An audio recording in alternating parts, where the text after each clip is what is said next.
new today, so I'm starting early.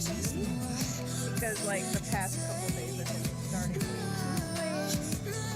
So it's time to get some coloring done, color holds. And,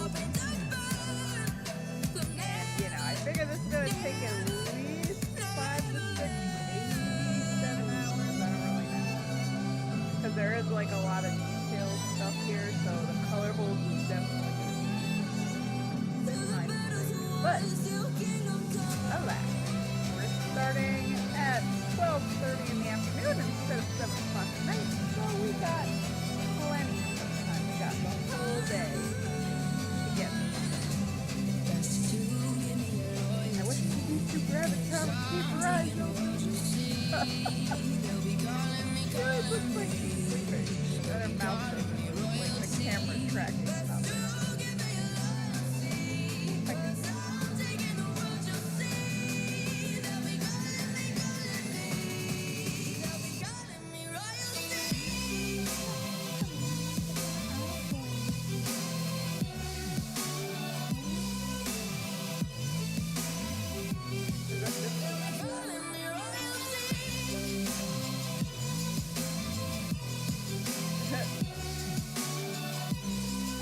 There's so many settings.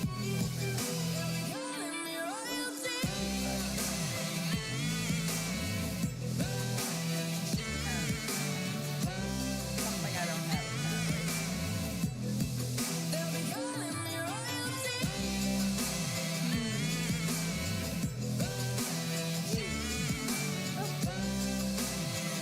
One of these days I need to like learn how to optimize this program. Holy cow. Like, why is there so many different settings? Oh my god. Tracking settings.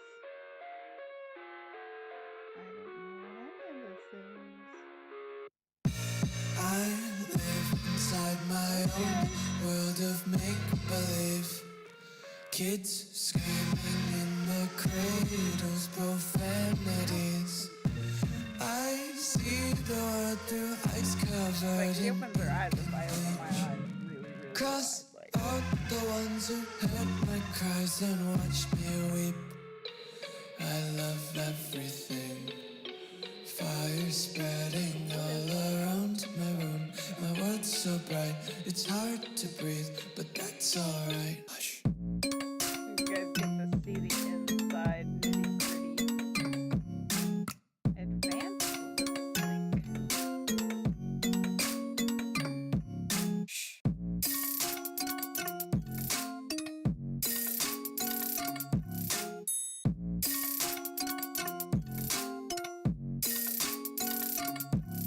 Voice is gonna come. Take my eyes open to force reality. Alright, Why first can't things you first, just I let need me to eat my weight in glee? I need Amma and I live inside my own world this is of just a color flat make-believe. commission, not like Kids self-shading. screaming in their cradles, So I would have profanities. the color flat for Some the days I character. feel skinnier than Layer all right the other here. days. Sometimes I can't tell if my body belongs to me. Edit. I love And there we go. everything. Color Fire flat. spreading So all I can match around the my colors room. exactly. My world's so bright, it's hard to breathe, but that's alright. Hush. Guess I'll do Amma first. So we got her skin and we got her hair. Gonna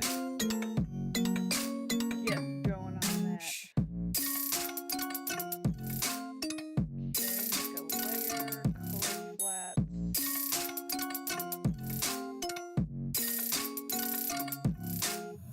I wanna taste your content, hold your breath and feel the tension. Devils hide behind redemption. Honesty is a one-way gate to hell. I wanna taste consumption, breathe faster to waste oxygen. Hear the children sing aloud. It's music till the wick burns out. Hush.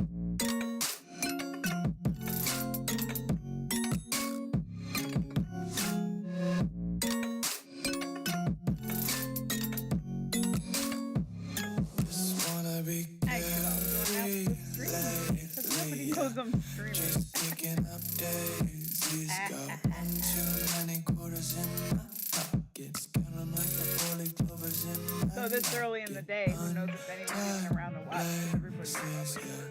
Just tripping on day. Dreams got dirty little lullabies playing on repeat. Might as well just ride around the nursery and count sheep.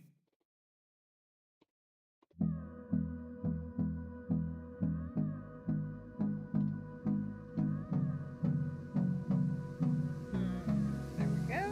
Announcements. Hold me close till I get up. Time is barely on our side. I don't wanna waste what's left. The storms we chase are leading us, and love is all we'll ever trust. Yeah, no, I don't wanna waste what's left.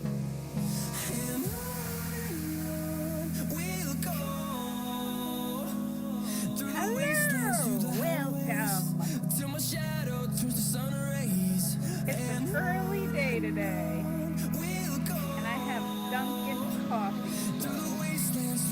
I have energy, and I decided, like, instead of succumbing to the couch like I have the past 2 days, I'm gonna be good, and I'm gonna get working early because I know that coloring this and doing color holds is going to take at least 6 hours minimum.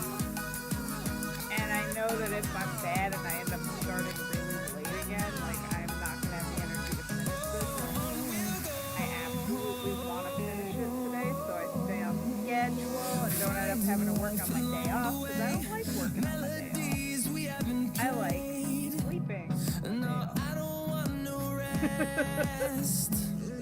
So we're not going to work on our day off. We're going to work on our work day the way we're supposed to. But yeah, this whole week I've still, honestly, like, I'm still struggling with art burnout. Even if it's projects that I genuinely, like, enjoy, I still just don't feel like drawing. Like, I really have to force myself. Like, I must have just burnt myself out so bad from Comic-Con. Oh, hang on. I'll up that. I'll turn the music volume lower. I'll turn the mic volume louder. Let me know how that is. I don't want it to be too crazy bad.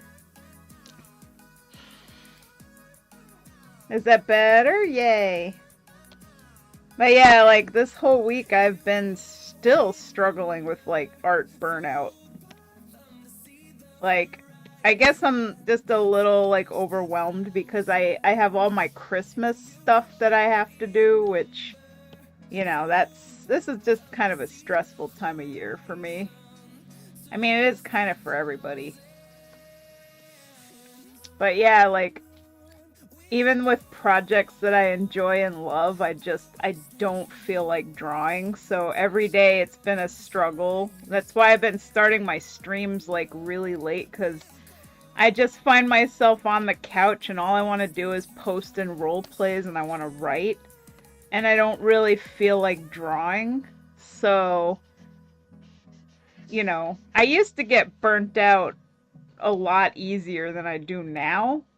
Like, I used to go, like, 3 months without drawing, but obviously, like, I can't do that anymore since I have to make a living and I have to draw, like, every day just about.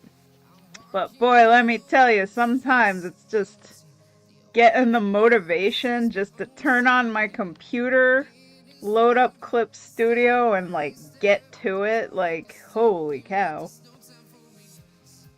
And obviously, you know, this commission, I love, you know, my characters, and it's a great commission because I get to draw my own character, but man, it's been such a struggle because it's like, ugh, I just don't want to draw. This whole week I've just been like, I think, you know, the problem is I have kind of an addictive personality too. Like, I get obsessed. I go through obsession phases of things. And, like, I went almost 2 months without roleplay because I was just so busy that I couldn't really keep up with my RP partners, and I really wasn't posting. And, like for me, I love to RP like every single day. I love writing a lot. And just kind of getting into these different fantasy worlds and character headspaces and stuff. It's just like a regular part of my daily existence. So to not have that for nearly 2 months or have it very sparsely, it definitely did something to me after like 4 years of very consistent daily roleplay.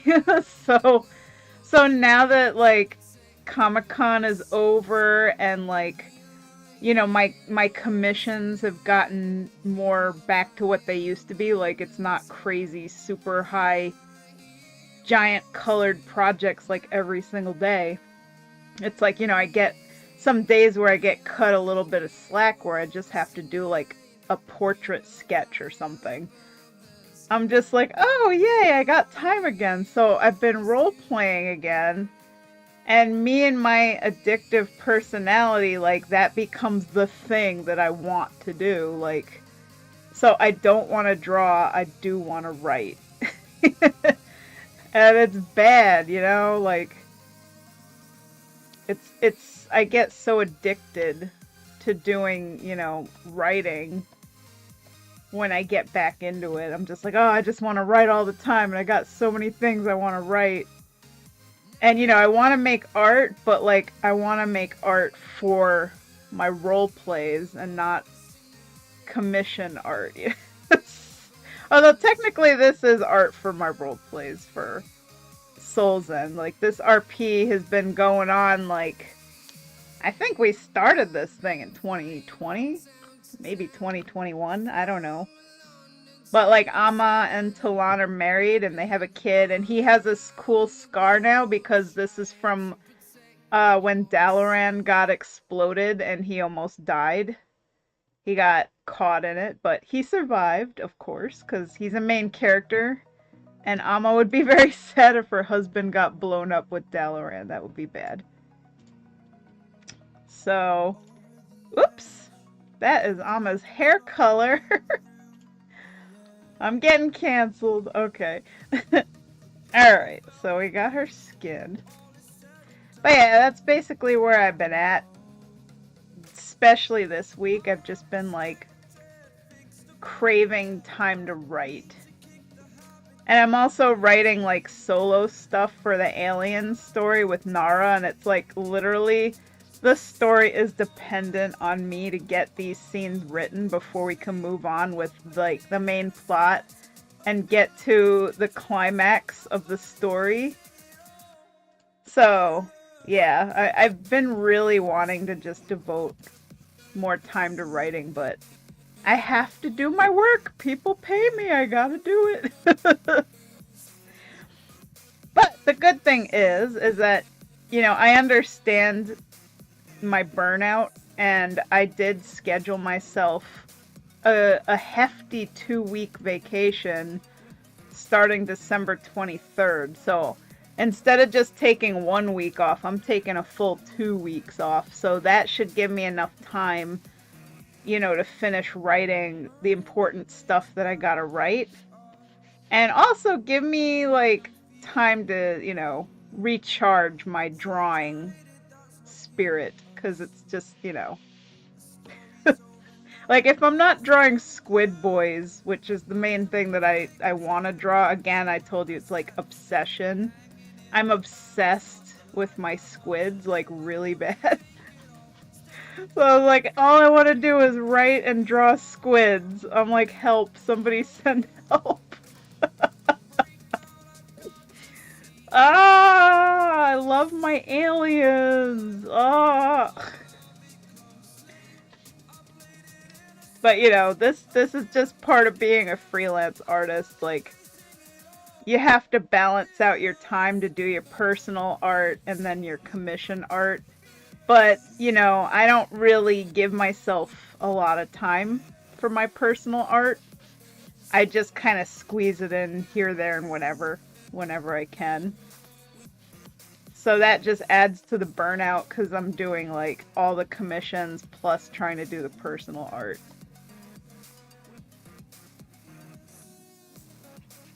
But, you know, it is what it is. At least I can say my schedule now is lightened up considerably, which feels really good. Like, there's a light at the end of the tunnel, like I'm almost caught up with every single project. Like, as far as commissions that are paid for right now, I only have like 6 projects left, I think. And then I have a couple that people have to pay for next month, like about $450 worth of commissions people gotta pay for. So I put them in the schedule, like I reserved their spots, but hopefully they do come through, you know, and pay. Usually I don't like reserving spots for people before they've paid because I've had people fall through and then I have to redo the whole entire schedule and that's kind of a pain in the butt. But like these are people that I trust that are typically pretty reliable, so should be fine. But I wouldn't reserve a spot for somebody if I didn't know them. Like, if I never worked for them before, I wouldn't just, like, put them in the schedule without them paying up front. Because, you know, you gotta build up trust for that.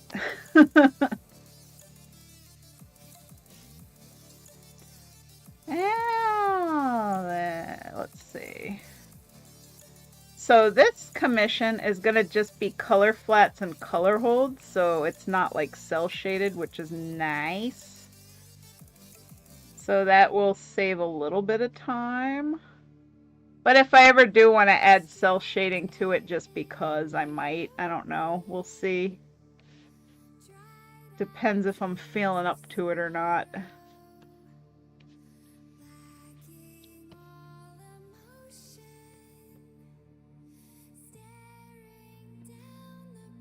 Alright.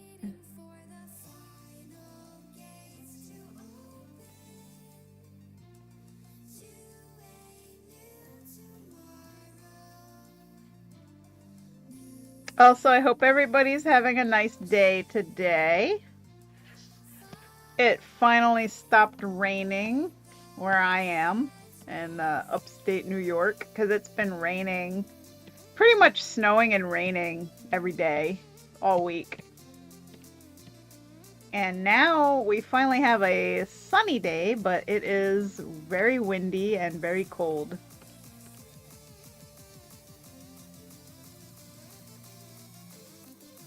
It was raining here for a couple days. Aha. The only downside of the rain is it made like all the snow go away, and I want snow because I like White Christmas. I want it to be snowy and pretty and wintry looking outside. But now it's all melty and all the snow that's left is like covered in dirt, muddy. It's not beautiful, pristine, Christmassy snow anymore. But we should be getting more fresh snow before Christmas, so. I was kind of surprised it actually snowed on Thanksgiving Day, and it was a lot. Like, I had to get my dad, and it was actually kind of a pain to drive in it. I think we got like 8 inches, which, you know, for November, that's kind of a lot of snow.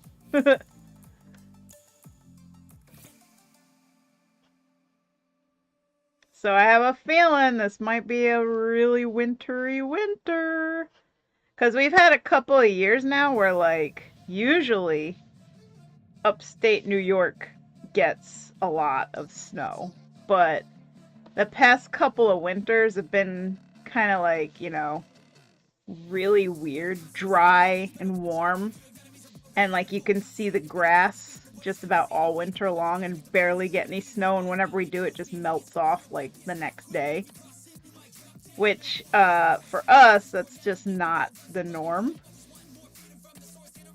So I'm kind of hoping that this year we go back to having, like, a regular winter with, you know, good amount of snow. Because I likes my snow.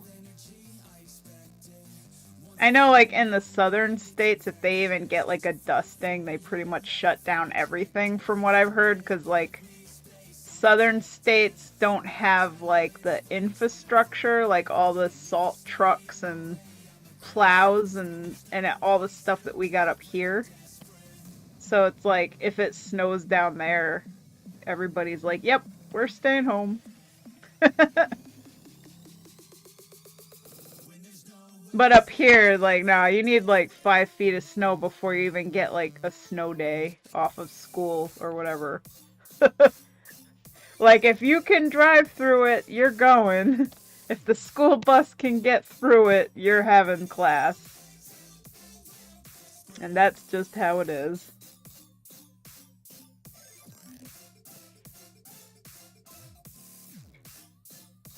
I remember back in the day, we had an ice storm, and oh my god. Let me tell you, everything caked in ice is actually really beautiful, and I took some really nice photographs too. Like, we have, pine trees in the yards, and every single individual pine needle was covered in ice, and it was so pretty. I could post the pictures. Let me do that. I want to show you guys the pictures of the ice. I'm going to post it in the Discord server. Let's say general chat. Hopefully I still have them on my computer, because they're super old. Let's see. Photographs. Nature pics.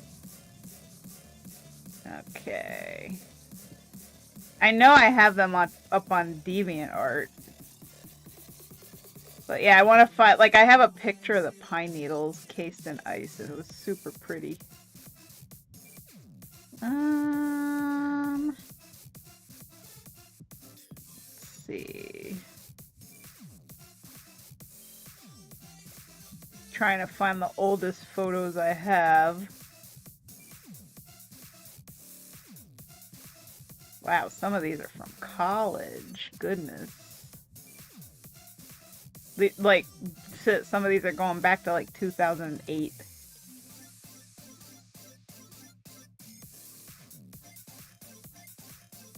I don't think I have the ice pictures on my computer. Because, like, they're really, really old. Burned to, like, CDs and stuff. Back in the day when you burned things to CDs. So, gallery. Let's see. Looking through DeviantArt. I gotta go into scraps, because that's where it is. Because I tried to, like, clean up DeviantArt. I used to post everything on there, like photographs, graphic design, pictures of my fish tanks. And then, like, I started figuring, oh, I need to make my DeviantArt be more, like, coherent, like, just art and not, like, everything. Like, every single craft, every little thing I did. So now all my photos, my Monster High doll mods, everything's been moved into scraps, so the ice pictures are buried in there. Look at all my fishies. Aww. I love looking through my fish photos.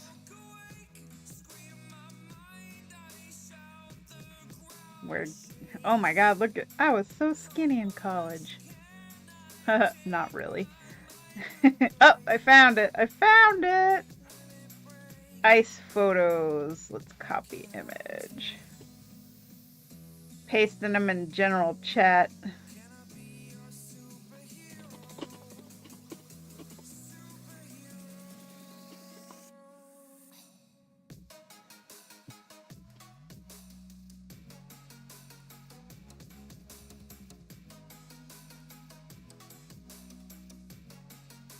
There we go.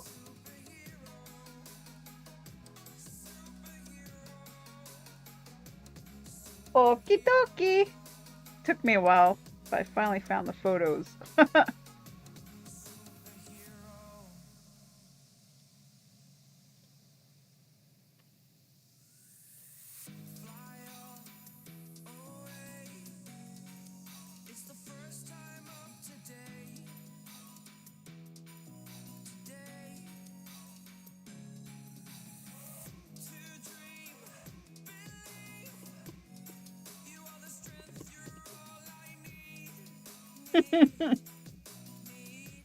There we go. I posted all the photos up in the general chat in Discord and wrote, "This is how winter used to be."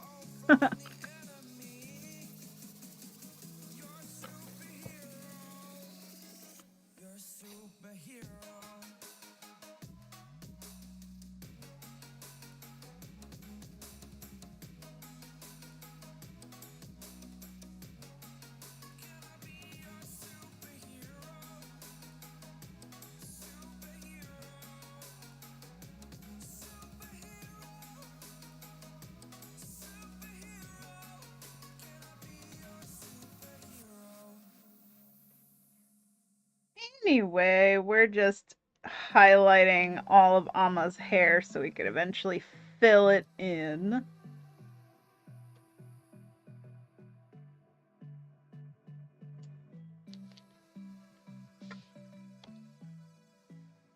Shakalaka.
Ooh, ay, ay, ay. Excuse me. That was quite the sneeze.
We're almost done highlighting all of Alma's hair. Alright, let's fill it in and see if we missed any spots. Hopefully not.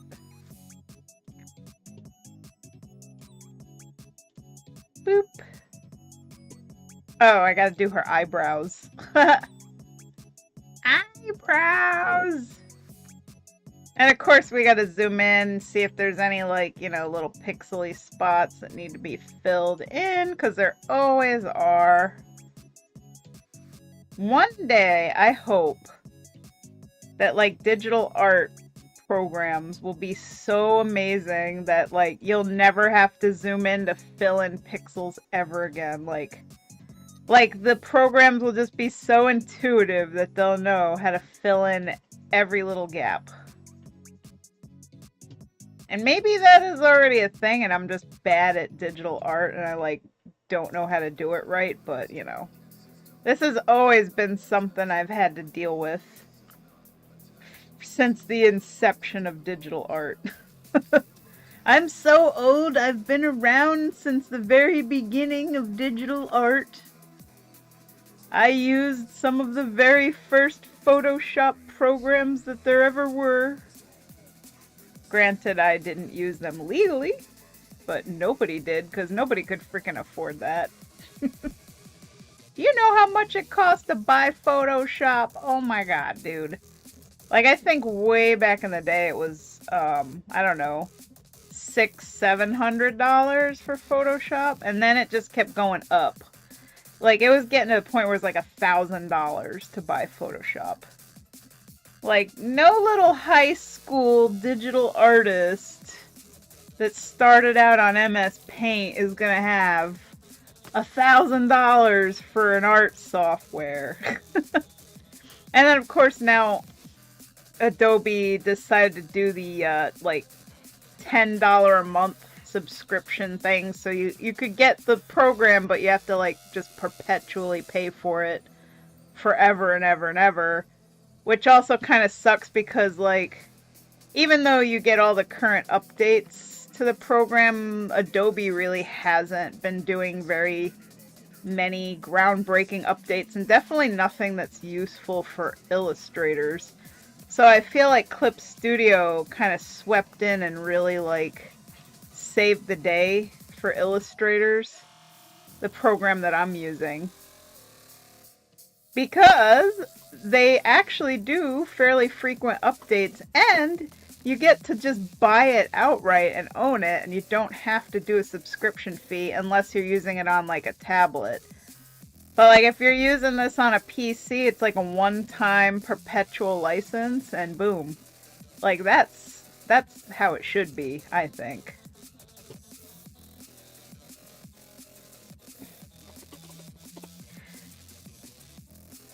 I used to... Oh yeah, I recently upgraded. They had a version 3.0, which apparently, if I was gonna do like painterly stuff, it like blends the paint colors together better now. Like that's part of the new update, which is really cool. I don't really do painterly stuff very often though, except for when I paint backgrounds. Like, I'm always happy painting backgrounds, but I just don't know how to do like, you know, World of Warcraft or League of Legends style painting on characters because I rely so heavily on line arts. And every time I've ever tried it, I just felt overwhelmed. So, like, I'm just gonna stick to my cell shading. It's what I'm good at. Yeah. But at least when it comes to painting backgrounds, like, I got it down pretty good, I think. But yeah, doing that on characters is like a whole other beast for some reason. Alright, Amma has a kind of pink thing. Exactly, do what you're good at. Now, I know, like, a lot of artists always say, you know, try different things, experiment, you know, to improve and all that stuff, but, like, I don't really have a whole lot of time to do that because when I draw, I have to be, like, I have to work quickly because time literally is money. So I don't really have time to be experimental and go back to, like, the student phase to, you know, learn new techniques. Really, the biggest thing I've learned through all of this is just how to get faster and get stuff done way quicker because I used to work pretty dang slow. But now, like, I can, you know, get these pictures done in like a day or two. So I go just wham bam, one commission after another. But yeah, I sacrifice innovation and experimentation for speed. And that's just how it goes. But I always feel like with cell shading, I've improved a lot still, you know, because I've learned a lot of techniques. I still don't quite know how to cell shade like Valdir does, that one artist whose work is really freaking awesome. Cause like he does something with blurring that I don't know exactly what, but like he gets like a hazy atmospheric actually anime quality to his work, and not to mention also his lines are very thin. And I did try to do that with this picture. This was my attempt at Cavaldir style. Hazy, atmospheric, and really, really thin lines. And I think it did come out really nice. Like, I'm pretty proud of this piece. But, I like my meaty, thick line art. So maybe if I can, like, color like that, but, like, still keep my own lines, that, because, you know, it just ain't me. If it doesn't have beefy, thick outlines, it's not an Amalthara or Emily piece. Because inking line arts is like my most favorite thing to do. It's the best part of the process. And coloring, I honestly just find coloring tedious and I hate it.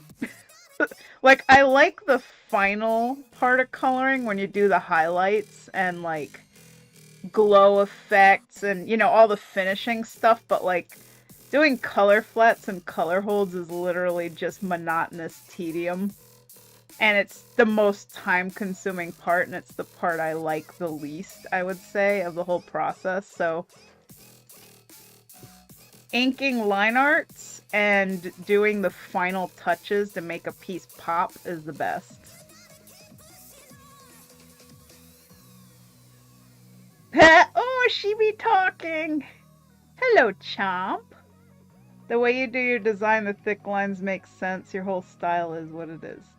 Thank you. Yeah, I like my thick lines. I was like very inspired by a lot of just manga and also Western comics. Because there's like a lot of Marvel comic artists that do really beefy outlines.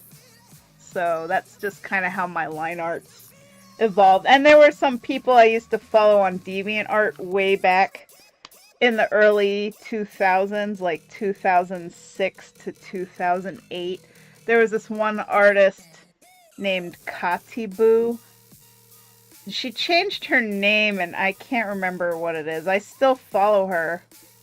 But, yeah, like, it was her art that really, the line art quality was just like this. Like, I loved her art so much that I had to basically copy her. And there was another one, Michelle84. They basically drew really pretty girls and like a lot of fighting game girls, like Street Fighter girls and stuff like that. But their line arts were so pretty. My god. Like, if you look up Katibu on DeviantArt, she actually still has stuff up on there. Let me see. I'm gonna look her up. Because she did a thing where she posted a line art and, like, she let people color it. Let's see. Wow, this person colored it really good. Hang on. I want to see if I can find some of her stuff.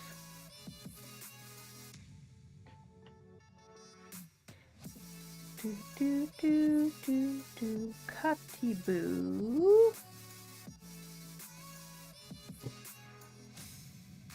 And of course, she long since got rid of her account, sadly.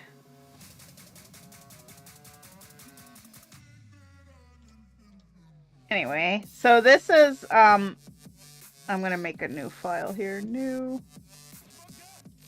Paste. This is the line art that she posted for people to color. And I actually did color it too. I think I have it in my scrap somewhere. Obviously, the person who colored this did it in a very painterly way, but like, this was one of her pieces, and this was the kind of stuff that like inspired me so much just for drawing characters and all that. And she had some like absolutely astonishing pieces. I don't even know if I have like a folder of her stuff at all, because I had like I had a folder that I called inspirational stuff. Inspiring art.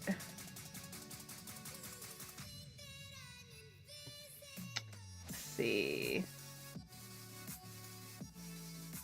Let's see. I'm looking in that folder right now. See if I have any of her stuff. Assorted artists.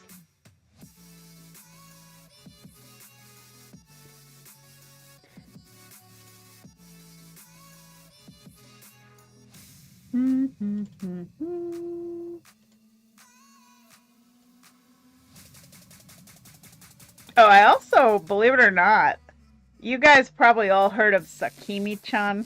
But I used to like, I followed Sakimi-chan since her inception, pretty much. Because I'm old. I've been around the internet for a while. And like, her old stuff was really inspiring. Like, this is one of her old pieces. This is before she started doing nothing but like pinups and like not safe for works.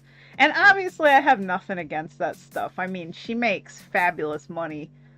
Like, just, I don't know, 10 years ago I heard she was making like $26,000 a month because she had a Patreon and she would do like a safe for work version, and then her patrons get the not safe for work uncensored versions.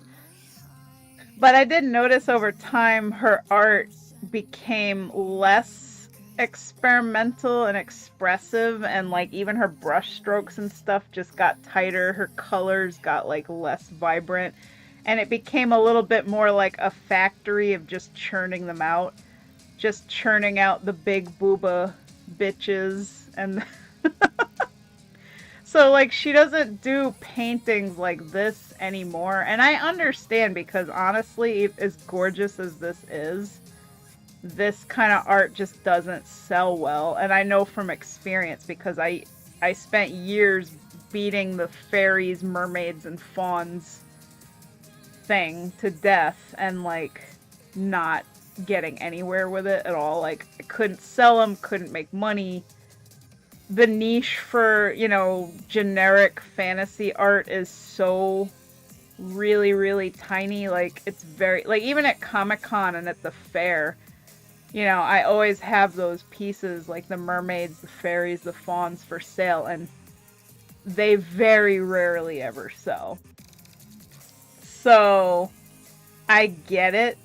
Like, that wasn't gonna make her a living, and she had to move away from that. And it's kind of what happens to all artists that are freelance. We have to move into fan art, and also sometimes fan service, or just doing like hentai. Like, you either have a really popular fan art thing that you're doing, or you're drawing porn. Or, just doing lots of commissions. Like, that's pretty much it. That's the fate. You can't do your own stuff. You can't do your, generic fantasy stuff. You gotta do what the masses want. And the masses want big titty bitches. So, like, hey, Sakimi-chan's probably a millionaire by now, She freaking succeeded better than any artist I've ever seen.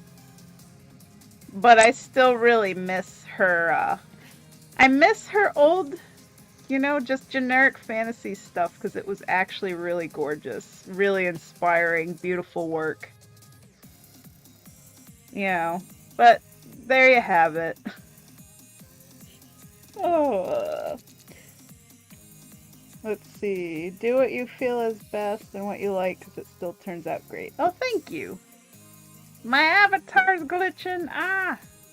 She just like took up half the screen. I will say though, it has been interesting, you know, following artists' journeys, like all these different artists. Like even Loish, you know, she's another huge one who got really big from DeviantArt. So what she does nowadays is I see her do like a lot of art lessons or like TED Talk kind of stuff. Like she gets into a room with a projector and just gets a whole lot of people and just like teaches techniques and whatnot. So, you know, and she got lots of licensing deals. Like she was kind of like Wacom's star child, you know, for advertising their tablets and products. Like her artwork was always on everything. And she's always, what's cool about Loish is she actually succeeded in doing exactly what I just said doesn't do well. She succeeded in doing the generic fantasy art. Because her painting style has always been so experimental and just she kind of always walked the line between being like a fine artist, like the, you know, gallery kind of artists that just they always go to the beat of their own drum, their own path. Like she does not do fan art. I mean, she did like some Ariel the Little Mermaid stuff way back, but like she always does original stuff and it's very unique. Her style is really unique and the way she paints is very, very expressive and pretty. So I feel like she kind of paved the way for the pretty girl trope that became really popular. Like, most of the artists who do original stuff and actually succeed at it just draw really pretty girls. Like, that's the trend. And it was really big on Instagram for a very long time. But I just, after a while, I just started getting bored of that kind of art. Like, you've seen one, you've seen them all. Yeah. I myself tried to jump on that trend as well, like just drawing pretty girls that are just made up. And you know, they did pretty well, but it just wasn't really my thing, you know. Didn't excite me. But yeah, like it's cool seeing, you know, Loish, Sakimi-chan, like a lot of these old school people from way back in the DeviantArt days, like doing fabulous. And I've always looked up to them, but I could never quite copy their, you know, success formula just because I can't force myself to draw things that I'm not interested in. So like I can't do the Sakimi-chan route where I just do fan art pinups and then like a not safe for work version because like I really don't care.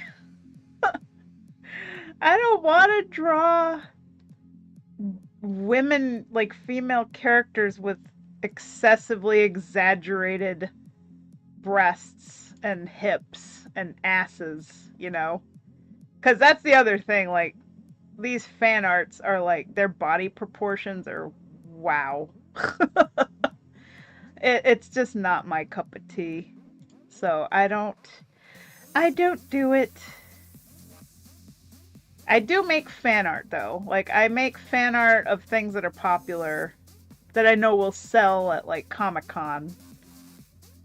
But I only ever make fan art of shows that I actually like, and when I draw the fan art, I try to keep the style true to the source material, so I try to like mimic the style of the show.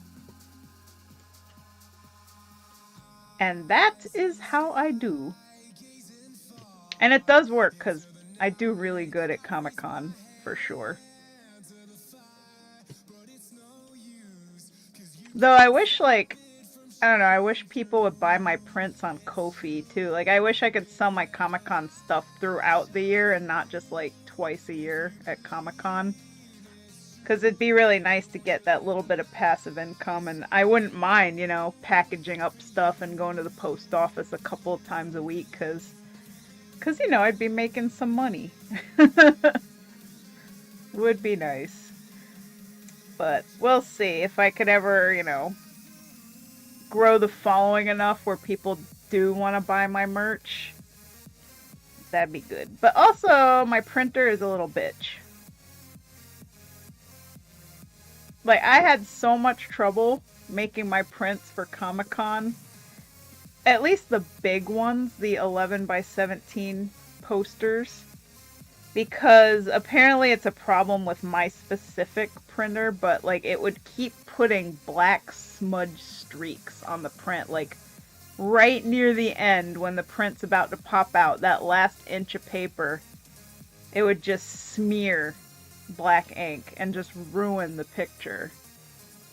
Oh god, guys, it was infuriating.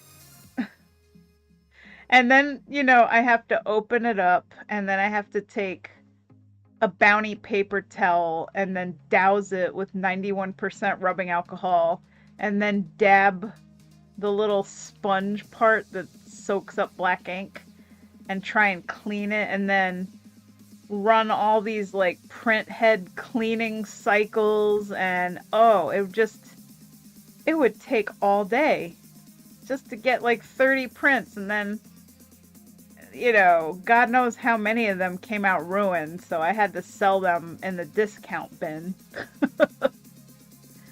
So I'm almost kind of at the point where I feel like maybe it'd be worth it to just hire an outside company to do my poster prints for me. Because I'm tired of fighting the battle of the ink smudges with the Epson Eco Tank. Like, I was ready to yeet the damn thing out the window. I was like, stop ruining my prints! Ah! But the sad thing is, when I do, like, research on, like, what's the best, you know, printer, the one I have is the best. So it's like, ugh, I can't win. Like, it's really great, like, with as much ink as you get, you know? Because you literally fill these reservoirs with these giant bottles of ink, so it lasts. Like, it took me over a year before I finally had to refill the ink, which, with any other printer, that's, like, unheard of. But, yeah. Just the smudging. It's the bane of my existence.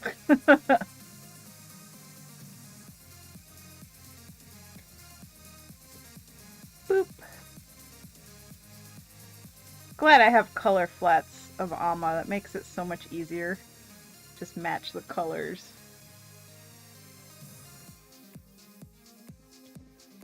Do do do do do do do.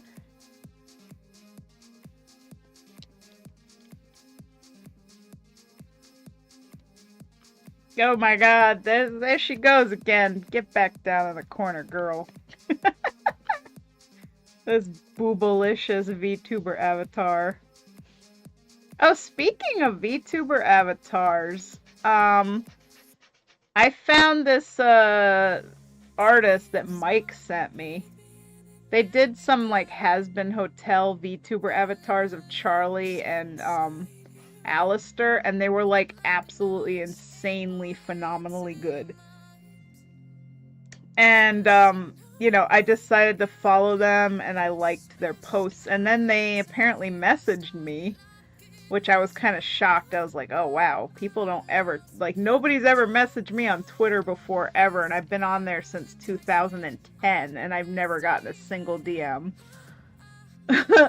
So this person DM'd me and they said they really like my art, and if I ever want to collab with them to make VTuber avatars, they would be down with that. And I was like, what? What? Okay. That's actually why I bought this avatar several months prior, so that I could actually learn how to properly make a VTuber avatar. Because it's a lot of layers, a lot of parts. It's a little complicated. Wonder if I could load up my Ama avatar. Let's see. Change the model. Import. Open. Let's see. Where's my Ama model?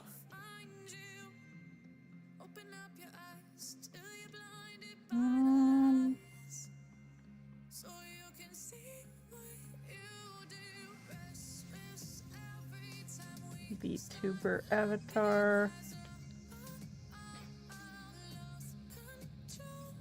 I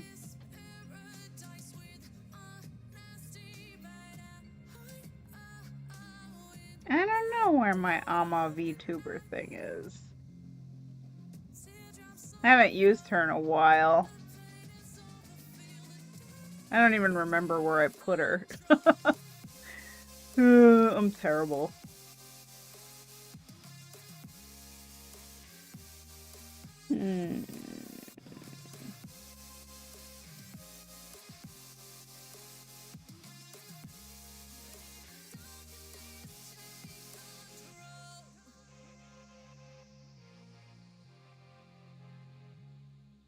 God, I might not even have her anymore because Micah's constantly reworking her. And he was like never happy with it. That's a shame. I should have kept her.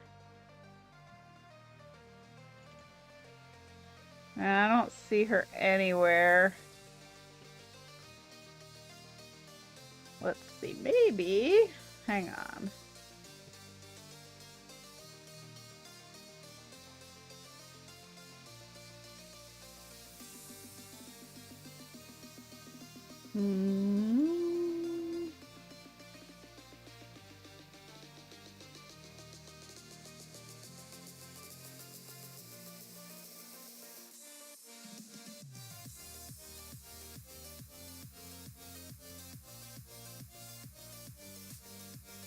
Yeah, I can't find her. That's a shame. I want to use her. I mean, I know she wasn't perfect, but like at least she was a VTuber avatar I actually made. I put a lot of work into that too. I tried to look in some of my older folders, see if she was there anywhere.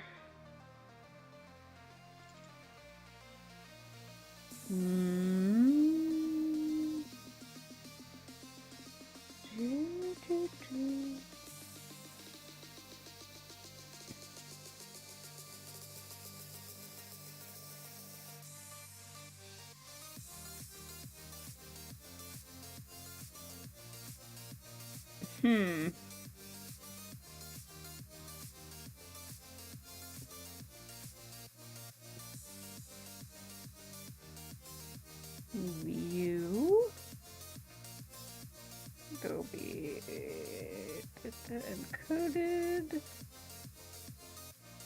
Yeah, she's not in that folder.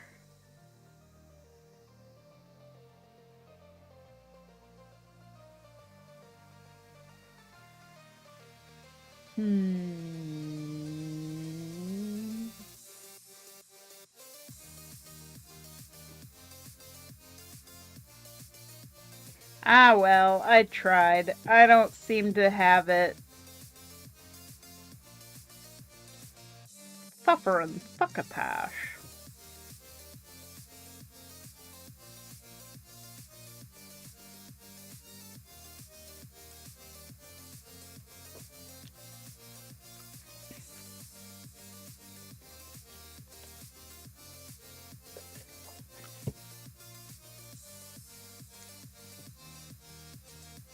I wonder something, though.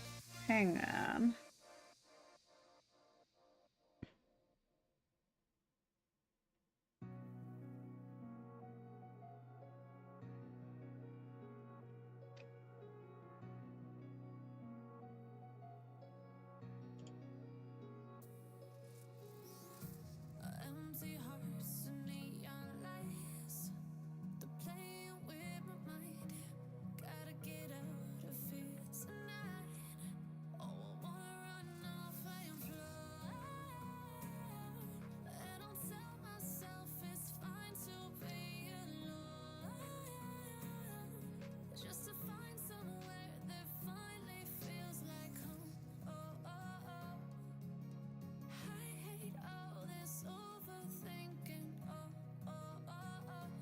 Here we go.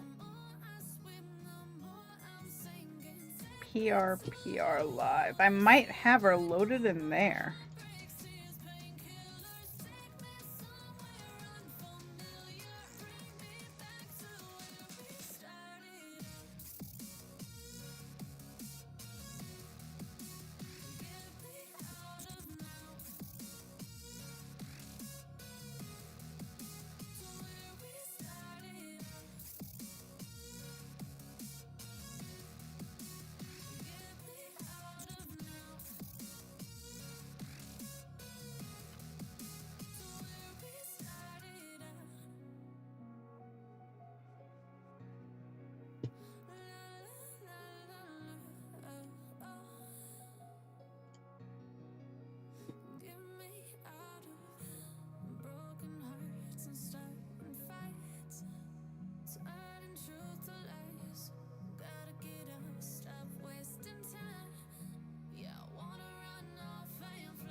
Alright, I'm gonna launch the other VTuber program.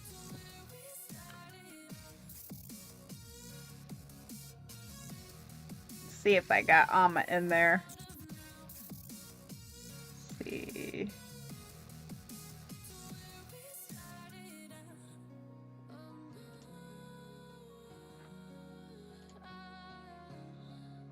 Aw, I don't have Amma in there anymore. Ugh. And I don't think Mike has her anymore either. I think he like either deleted it or lost it. So, oh well. I did everything I could to see if I could find her. My poor short-lived VTuber avatar that I made. If I could find somebody who could actually like animate her for me, like probably what I'll do, because I already did so much work on her, is I will like overlay the parts of her onto an actual VTuber avatar and like actually try and do the whole thing right, and then just find somebody who could animate her.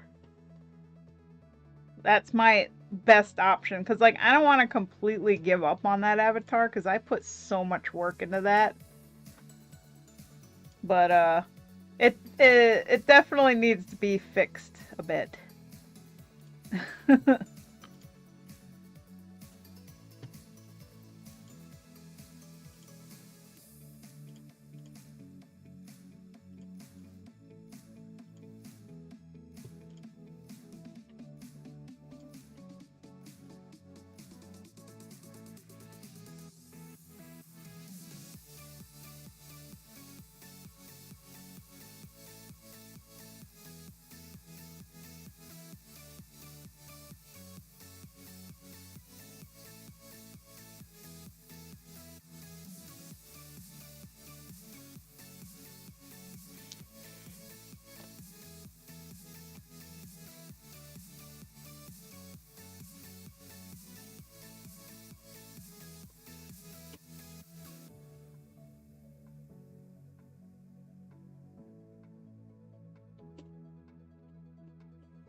the trash, now it's much harder to laugh. Hard to get up and then work on my craft. I need inspiration, don't need no validation. No more medication, just try some meditating. I don't need you to save me, feel like all of you hate me. Everything's been so hard with all the situations lately. I just need to numb the pain for a minute. I just wanna run away on vacation. I don't know what else to say now. I just need to numb the pain.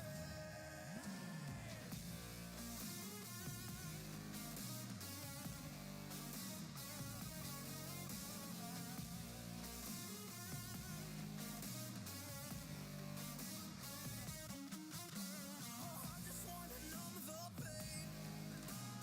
I just wanna run away. I don't know what else to say now. I just need to numb the pain.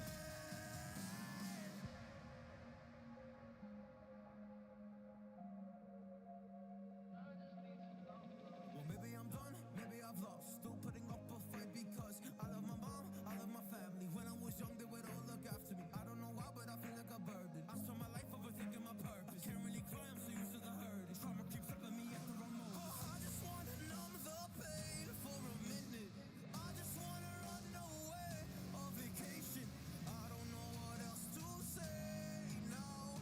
I just need to numb the pain.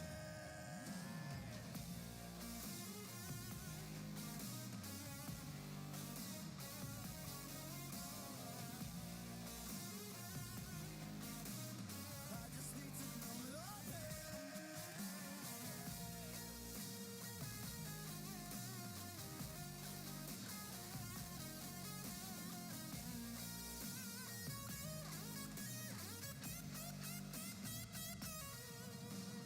I just need to numb the pain for a minute. I just wanna run away on vacation. I don't know what else to say now. I just need to numb the pain.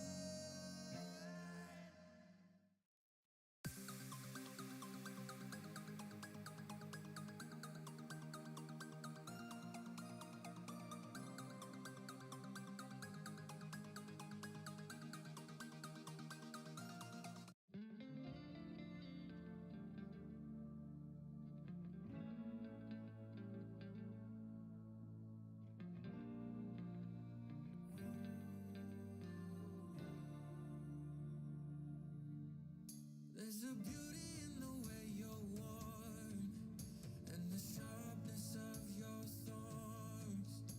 So vibrate in the imperfections.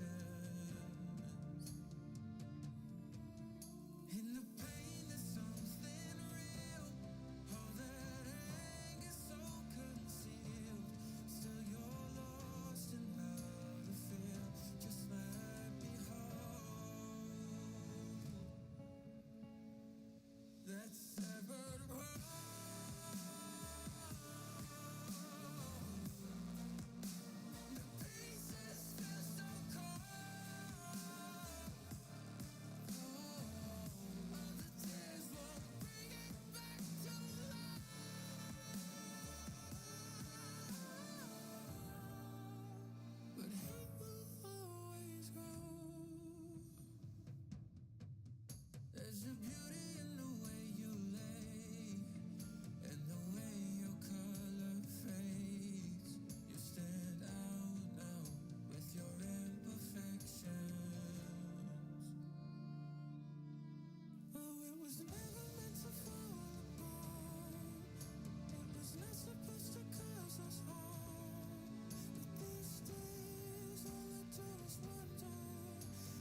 She stole a smile and my heart responded. She's everything I never knew I wanted. And money won't buy her happiness. Yeah, she's my kind of glamorous. Natural beauty, what it's all about. Tell something to me, can't figure it out.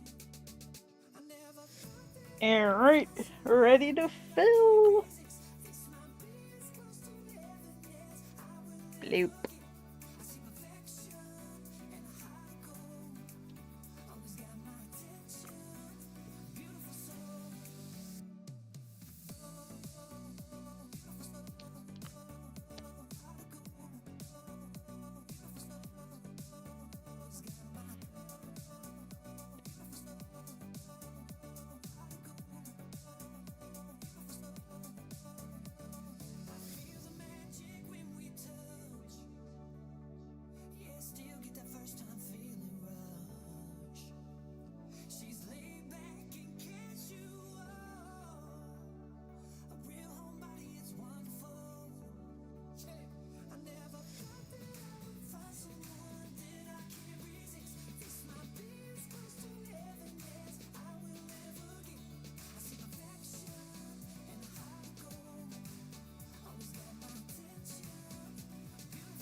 Someone that I can't resist. This might be as close to heaven as I will ever get.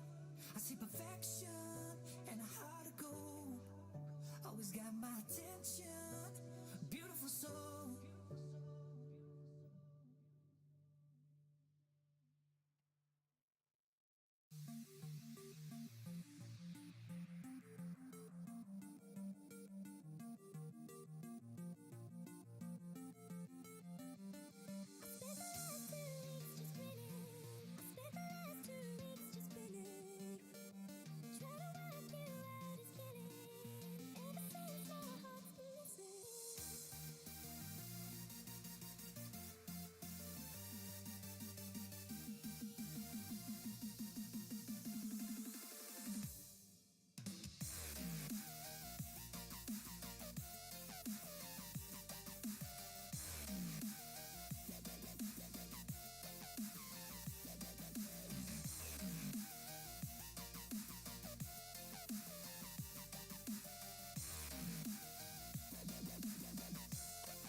Oh yeah, I remember what I wanted to do way back when I first started my stream.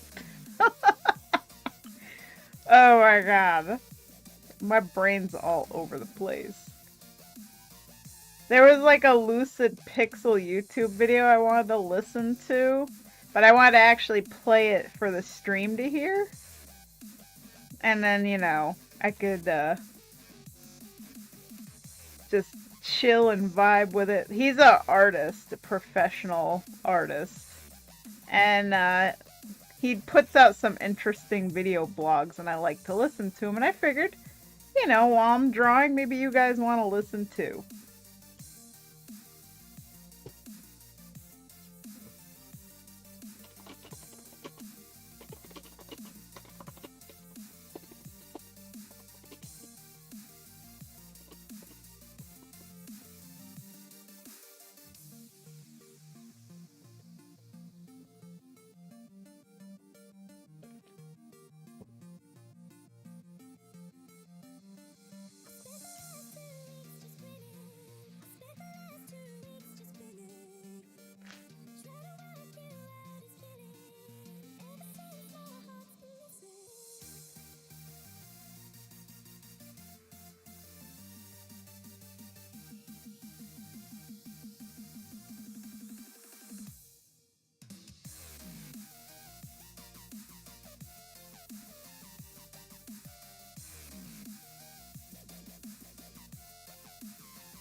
Alright, let's put that lucid pixel thing on.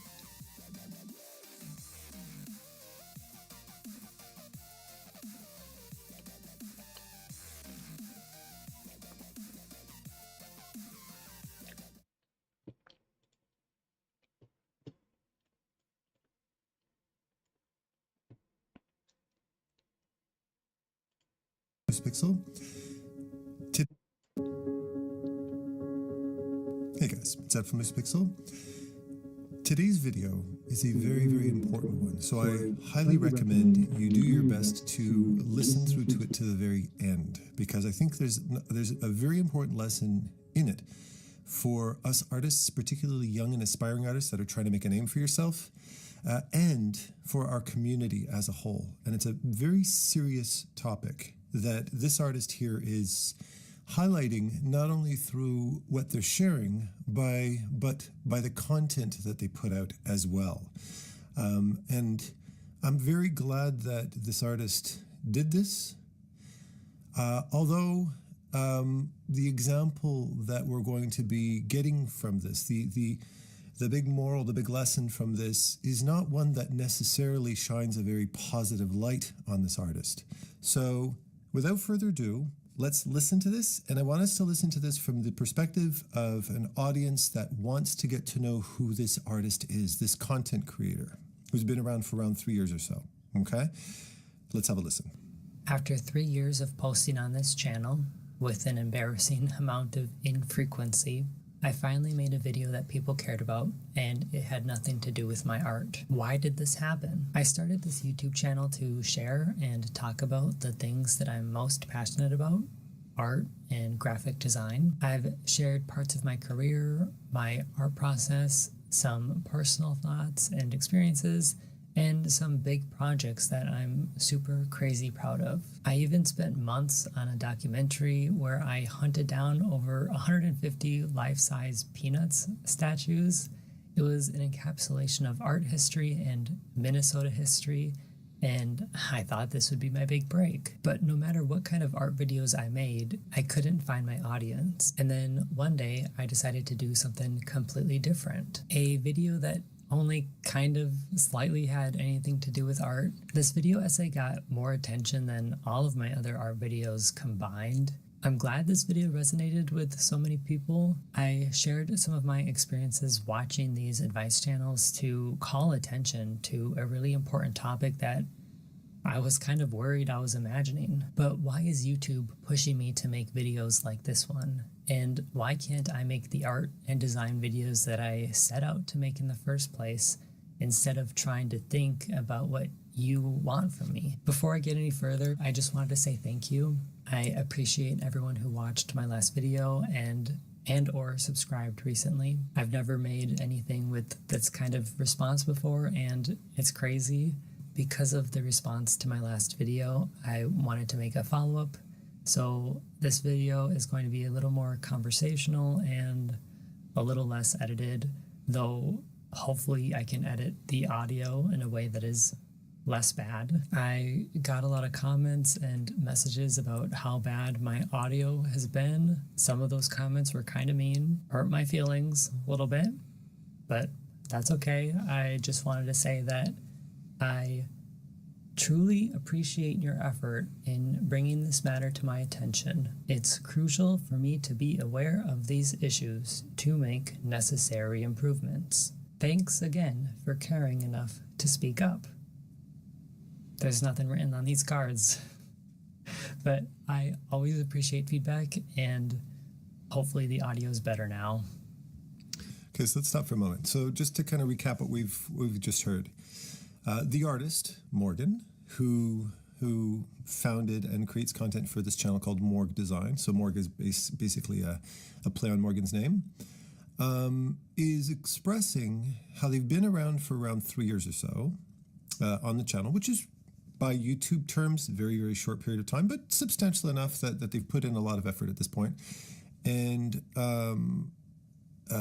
has tried really hard, especially in a couple of occasions, to really go out of the way to produce some really high quality content, and was very frustrated with the fact that the general art content and even the stuff that they had put a lot of effort into isn't getting the attention that they were hoping it would. And I can, I'm sure we can all empathize with that, being artists, that's a very frustrating thing when you put your heart and soul into a project and you get radio silence at the other end, or at least a very, very small response.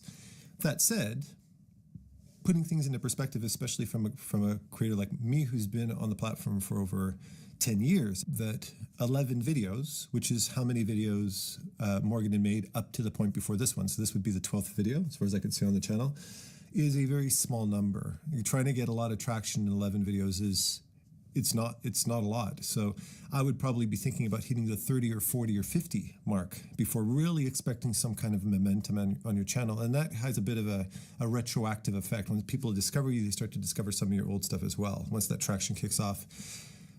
And on top of it is expressing how they had produced a video that had nothing to do with art. It was more of a clickbaity type of title, the whole pyramid scheme, YouTubers being part of a pyramid scheme thing, which was stepping away from the usual content. And being a YouTuber as well, being a fellow content creator, can see that Morgan probably put a lot of research into the kind of content that gets a lot of attention. The thumbnail with the red mark on it, the red pyramid on it, is an attention grab. The expressiveness on the thumbnail, showing their face with an expression, kind of to get an emotional reaction out of the audience. And being a controversial topic, being something that's very triggering to a lot of people, was a low-hanging fruit, basically. And Morgan's saying, yeah, well, YouTube is basically based off of the reaction I've gotten from this, based off of the feedback and the sudden uptick in views. Because I think the average number of views that Morgan had gotten on most videos, except for one about style that was really cool, that got around 24K views, most of them were 500 to 1,000 views, which can feel a bit deflating. But again, from somebody who's been in the game for over 10 years, somebody who has produced many, many videos, 500 to 1,000 is not small potatoes when you're what I would consider a very new creator who hasn't produced a ton of content just yet. So I think Morgan's perspective of the performance of the other videos is a bit misguided based off of the fact that they just haven't produced a lot. They don't know the momentum of the scene. But is highlighting an important point, that this clickbaity title with a controversial topic got a lot of attention, and then goes off in the end, just before I hit pause, expresses a bit of a diplomatic sensitivity to having their audio insulted a bit. Basically saying you weren't particularly nice about it, but basically a way of saying your audio sucks ass, you sound like this, you make probably poking fun at them. I haven't read any of the comments, so this is my best guess, because I didn't read any of those comments. So you can see that Morgan's also reacting to a little bit of backlash, a little bit of trolling, a little bit of insults, some demeaning shit too, which is not cool, right? It's not nice to be able to feel that. I know that. I've been insulted too online. So this is the stage we're setting. And I believe moving forward, Morgan's going to start to give us a little bit of a backstory of them. Okay? So let's listen. Sorry. Anyway, there are some ideas I've been thinking about recently, and I have a lot of thoughts about my approach to making videos so far, and the fact that my most popular video has nothing to do with my art. Here we go. I think new artists on YouTube are entitled. Let me explain.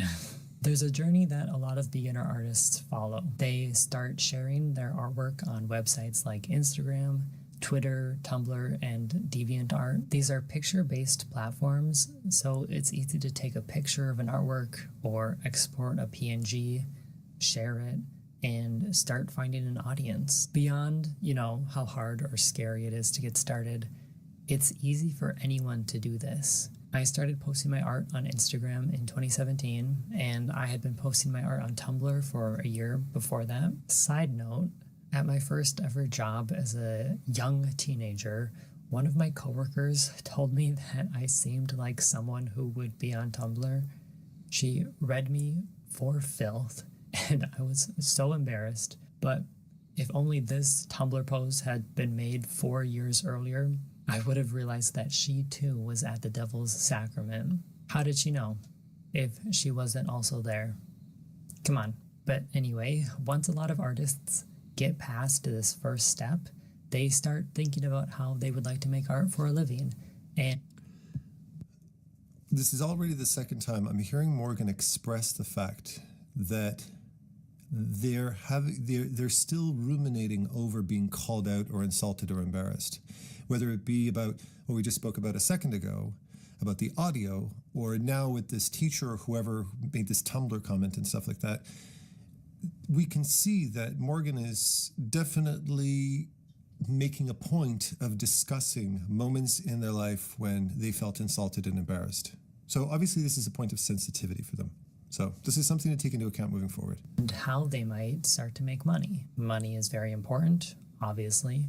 We need money to live in this capitalist hellscape and also to buy art supplies and pay for our stupid Creative Cloud subscriptions. Beginner artists probably admire professional artists.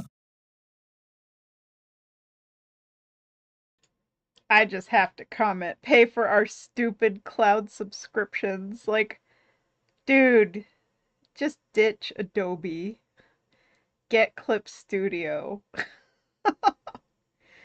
I ditched Adobe.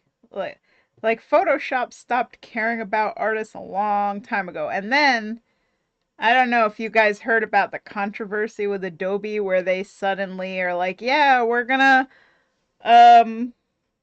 basically feed every single piece of art you guys make on our service into AI, and we like own the copyrights to your art.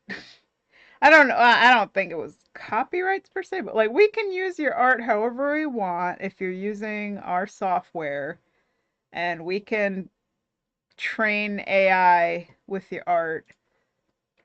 It was like really, really scummy. Basically, Photoshop was just being douchey, and because of that, like a lot of artists jumped ship and left Photoshop, and good riddance, for real. Like Photoshop just ain't what it used to be. So I just figured I'd toss that in there because they're like, I'm tired of paying for my Creative Cloud thing, and it's like I know they're talking about Photoshop, and yeah, it's not good anymore for us. There we go.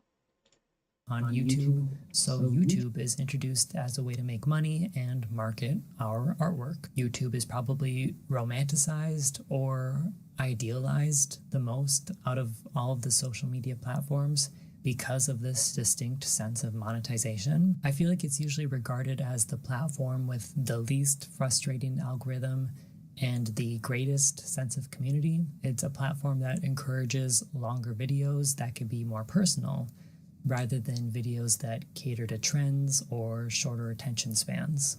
It's the modern influencer equivalent of the American dream. YouTube is a gorgeous, idyllic house with a white picket fence in a world of other foreclosed social media platforms, rampant with graffiti and vandalism and crime.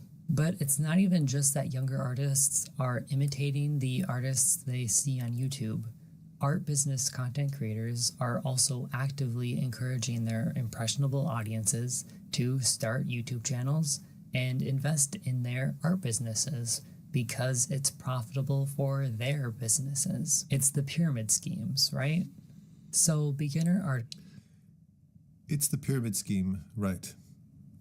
This is what the subject of the last video was. So what Morgan's doing in this particular case is expressing a frustration and highlighting very intelligently, I might add, certain trends that they've been analyzing, they've been seeing online, and then that's capped with scrolling through a couple of influencers, through a couple of YouTubers who are who are well established, who might talk about the financial game or stuff like that, or how to build your channel, people who are into the how to build your brand type of thing, and then says it's the pyramid scheme, right? So basically, Morgan is preaching to the converted, and the converted being Morgan's audience. And Morgan's audience being people who saw the last video where Morgan's calling out people for being scam artists, for perpetuating this thing. So what I'm taking from this is that Morgan's interpreting a lot of what they're seeing online on YouTube as being very scammy and very self-serving, which is very much the truth in a lot of cases. Not always, but they're kind of throwing everybody into this basket of scammers, and this is why this social media thing is unfair and being butthurt about that, right? Which I would too, if I'm somebody who's putting my heart and soul into something and I feel like that other people are getting attention that I want and they're doing so in a way that I personally feel is not righteous, then I might get hurt about that. But I can see Morgan building a narrative that appeals to a certain demographic of people who are looking to, point out bad players, so to speak. And this right, when Morgan said right, it's you and me, we know better, right? That kind of idea. So let's keep listening. Just start making YouTube videos, but most of these artists aren't actually interested in making videos. Not to say that artists shouldn't make videos or that these people don't also happen to be interested in video production stuff, but a lot of artists who wouldn't otherwise be inclined to do so start channels because it's been presented to them as the best way to market themselves and their businesses. I see YouTube presented as one singular profitable marketing solution, as if starting a YouTube channel is one thing you can do to market yourself. But there is so much work that goes into making a video. It's a huge undertaking, both in terms of the time spent learning all of the various skills involved in video production and the cost of equipment and software to even just make a video that exists, let alone one that is actually good. This is time and money that could be spent on art or art business things instead. A beginner artist who... Okay, so Morgan's expressing something really important there. And I agree with a lot of what they're saying, that the time and energy that goes into video production, and I know very well, lighting, audio, the amps that I need to hook everything up to, the studio and set design, and furthermore, getting better quality and all of this type of stuff. It's an expensive and time-consuming endeavor that, yes, does require a level of passion and involvement and time in order to do. I spend a lot of time behind the scenes getting camera equipment set up and audio equipment set up and planning videos and working with different companies and doing product reviews and testing out this different stuff. It's a very, very big endeavor. Morgan is starting to get a taste of what professional production is like, and highlights this by saying, I could be drawing. Now, I'm saying all of these things, I'm highlighting these particular points because this is going to come in to what I want to express after. It reflects what Morgan had said in the previous video. And the highlight here is that Morgan wants to draw, but is realizing how much time and effort goes into video production when they'd much rather be drawing instead. So they're trying to figure out how to juggle this lifestyle as a young professional. As somebody trying to make a name for themselves. Where do I invest my energy? How do I achieve the best growth? Do I draw better and put more time into drawing, or do I sacrifice a little bit of that drawing time so I can do other things that might be more lucrative and get more attention? These are all important professional questions. Through this entire ordeal will be frustrated, especially because they're led to believe that a channel is the investment that they need for their business. All they need to do is hunker down, put in some time and effort into their supposed passion, and it's definitely going to be worth it. Right? Okay.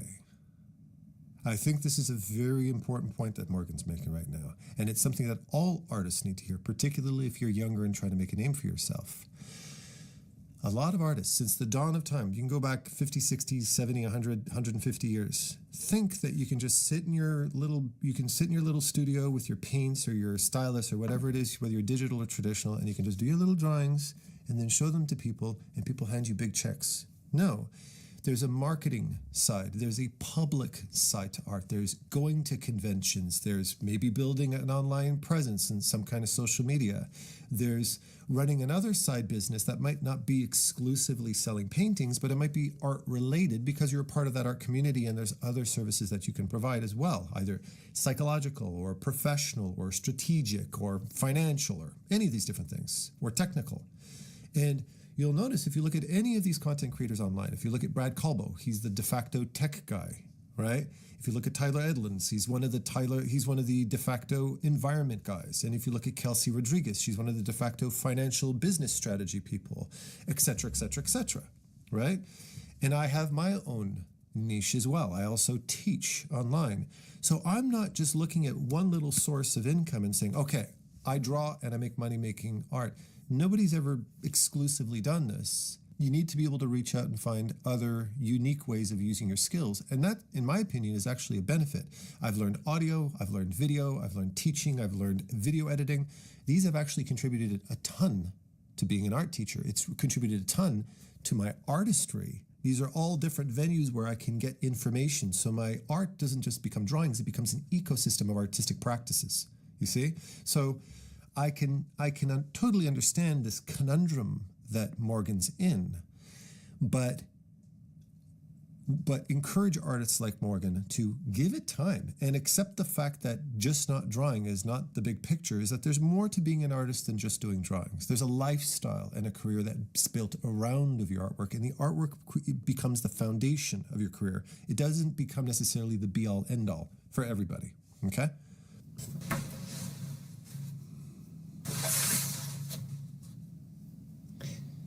Let me tell you, a YouTube channel is the investment that you need if you really want to grow your business.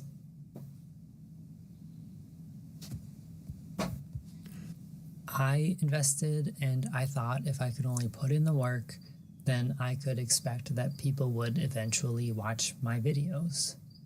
I felt entitled to publicity for my art business, and then I felt resentful and even inadequate about these marketing strategies not working for me. There's a positive feedback loop that happens. These feelings of failure and shame have young artists convinced that they're doing something wrong and that it's their fault that this marketing strategy, which has supposedly worked for everyone else, isn't working for them. So they seek out even more marketing and business advice. And on the cycle continues, like that snake that eats itself. What an idiot. So I can empathize with that.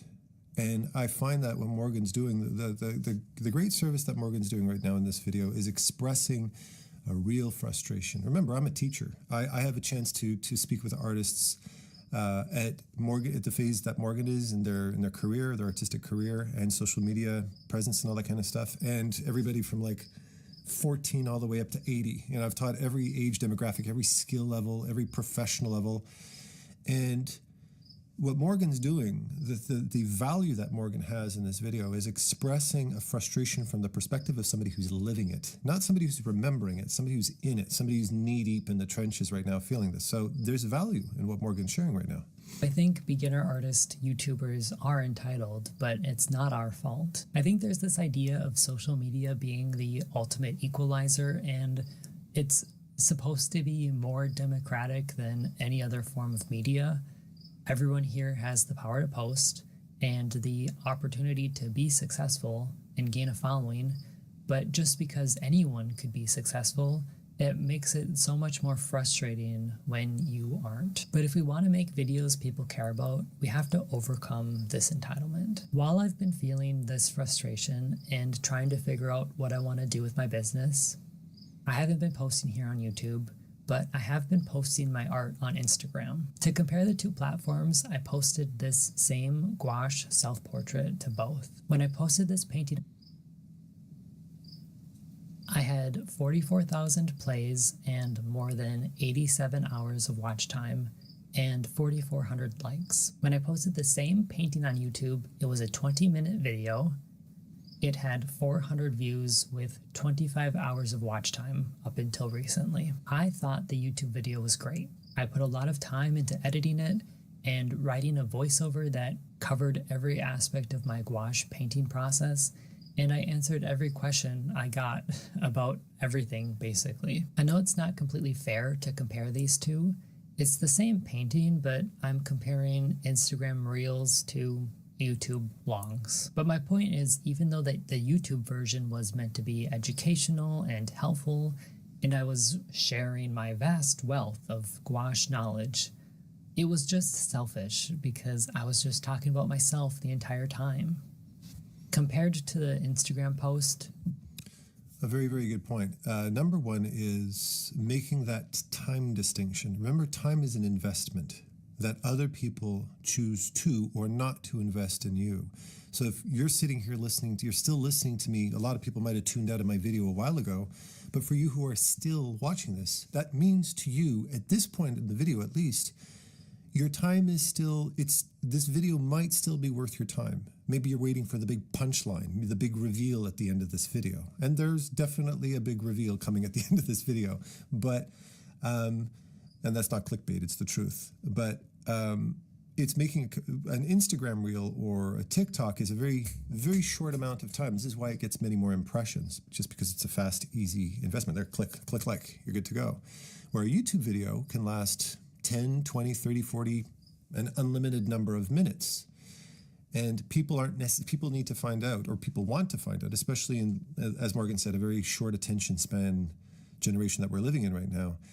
That attention is something you need to really work hard to get. So the time you put into making a video, and I know that full well, that you can put months into putting a video, and then you post it and it gets 200 likes on it. That's very, As a creator, you don't value, you learn not to value, at least this is how I look at it. I don't value my videos that I post based on the amount of likes and dislikes I get. I post the value, I judge the value of my video on how much value I feel I'm bringing to other people and the impact that I feel my video has on people in a positive way. And that to me, whether it's 200 people who are very moved by something or 60,000 people who really don't give a shit and just give it a thumbs up, that makes a very big difference to me. So don't compare the amount of time it takes for you to create something and the amount of time it takes for you to experience something. The Leonardo da Vinci spent many, many, many years and did multiple different iterations of the Mona Lisa. You walk into the Louvre and you look and you go, wow, that's gorgeous. Click, and you walk away, don't you? Does that diminish the value of the Mona Lisa? No. That time investment is up to the audience. So don't judge the quality of your video or your time based off of that. The YouTube video was just fine. The short videos I make are better than fine. They're fun to watch. They're fun to rewatch. I rewatch my Instagram videos all the time. So I know it's not about the quality of my art or my videos. My art is very good. I'm very confident in my creative and artistic abilities. Also, I know that my art is good because I get a lot of likes on Instagram. No, I know that my art is good, and that's that. So why isn't my art doing well on YouTube? There's this extra secret thing that is missing from my art videos, separating me from the successful YouTube artists who I admire. I could keep making art process videos here out of sheer stubbornness, just because that's what I decided I wanted to do when I started this channel, but I think that would be selfish. It doesn't make sense for me to make YouTube videos about my art process because it's not what you want from me. It's what MeTube would want, but it's not what YouTube wants. There are only so many times that I could talk over a long form video of mine and say, hey guys, this is how I make a painting. I love painting. Look at me go. Okay, the painting's done now. Thanks for watching. Very important point. I ran into exactly that same brick wall that Morgan's expressing. I spent the first 4 or 5 years of my channel, 4 or 5 years, hundreds of videos at this point, time-lapse videos, tutorial videos, you know, etc., etc., etc., how-tos, basically. And what I was at best maybe trickling in 1 to 2 subscribers a day. I kind of flatlined around I think it was like the 12,000 or 13,000 subscribers. And this is the early days. So I had a little bit more of a momentum, seeing as how art wasn't as it was, the scene was not as inundated with YouTubers at the time. So I kind of came in at the very early phases of art on YouTube. And at a certain point, I thought to myself, I just can't keep doing this. And I don't feel like I'm personally connected to this process. So the big realization I had, and something I had to go to the mountaintop and ponder, was, where am I in all of this? I'm not just yet another generic artist out there who's going to tell you how to do your art. That's a very finite way of thinking. It's a very short-term way of thinking. And I thought, no, I have a 15, at least at the time, I had a 15+ year career behind me with all of these ups and downs, all of these emotional experiences that I'd had. And I realized that's the side of me I want to share. It's the emotional aspects of becoming an artist. It's the mental growth. It's the maturity that comes in the brain, not just sitting down and drawing. And that became the foundation of my art, and my entire channel changed as a result. And the moment I did that, I became discovered, because I started to be me on my channel rather than be an art YouTuber. I wasn't doing it for YouTube. I got completely selfish and I did me.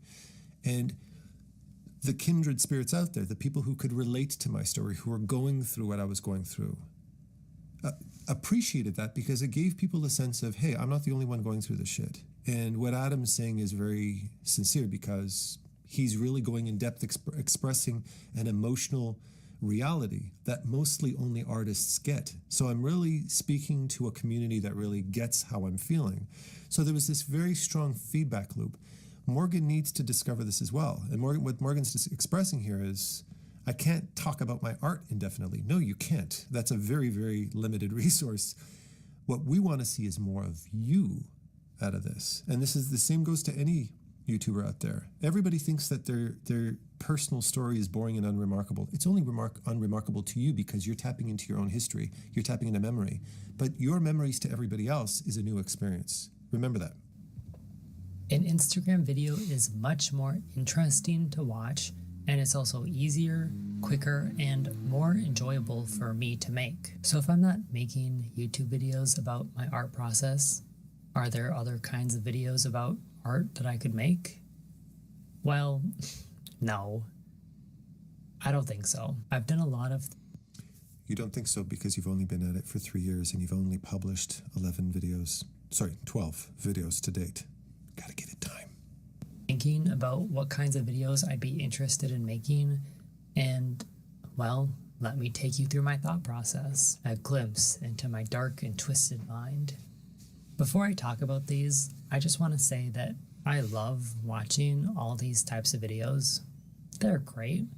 I'm not saying that nobody should watch these or nobody should make these videos, but I just want to make some jokes about them and why I probably won't be making these types of videos in the future. One type of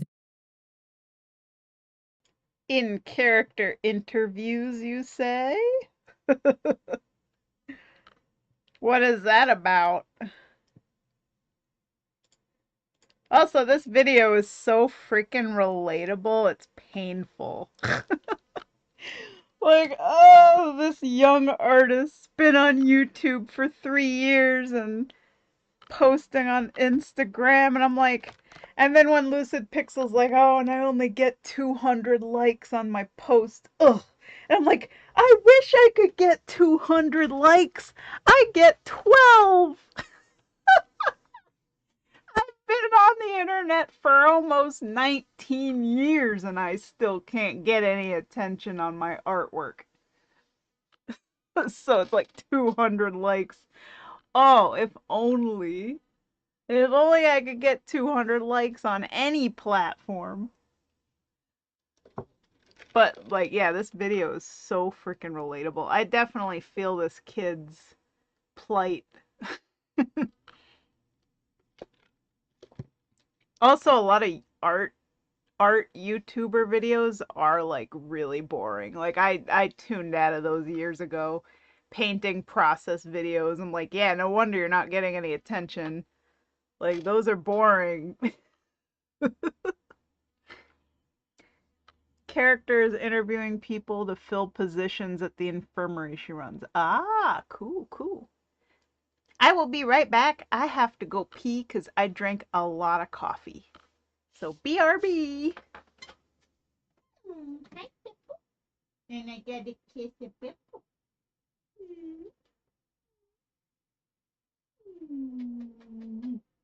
I kissed the Pipple.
Hi, Pipple. I kissed the Pipple. I kissed the Pipple again. She's so adorable. Yee. I'm back. Bibble is being adorable, and I just kissed her Bibble head. Her little fuzzy wuzzy Bibble head. Oh, alright. I always like Lucid Pixel's videos. Like, he is just so chill. So whenever he comes out with a YouTube video, I always like to watch it. Or listen while I work, so. Hope you guys are enjoying this, getting to listen along with me. Even though obviously this, this kind of video is really geared towards artists, but I mean, it must be interesting for people who aren't artists, because you guys are getting a taste of like what it's like for us as artists to try and win people's attention on social media and how really difficult that is to do.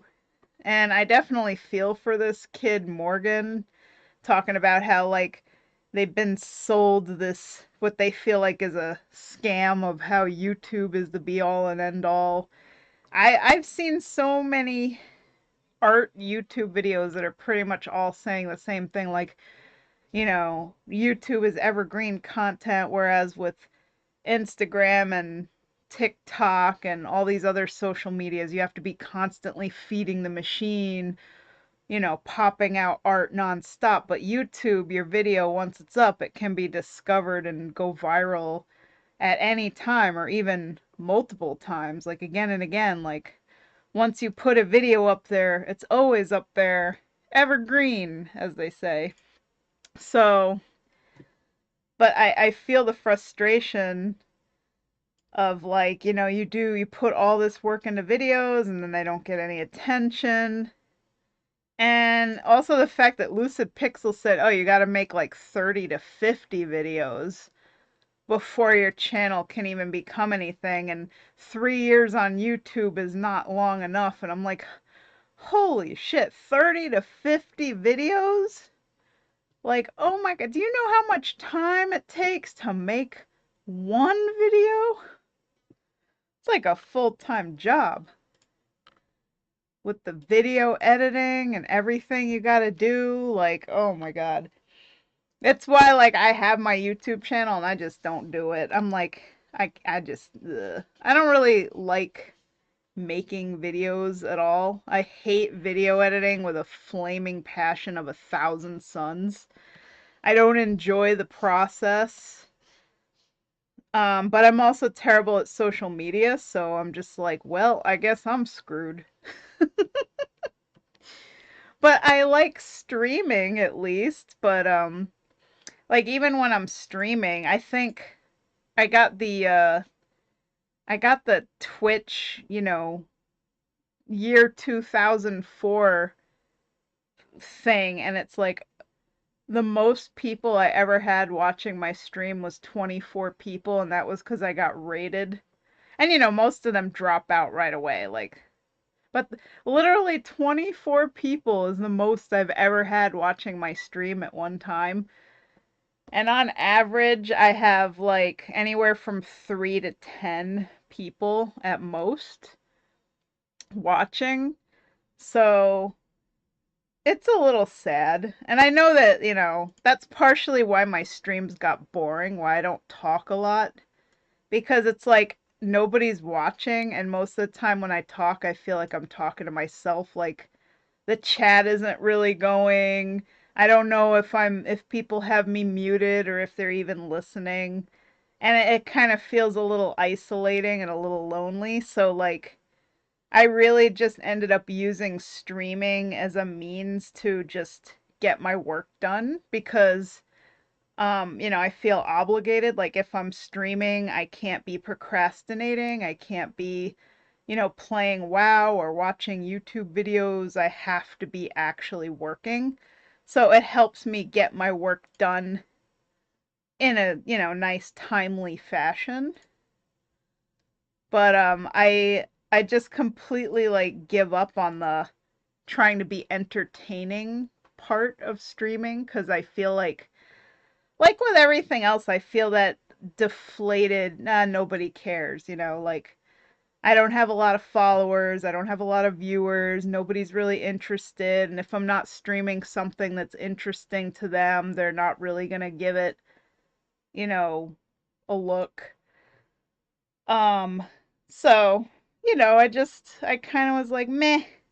I got to a point where after all these years trying so hard to win the attention game, to grow the following, to be popular, to get all the likes and all the comments and all the viewers and this and that. It was just a constant like losing game for me because I don't know, I don't have the magnetic personality, I guess, or whatever it is, whatever the magic formula is to be the most entertaining, watchable, likable, incredible artist. Like, I just don't got the stuff. I got nice art. I got skills to draw. And, people in general, they like me. But yeah, just I couldn't figure out the mystery to how to become a popular artist, how to grow on social media, how to be, a big time streamer. Not to mention just art streams on Twitch do not do well, like at all in general.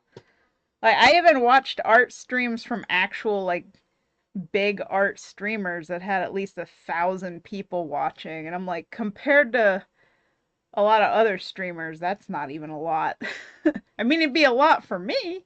1,000 people watching would be insane for me, but yeah, it's this competition for attention is just exhausting, and I got to a point where it's like, you know what? It's hurting me to be stressing about it so much. Like I really need to focus more on just doing my work and trying to just be a good artist, And really I just put everything into my commissions and teaching my private art lessons and doing Comic-Con, and while I'm, making just enough to live, I'm glad for that. But It would be a lot easier if I did have a big following and I can actually get like passive income and, other monetary support to make my life just a little easier and a little less stressful. But again, it goes back to the whole playing the game of getting people's attention. And I hate it. I hate it so much. I don't like making videos. I hate selling my soul to social media algorithms and trying to figure out how to game the system to get the most eyeballs on my stuff.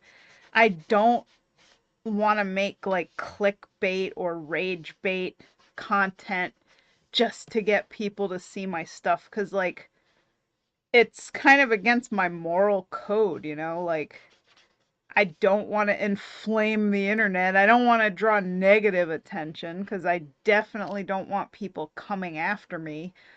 So, I don't talk about anything hot button topic-y or inflammatory at all. So, yeah, it's tough. Like, how the hell do I get my piece of the pie? I've been trying for almost 19 years now to get my piece of the pie. But Lucid Pixel really did say it in this video already, is like, what you gotta do, like every artist, you don't just make a living by drawing. You have to be good at marketing. You have to like get good at video editing. You have to learn all these other different skills, and you have to be juggling like 10 different kinds of jobs. And that's the only way. Like, you have to have multiple skill sets. And it really always has felt that way. I always felt like, man, I'm such a freaking hustler. Like, I have to do all these different things just so I could live. Like, I'm trying to do commissions, I'm teaching private and group art lessons, I'm doing Comic Cons, I'm trying to build up my Ko-fi merch shop, I'm streaming. I'm like, how many more things can I tack on here and hopefully make it? Like, be able to pay my bills, and someday I would like to be able to retire, but that doesn't seem like it's ever going to happen. So I better hope I don't get arthritis in my drawing hand. But anyway, continuing on with the video here, let's see what other gems Lucid Pixel has to drop on us. But just listening to this is just making me feel so sad and hopeless, because I'm like, I understand you, Morgan, better than anybody. Video is the one where people use voiceovers over their art process to talk about various art-related opinions, current events, or reviewing art supplies. The art making is B-roll. I'm going to skip this a little bit just for the sake of Morgan's just describing different things that they've done to try to, find some kind of a momentum on YouTube. But we don't need to listen to the whole thing, so I'll just skip forward. Okay, so we fast forwarded. I skipped through a whole bunch of stuff because Morgan's just talking about different ways that they could make content and stuff. And then says there's one type of video content that I could produce. And I'm stopping and I'm going to continue from this point. So let's listen. About stuff that I'm actually qualified to share. Otherwise, it would be like teaching a digital marketing course right after taking a digital marketing course. We know why that's a problem. Well, again, Morgan is using the term we, as in you and I, this team that we are a part of, this team of people who are smarter and more clever and aren't fooled by scam artists online, and then makes the pyramid, quote, Illuminati symbol with their hands, right? To say, I don't have to tell you at this point. You're in on my narrative here, so I don't have to explain it. Just we'll use the symbol every time we want to call out somebody who might be a scam artist. This is going to become important in a bit.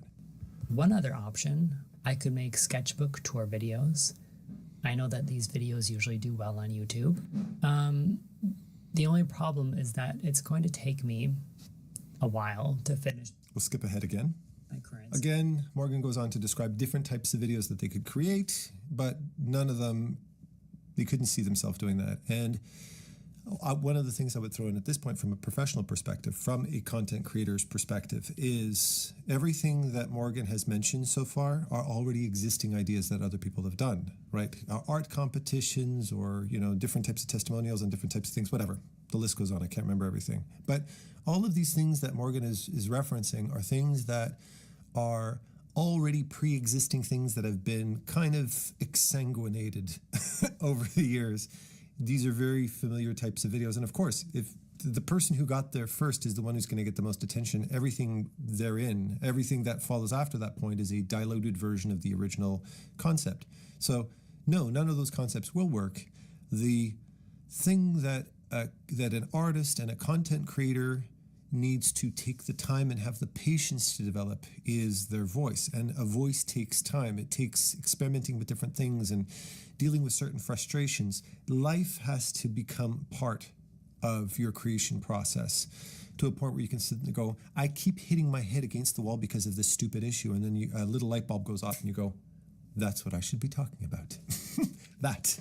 It usually comes at a point of frustration. A good example would be I was very frustrated with the educational system, and I complained about it for years until I went, well, maybe I should become part of the solution instead of complaining about the problem instead. So there's a learning opportunity in here for Morgan and for everybody. So let's go on. So those were 7 different types of art videos that seem to exist on the art side of YouTube. Again, I enjoy and I regularly watch all of them. But these are the options that I see for artists on YouTube, and these don't appeal to me, and I don't think they appeal to you either. So I don't think I can make art videos. I realized that a lot of art stuff... Again, 3 years, 11 videos. I think the biggest issue here with Morgan is, and for a lot of artists who are used to very fast reactions, very fast satisfaction from the videos, is patience. There's a huge lack of patience here. Greatness takes time. Success takes time. It's not something that just happens overnight. Trial and error is a very important part of the process, and patience is the most important ingredient. It's the yeast that makes the bread rise, essentially. If you don't have patience, then your meal will never grow. Your voice will never grow. Your style will never manifest, etc. So, again, we have to create a realistic picture here. Morgan is frustrated and saying, kind of speaking generally, I don't think I can make videos. I don't think art videos are the way to go. They haven't even given it a fair shot at this particular point, and they're very early on their career as well. On YouTube is content designed for other artists. That makes sense because I'm an artist, and these are the kinds of videos that I watch. But just because this is what I watch, it doesn't mean that these are the kinds of videos that I have to make. What I tried to do differently with my last video is that it wasn't about my art, but it was a video inspired by my experience watching videos from art business YouTubers and other content creators. It was the least selfish and entitled video that I've ever made because instead of talking about myself and my art, I talked about something that a lot of people have been affected by through the lens of my experience as an aspiring art YouTuber. Okay, emphasis on my lens, right? Morgan's lens. That phrase, this last sentence, is highlighting where this conversation starts to change for me. Because up until this point, everything that Morgan is sharing is very, very relatable. And this is the second video I watched. I don't know if I mentioned it earlier, but this is my 4th time trying to record this video. The first 3 were in response to the first video that Morgan had posted. The last one that got all the attention. And it got my attention too, so good job, Morgan, right? But the way Morgan just worded this last phrase, the least selfish video I've made, I wasn't talking about me, I was talking about other people, is very misleading. Morgan wasn't talking about other people. Morgan was calling out other people. Morgan was defaming other people, okay? And people whom Morgan is a member of the community of.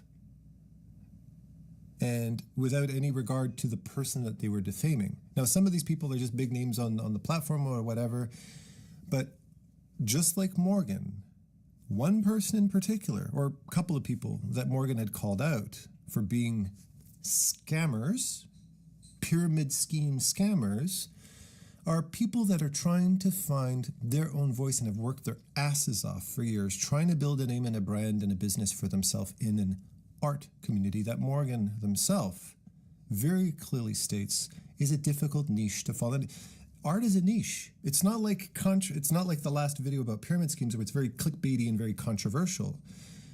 Art in and of itself is very niche. So to be able to make a name for yourself in a very niche community requires more time and the acceptance of the fact that you're not going to post a video and get 16 million views unless you're Jazza. Jazza's the only one. Draw with Jazza is the only guy who's ever, good for him.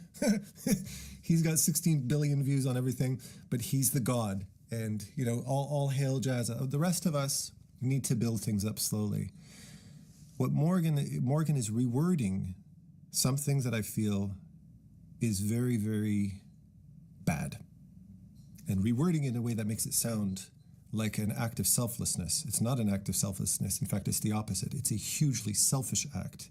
And I'm not calling out Morgan here, but I'm also calling out Morgan because we have to recognize all of the things that Morgan has done that are relatable. That's why it resonated with me. Things that are relatable, things that are helpful, things that represent a voice of the community that can give other people something to chew on to help the community grow for future generations, and other things that take a stick and stick it right into the spokes of a community and can cause permanent scarring and permanent damage to a community. Well, I also really enjoyed making this. I just I don't know this Morgan person. First time I've ever seen them. But that is something I have noticed a lot in the art YouTuber sphere is just drama videos where they're just shitting on each other or calling out other artists. And I get it that Morgan feels like all those how to become a successful art business videos are just part of a pyramid scam or a scam in general. Like I've noticed the trend on YouTube is that people want to all sell you courses. They want to sell you their knowledge. And that's literally the main way they make their money is like, I'm going to show you how to grow your YouTube channel or how to be a successful streamer on Twitch or, how to succeed as an artist or how to become financially independent, whatever. You see this all the time, like literally in every single field, like fitness, business, art, whatever it is, or even for gaming, people selling you on guides or whatever. It's literally just being a coach to people, like life coaches or whatever, coaching them on specific skill sets, selling lessons. This is how a lot of people make their money on the internet. Like that, it really is kind of like the way to make money on the internet. I mean, aside from like if you're just popular and charismatic and you have like a Patreon and people are just throwing their money at you because they think you're the bee's knees. Um, the truth of the matter is that you have to give people something of value, and if they don't find value in what you do or what you're putting out there, then you're not going to keep their attention. Which, oops, I guess I don't give people anything of value. Well, to the people who I'm doing their commissions and stuff, obviously I'm giving them something of value. Like everybody that's watching my stream, everybody who's in my Discord, like obviously you guys find value in the work that I do. Otherwise you wouldn't stick around. But yeah, in general, the key to making it in, YouTube especially is you have to get people's attention, and the way to get people's attention is, psychologically speaking, you have to speak to people on like a deeper baser level. You have to give them something that makes them feel like they're getting value out of it. Like whenever I watch YouTube videos, the ones that I stick around and watch the whole thing are ones that are, I find that they're interesting. They're holding my attention span. Like I don't feel like I'm wasting my time by listening to it because I feel like I'm actually learning something and getting something out of it. But then there's times where I click on a video where I thought it was going to be interesting and then I was just bored like 3 minutes in and I close it and that's it. They didn't keep my attention. They lost me. That's all there is to it.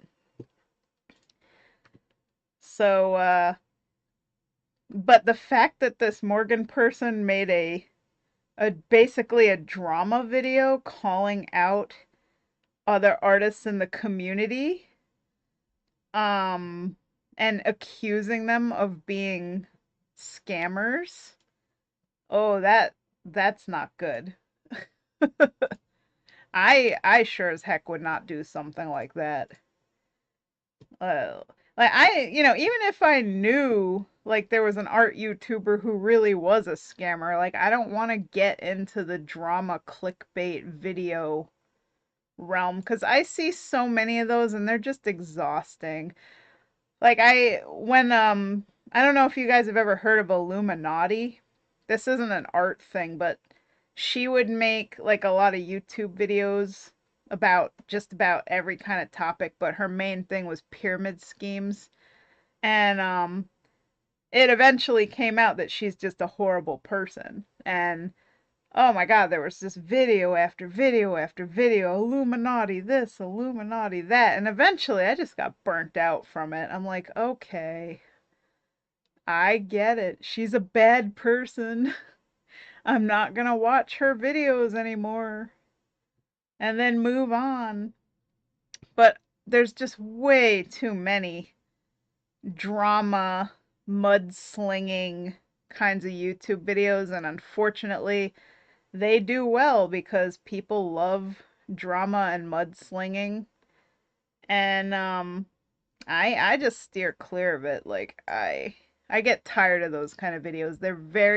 It really because it's all about rage bait right now. Like that is the biggest thing that people use to get attention on the internet is they purposely put out inflammatory content that's gonna like upset people or make people angry.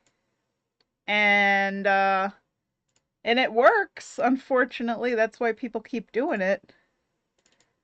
But yeah, I don't want to ever go that route. Like I said, I have a moral compass, and there are things that I won't do. Like, I'm not gonna sell my soul for money. I'm not gonna make clickbait, rage bait content. I'm not gonna put up politically charged stuff. You know, I just want to make my art, draw people's characters. Anyway, back to Lucid Pixel. Video. And if I can find the right topics, I would love to make more videos like this one in the future. However, I don't want to keep making videos about YouTube pyramid schemes. There is a lot more that could be said, and the things that I touched on in my video are just the tip of the iceberg, honestly. Maybe I'll revisit this topic in the future, but for now, I'm satisfied with the argument that I made, and I'm ready to talk about other things. Speaking of talking about things, I think that I really like videos where I talk about things, so I'll probably make more commentary videos or video essays. I like making things in response to the things that I consume. In my artwork, I've always drawn fan art of my favorite characters from TV shows, movies, and video. At this point, Morgan's going to start sharing a little bit more about themselves, stuff that I didn't see. I've watched a lot of Morgan's earlier videos because since that last one, I wanted to get a little bit more of an understanding of where Morgan comes from, the type of art that they produce, their personality, all that kind of stuff. And again, it didn't take me long. 11 videos is not a lot, right? And a lot of them are really, really good. Like I thought a lot of that content was actually really well thought out and the art was fun to watch and stuff like that. But now we're going to get a little bit more of Morgan's background, which I think is also very relevant to what we're going to talk about today. Was, We live in a society where we are always consuming things, and turning that consumption into something productive and pretty and a piece of art is something that is fulfilling to me. So I think it's unsurprising that the videos I enjoy making the most have been in that same vein. If I watch a lot of videos about how to be a YouTuber, I want to take all that consumption, synthesize it, and make a response. That being said, I don't want to just make videos critiquing things or complaining about things. I appreciate a good critique, but I think being a hater should be a hobby and not a lifestyle. I don't need or want to be negative all the time, and instead of only making videos about things that I dislike, I want to also make videos about the things that I like and enjoy. Speaking of things that I like and enjoy, I feel like I should talk a little bit about myself and introduce myself. So Morgan's going to tell us a little bit more about themselves, taking advantage of the opportunity because most of Morgan's videos up to date have not gotten a huge amount of traction. This last one did. Like, we're talking from 500 to 1,000 to probably, I don't know, maybe over 10,000. It was at like 96,000 views at the time that I saw it. So a huge leap from their former videos. So Morgan's taking advantage of this attention that they have to tell them more about themselves. So let's listen. You probably don't know much about me. My name is Morgan. I also go by Morg online. If I haven't mentioned it enough, I am an artist, graphic designer, and all-around creative maker person. I went to college for these things, the art and the graphic design part. I graduated with the highest level of honors, like the genius that I am. In retrospect, completely unnecessary to have an honors BFA in graphic design, and if I were actually smart, I would have realized that. Some random facts about me. There are 3 songs that I know for sure that I've listened to over 1,000 times each. I love listening to the same song over and over again, and it shows. I met Matt Smith in 2014, and I have my signed photo op framed and hung up on my wall. It keeps me humble. This was me 10 years ago, and I feel like I look the same. I was a giant Doctor Who fan, and I'm glad that I'm still a fan because this door that I painted to look like a TARDIS is inescapable. I feel like the best way to get to know me is through my art. I am the things that I make. So if you'll humor me a little bit. So is your YouTube channel, right? At a certain point artistically, you learn that your art is an extension of yourself. So is your YouTube channel. Remember that. As I show off some of my favorite projects, I'm not sure what currently working on some tarot cards inspired by my favorite streamer. So if you'll humor me a little bit as I show off some of my favorite projects, I would appreciate that. I'm currently working on some tarot cards inspired by my favorite streamer. I started this project as a joke, but I'm not sure what the punchline was supposed to be. This project is great because I have a never-ending list of prompts for illustrations that I work on, just whenever I feel like it. Well, 78 cards, 78 prompts, but honestly, that really feels like an infinite amount right now. My senior thesis project for my graphic design degree was this book project about the history of the graphic design for book covers in the queer young adult genre. The box set makes a rainbow, obviously. I'm currently working on a project with this group called Repair Disability Heritage Collective. Their focus is on historic preservation by mapping disability history, which I think is important, and it's something that I'm personally invested in. It's great to design something that feels meaningful. I'm disabled, so accessibility is really important to me, and that's why I manually add captions to all of my videos too. Okay, very important to highlight. Morgan is a member of multiple minorities, okay? The queer community, disabled, etc. Meaning to me, like just by hearing Morgan express that, that to me says that you're a member of multiple different communities that can be unfairly scrutinized, bullied, made fun of, etc. That you can be the target of unfair treatment. That what that should bring out of somebody is a heightened sense of empathy for other people, a heightened sense of acceptance of people of different diverse backgrounds, right? I think that very often plays a part in it. For, you know, if somebody's been smacked in the face with tennis rackets their whole life, they start to become very sensitive to to tennis racket assaults at a certain point, because it's something that hits home to them and something that their heart is invested in.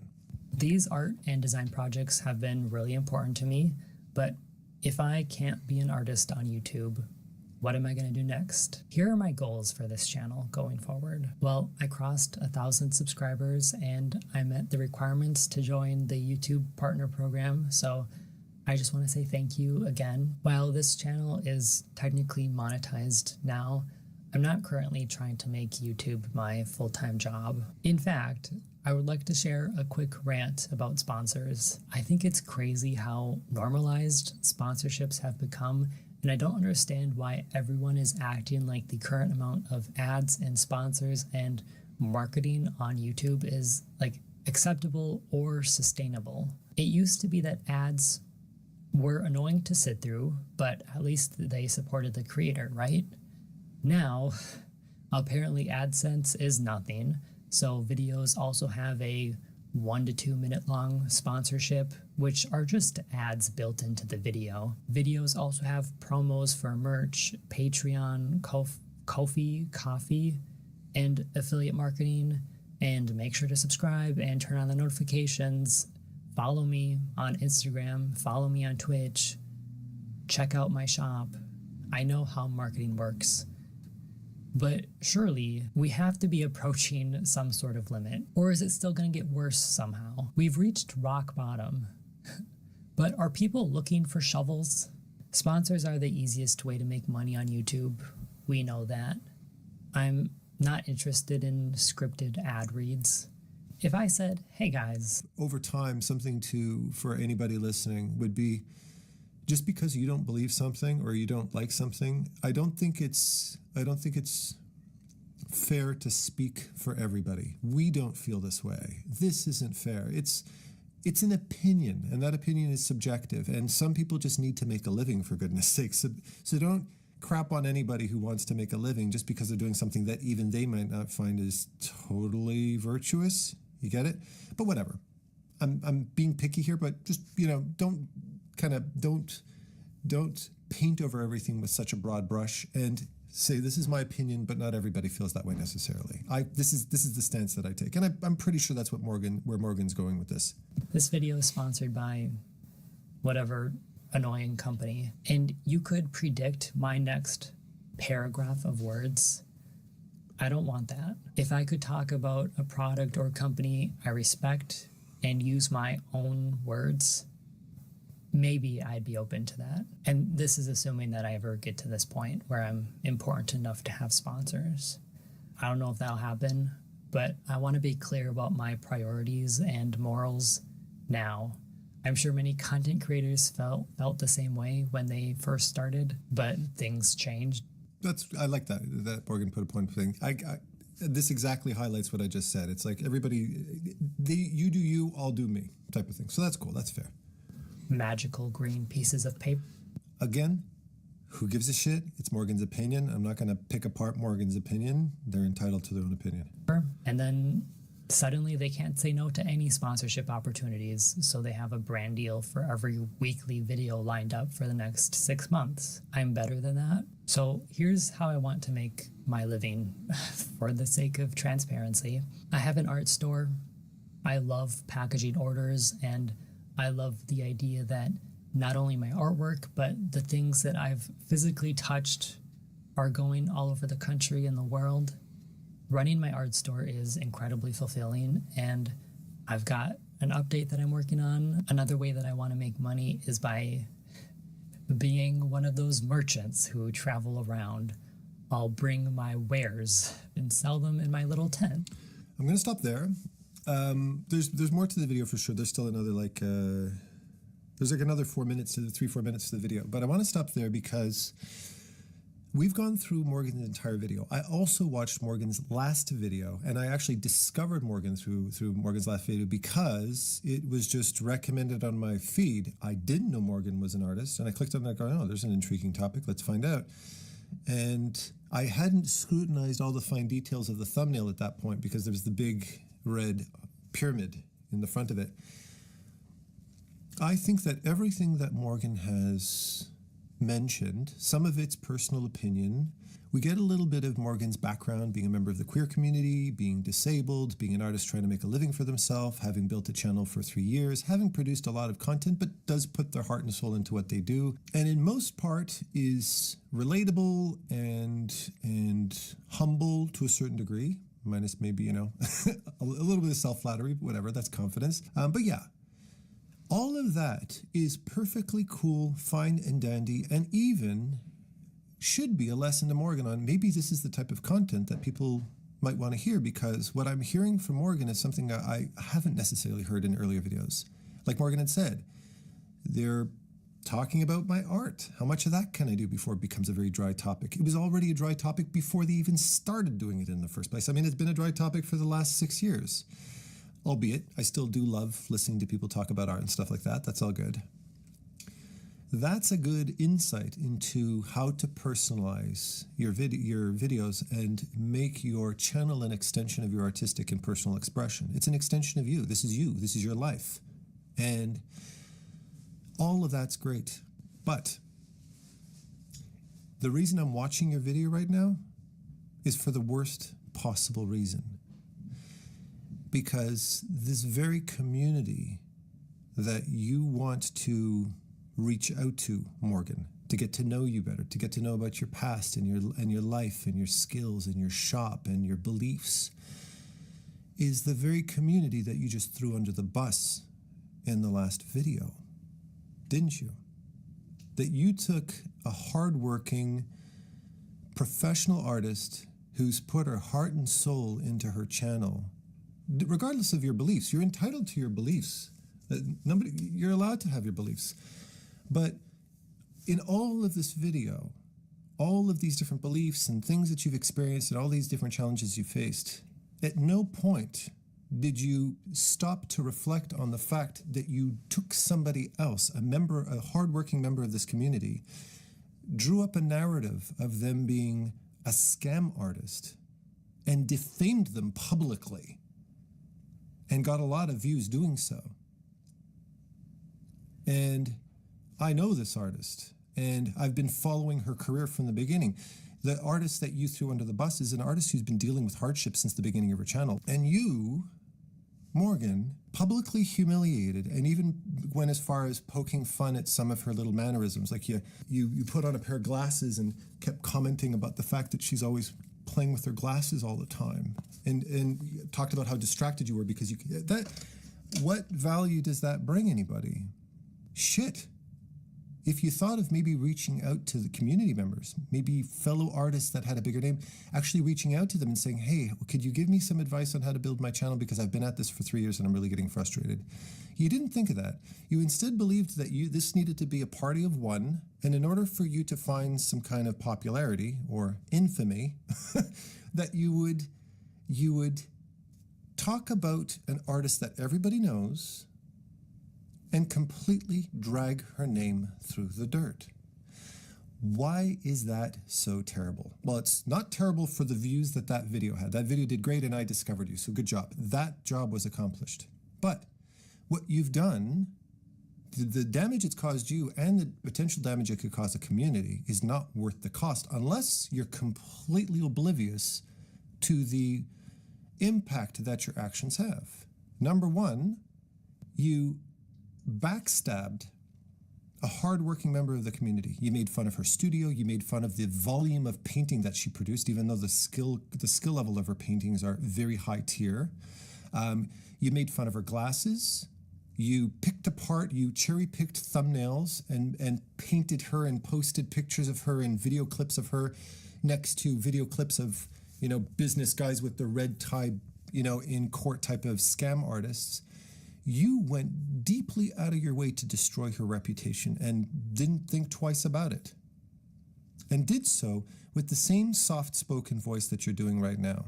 This gentle, innocent. And to me, what that does is it takes all of these wonderful qualities about you, all of these unique, wonderful qualities that you have, and it literally throws them in the garbage. Because I can't empathize with a cutthroat. One of the things I've learned as a professional artist who's been at this for a very long time is this community needs each other. Communities in general need each other. We depend on each other for growth. And I'm going to do something for you that you have not yet learned you need to do for others as well. You need to assume the best of people and give them the benefit of the doubt. I can't diplomatically respond to vitriol and bullying. I hate bullies. And you were behaving like one. I'm not saying you are one, Morgan. I'm saying you fricking behaved like one. And if you want to see any kind of growth, if anybody wants to see any kind of growth, you have to remember that it's not about helping yourself. It's about helping everybody else. As Simon Sinek says, the world is full of self-help videos, but there's not a lot of videos on helping others, are there? And that's what I'm doing for you right now. I'm recognizing you, Morgan, as a member of this artistic community who's expressed a frustration, but went about remedying that frustration in the worst possible way by alienating yourself from the very community that you need. And furthermore, doing what a lot of young artists do, and that is take for granted the power of your own voice. You're not taking responsibility because you didn't even think about it in this video. You just thanked people for all the views and the attention and the fact that you've now gone over 1,000 subs and you can now monetize your videos. That is the least important thing that you've done. The most important thing you've done is you've alienated yourself. And you've gone through great lengths to scrutinize and stalk the content of somebody who never threw anybody else under the bus to get to where she is right now. She's always been a very supportive member of the community. She's always been there to help everybody else. But you, this small content creator who's produced 11 videos to date, tried to destroy her reputation. And I can only imagine how much it hurt her for you to do that, how much it must have hurt her business. Remember, this is her livelihood. This is her feeding her cats. This is her building her studio. This is her making a name. All of these things that you want to do for yourself. So what you did is you took her, you threw her on the ground and stepped on top of her back and tried to use her reputation to build up your channel. Is that the kind of future you want? I wouldn't produce a video and spend months and months researching her just so I could tear her to shit and her livelihood to shit. I would reach out to her personally and I'd say, you know what? I can see you work really, really hard on your content, but those financial videos really feel scammy to me and it's not a good look for you. And you do it in private. Just like everything else you expressed, it's an opinion. It was your opinion. And you try to make that opinion everybody's opinion by using the word we. It's not our opinion. It's not my opinion. It's your opinion.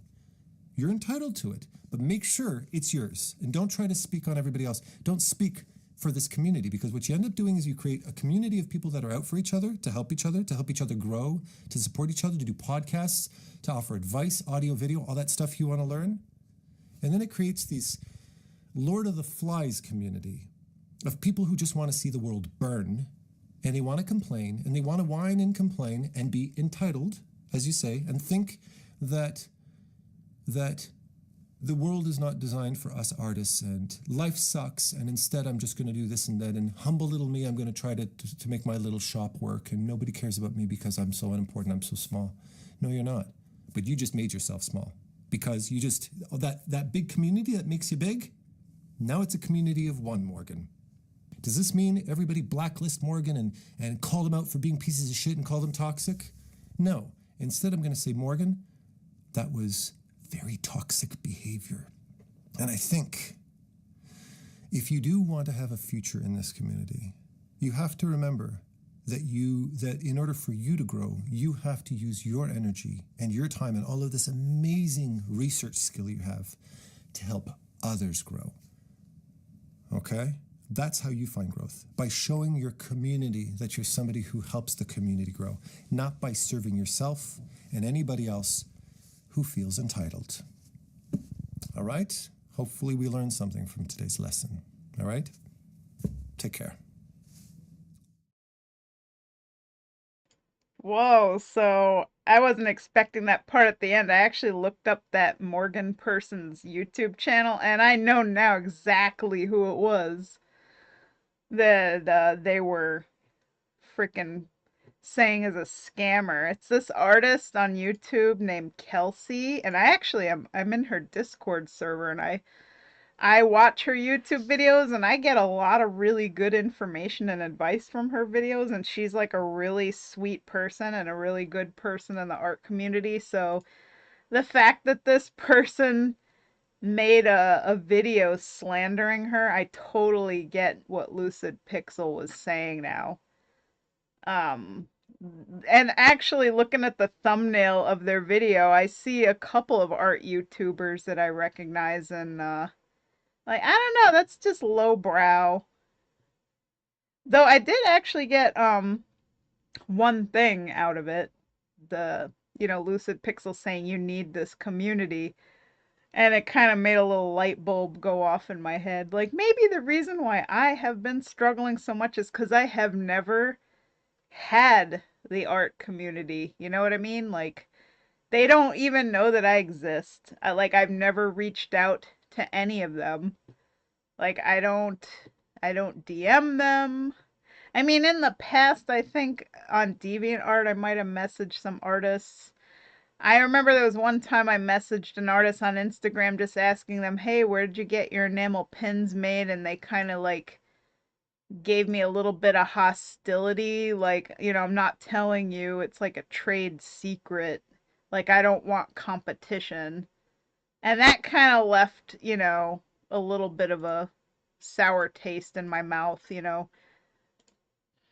But then there were other times, like, I reached out to these artists that were doing a web comic. It was a tea house comic with Frozen Lilacs and Cece. And I asked them, how do you make the lines colored and what is that even called? And it was them, I think it was Cece who does the color holds, told me what color holds are and gave me some advice on how to do them. And that is why to this day I still do color holds. So it's almost like, oh wow, I could actually like reach out and contact these artists and they could actually give me advice. And like, if I ever do make content or videos, you never know, they might share me somehow. And that's like, that is a way of people getting noticed. It's a form of networking. But I'm always like fiercely independent, and I always go it alone. Like, I never ask for help. I don't go into other people's discords and be like, "Hey, could we do a collab?" Like, I promote you, you promote me. Like, I don't know. But hey, there's an idea. But I feel like if I'm gonna go the YouTube route, like he said, 30 to 50 videos just as a base, like a starting point, like, oh my God. Ugh. So yeah, I don't know. I don't know. I don't know what to do. I'm always kind of like stuck because I also just don't have a lot of time. I spend all my time doing commissions and teaching art lessons, so it's yeah. Like, I'm already so divided with my time. The mystery, how to get more internet attention on my art. Ah. But yeah, that Morgan person, that was yikes. Making fun of Kelsey's glasses, like, why you stooping so low, bro? I don't know. Like, definitely listening to them, they came off a little bit egotistical sounding to me. Like, they got some problems. But they're like, yeah, my one video that got attention is the video I made shitting on people in the art community for how they make a living. Like, yeah, that'll get you some attention. not good attention. That's like the exact wrong kind of attention. You know, basically dipped your toes into the drama YouTuber realm. Oh my goodness. Yikes. Well, all I could say for that Morgan person is maybe you should apologize. Like, put out another YouTube video where you like sincerely apologize to the artist that you threw under the bus like that. But at this point, you know, the damage is already done, so good luck.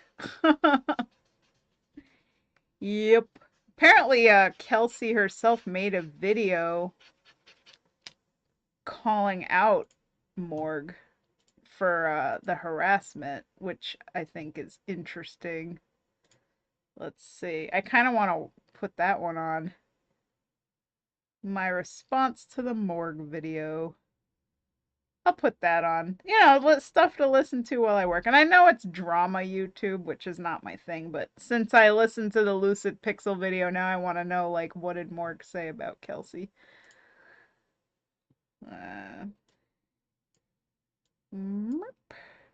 A few weeks ago, a creator named Morgan, aka Morg Design, made a video accusing me of running a pyramid scheme and argued that I don't make enough art or enough money from my art to call myself an artist. Today, I want to respond. That is literally so mean. So mean. Oh my god.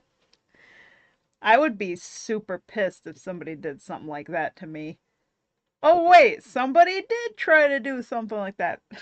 Sayori? Granted, that was a much smaller scale, having this one disgruntled person in WoW trying to tell people not to commission me, versus somebody making an entire freaking YouTube video telling people you're a scammer. Like, oh my god. It's terrible. Anyway, continuing. On to those claims. And I also want to zoom out and talk about some bigger issues in the art community, how our definition of creative work is too narrow for the digital age that we live in, and how the reality of being an artist is far from the overly romanticized expectation. Just a heads up, I really want to get this video right. It's really important to me. And so I've got notes on my computer, and I'm mostly going to be taking the form of a voiceover throughout this video while you look at some footage that I've recorded throughout this year. I want to make this video in part because the accusations Morg made against me are pretty serious and harmful, and I also think that this whole situation raises a bunch of misconceptions many people have, not just Morg, about what it means to be an artist.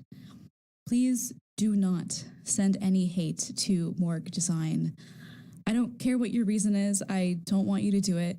I think their video was made from a place of sincerely held belief, and though I don't agree with the argument they presented in their video or the conclusions they made about me, my work, and my intentions, I hold them no ill will. This is the first video of theirs to have gone viral like this, and I remember when one of my videos went viral for the first time and hit these numbers, it was the most attention, positive or negative, I'd ever received in my entire life.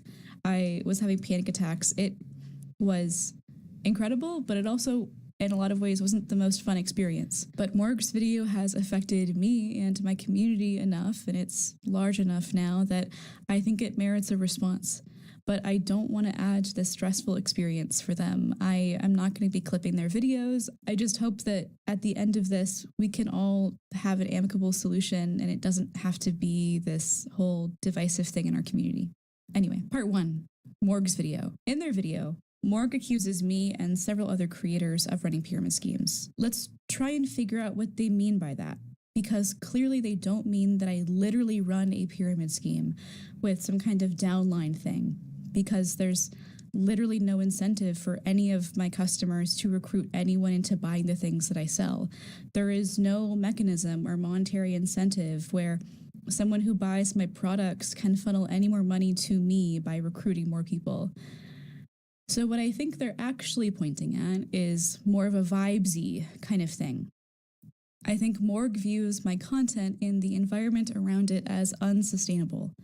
They think I'm selling the hope of success, but not just success, a very particular version of success, only achievable by making the exact kind of art business videos that I make. In this view, my advice isn't really useful for monetizing your art or starting a business. It's only useful for parroting it back to the next level down in this supposed pyramid scheme. This kind of dynamic is, I think, really reasonable to be worried about online, but it's not what's happening here. My advice has been directly helpful to people starting and growing a small business. I have so many testimonials from past customers and hundreds of comments from people that have watched my videos and found them useful. They took my advice and they got results. I have helped prominent creators in this community better navigate brand deals to get paid what they're worth. I've helped people make their most popular YouTube videos ever. Someone who bought one of my educational products said that it made a huge difference in their ability to take their art full-time in less than a year.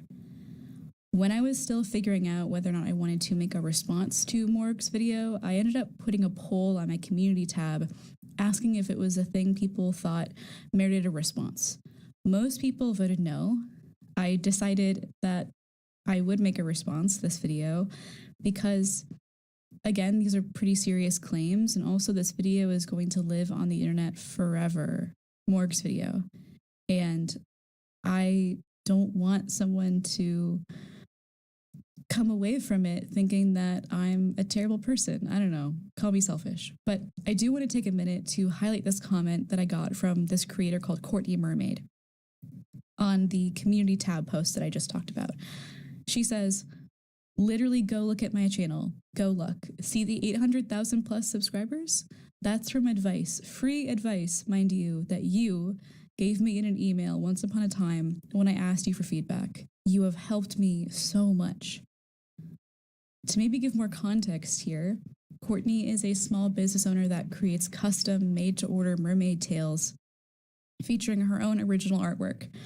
I don't know her personally. We're not close friends. I've had like one email exchange with this person. I genuinely, sincerely wish her the best. And she's not making art business content. She's directly monetizing her creative work. I'm not taking credit for this person's success or the success of anyone that I've worked with, paid clients or not. The effort they've put into their business is theirs, and all of the congratulations and the credit should be given to them. But to say that my advice never helps anyone or provides no value is just not true. I regularly get comments and emails and DMs, too many for me to respond to, thanking me for the advice that I share online. Again, I'm not talking about people who exclusively or even mostly make content about the business and marketing side of art. I think Morg's concerns about sustainability in the art ecosystem are reasonable, but these people who found my content helpful run businesses where they're directly monetizing their creative work. Everything from selling blankets to originals to graphic novels and webcomics. If I am a pyramid scheme, it's one step tall, one level deep, and that's not what a pyramid scheme is. That's called a business, guys. Morg is completely entitled to believe that my content doesn't have value for them, and so are you. I'm not trying to make stuff that perfectly fits every single person's creative journey or their goals, but it does help people. I've never personally interacted with Morg either in person or online, to my knowledge, unless they have an alt account. They've never left comments on any of my videos, never spoken in my community Discord server despite being a member, and as far as I can tell, they've never purchased anything from my online shop. I'm confused about how they're able to so confidently accuse me of running a pyramid scheme and scamming my audience, when as far as I can tell, they've never tried any of my products or been an active member in my community. Morg, of course, had no responsibility to reach out to me before making these really public claims, but I can't help but wish that they had. I would have been so willing to connect them with past customers and hear out their constructive criticisms in private and have a chance to make changes if I decided that's what I wanted to do before they went public with it. I don't want to minimize the effort they put into their video. Videos take a ton of work. I will be the first to say that. But I would have personally put more due diligence into verifying some of the claims they made before they posted this video. Accusations like this can be really harmful for a small business. Sorry, editing Kelsey jumping in here. I hope the audio change isn't too jarring. It's like 10 p.m. and I'm in my bedroom at home. But as I've been editing this video, I realized that there was a really important point that over the course of writing and revising my notes for this video a million times did not get included in this version. And I think here is the best place to say it.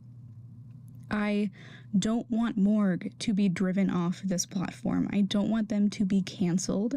I don't want them to feel like the door is closed for them on their opportunities in the YouTube art community. I think there could still be room for them here if they want it. I know they made a follow-up video saying that they aren't going to make art videos anymore. I think that's a shame. But I think and I hope that door is still open for them if they want to take it, because I like Morgue. I like their art. Based on their Instagram, we have a lot in common. We're both from Minnesota. I personally graduated from McAllister College and met my partner of 6 years during my time there. He was going to the U of M. We spent so many mornings together in the cramped little Al's breakfast in Minneapolis before I would take the Green Line back to my own campus. And I have so many ties and connections to that state that honestly there's a really good chance that we have someone in common. Morgan and I also have a lot of common interests. Based on their portrait work, we watch a lot of the same YouTubers and both love Pedro Pascal, and I like their work. In another life, maybe even this one, I could see us being friends. And I feel bad that they posted their art on this platform and didn't get the reception that they wanted. I know they didn't ask for my advice and they probably don't want it, but I would gently suggest that maybe 12 videos over the course of a few years isn't really enough to find their footing. It took me a good couple years of really consistent uploads to find my creative voice and refine my idea for what I wanted my channel to be, something that is honestly still in constant flux. And I hope that Morgue stays true to themselves and doesn't give into the incentives of this platform in a way that compromises their own creative vision. And I hope that if they make more art videos, this online art community that has changed so many lives for the better, including my own, is welcoming and watches with an open mind. But that was the thing that I wanted to say. And now let's get back to the video. Part 2, making art. Someone might watch Morgue's video and come away thinking that I rarely make or share art, and that's simply not true. A big part of Morgue's argument is that I'm not an artist because I don't make enough art, that I don't post my work on Instagram or update my website frequently enough. And I'll totally admit to those 2 points. I do not post my work on Instagram and I don't update my website frequently. I'm not active on Instagram. I haven't been in years. I don't like the platform.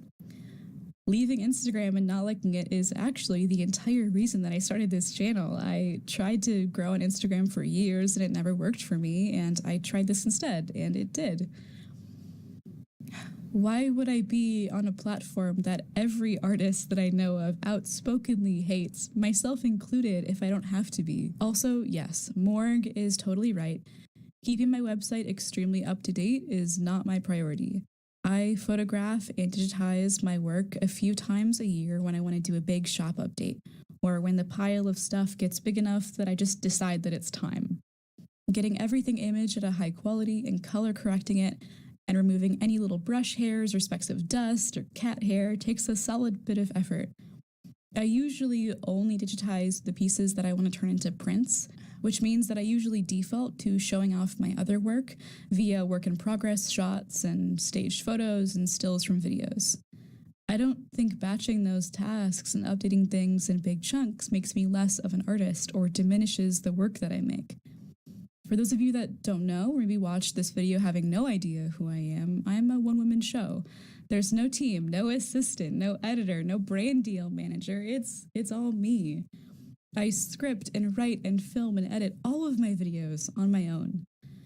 Aside from one close friend, my lovely friend Mel, who helped me facilitate a workshop earlier this year that we will hopefully be able to hold again, I operate my business entirely by myself.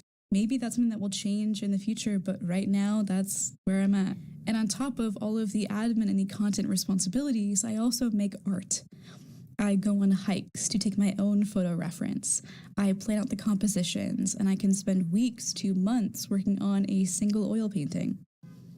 For me, an art-focused video usually takes somewhere between a week to 2 months to film, sometimes longer. I'm currently working on a bunch of works in progress and sitting on unused footage from as far back as May.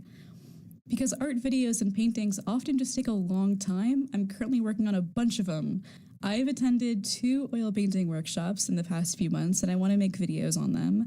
I've recently wrapped up a 4-month-long art mentorship this summer with an amazing instructor, and I've taken hundreds of reference photos on various trips, all things that I filmed that I want to make art about and that are sitting on SD cards and hard drives.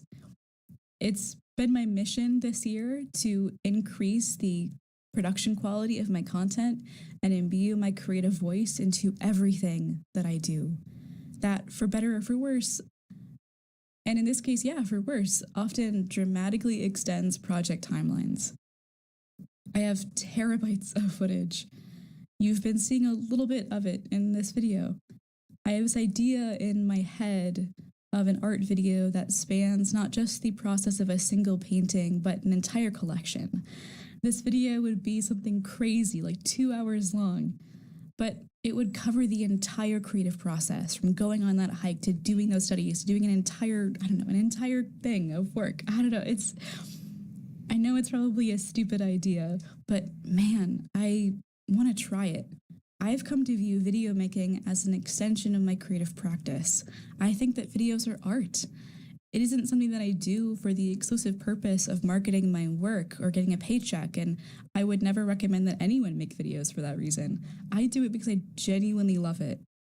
I have become so interested in video production and making art about art that I've become so obsessed with this idea of feature-length film-style art vlog videos.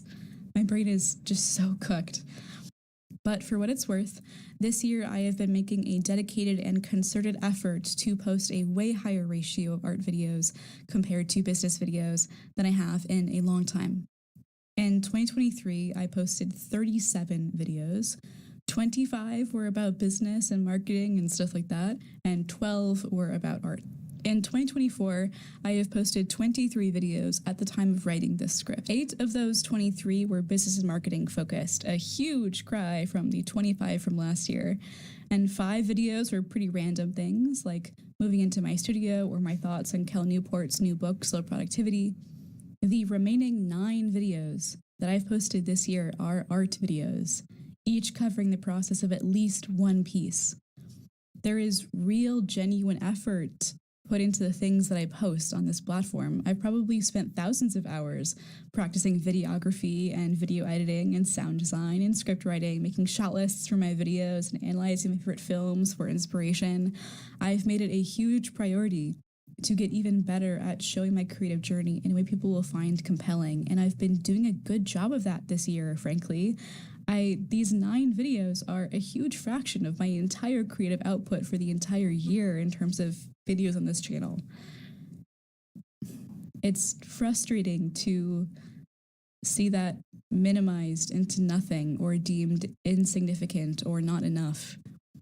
These videos feel like creative work. They feel like they should count toward the qualifications, I guess, my qualifications to call myself an artist. That brings me to part 3, the reality of being an artist. I understand where Morg and other people are coming from and wanting to have a single clear definition for what counts as revenue from your art and what doesn't. But I don't think the line is that clear. I don't think it should just be revenue from your online shop or sales of originals and prints. We're living in a world where you can financially support your favorite artists by just checking in on their creative journey, by just seeing the process of a painting. It feels like too narrow of a definition now. I'm going to go on what feels like a tangent for a minute, but I promise it'll all tie back together. So, historically, artists have been funded by wealthy patrons and even governments to give them the time and the space needed to make art. But the art itself has always been impacted by that patronage, from Michelangelo's ceiling frescoes in the Sistine Chapel, which he hated doing, by the way. He considered himself a sculptor, not a painter, to the countless portraits of aristocrats that line museum walls. The world is more complex than that now.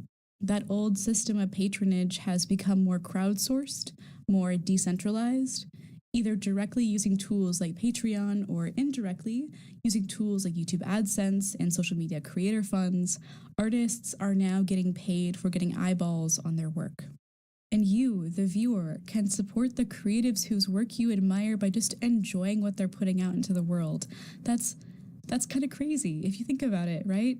This future isn't without its flaws. There's so many things wrong and so much stuff we have to work and try to fix, but it's hard to argue against the fact that making a living as a full-time creative or a part-time creative or making some amount of money from your creative work is more accessible to a wider group of people, especially those who have been historically excluded from the traditional art world, than it has ever been.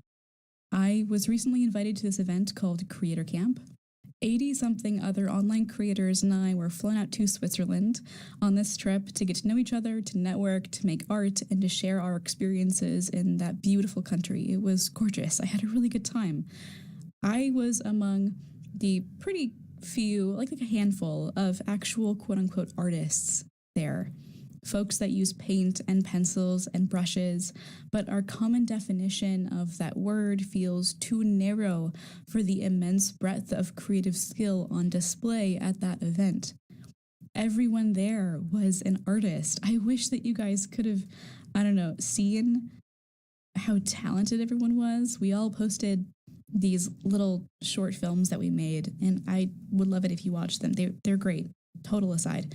But the poetry that was made, the short films created, the poignant comedy crafted, the cinematography, the songs that were sung, the music played, the photos taken, that was art.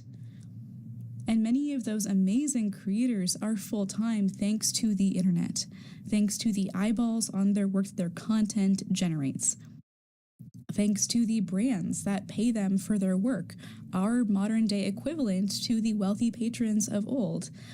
And it feels crazy to me that we discount all of the work these amazing creative people are putting into their content because it doesn't fit an incredibly narrow definition of what people think is compensation for creative work. I think we often cling to this idea of what it means to be an artist or a full-time artist that is unrealistic and harmful. Something overly romanticized and fundamentally inaccessible to the vast majority of people, and frankly, a definition that sets a damaging expectation of what it's like to have art as your job. Unless you are wealthy in both capital and connections, it is exceptionally difficult to spend the majority of your working hours as an artist actually making art. But this seems to be the expectation people have. That they'll be able to wake up every morning and just make art and the pieces will sell themselves somehow, like magic. But like any other small business, being a full-time artist is work. Only a fraction of that work is making art. And I try to present as holistic a view as possible with my business. Again, painting an accurate picture of my experience and what this is like for me. I'm not trying to be like the end-all be-all definition of what it means to be an artist. I think this word has nuance and we should respect that. Most artists don't have executive assistants or art dealers and do all of the work involved in running a business themselves.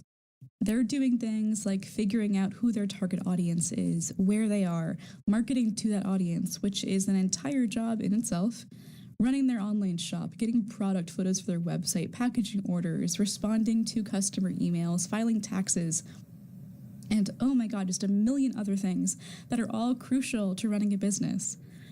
I've been very open and honest about how I struggle with this workload, how task switching between all of the hats that I have to wear is difficult. And I, of course, don't make as much art as I would like. I would love to live in a world where I could retreat into a little cabin in the woods and not have any responsibilities other than making the work that I'm most interested in. Who among us wouldn't want to live in that world? But that's a fantasy, and as appealing as it is, it's just not doable for me right now. It's probably not doable for you either. I don't want your takeaway to be that I don't make any art. I absolutely do. YouTube videos are art. Sometimes that art contains even more art, like my oil paintings. I have posted 9 videos of those so far this year, each covering at least one piece.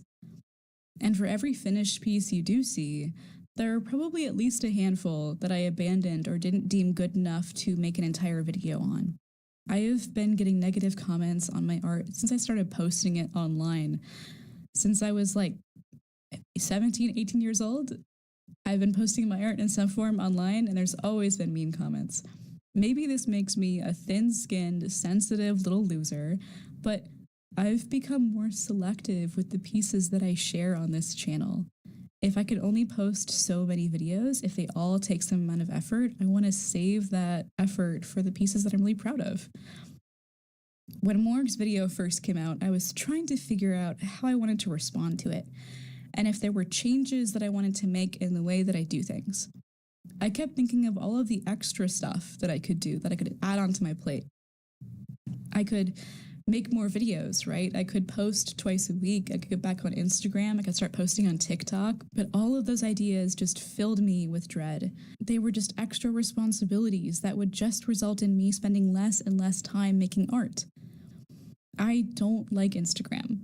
I haven't been very active there in years. I'm glad that Morg has found more of a following and a welcome on that platform, but posting short form video, for me at least, has always felt empty and unfulfilling, even if I personally know creators that leverage that medium to create meaningful work. It never felt like it was my thing.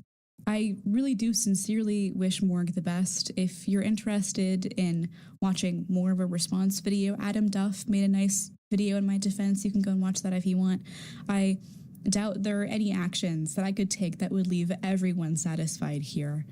I probably wrote like 4 or 5 different versions of this script, all that addressed this differently, and I felt like this was like, I don't know, maybe the best one or the least bad one.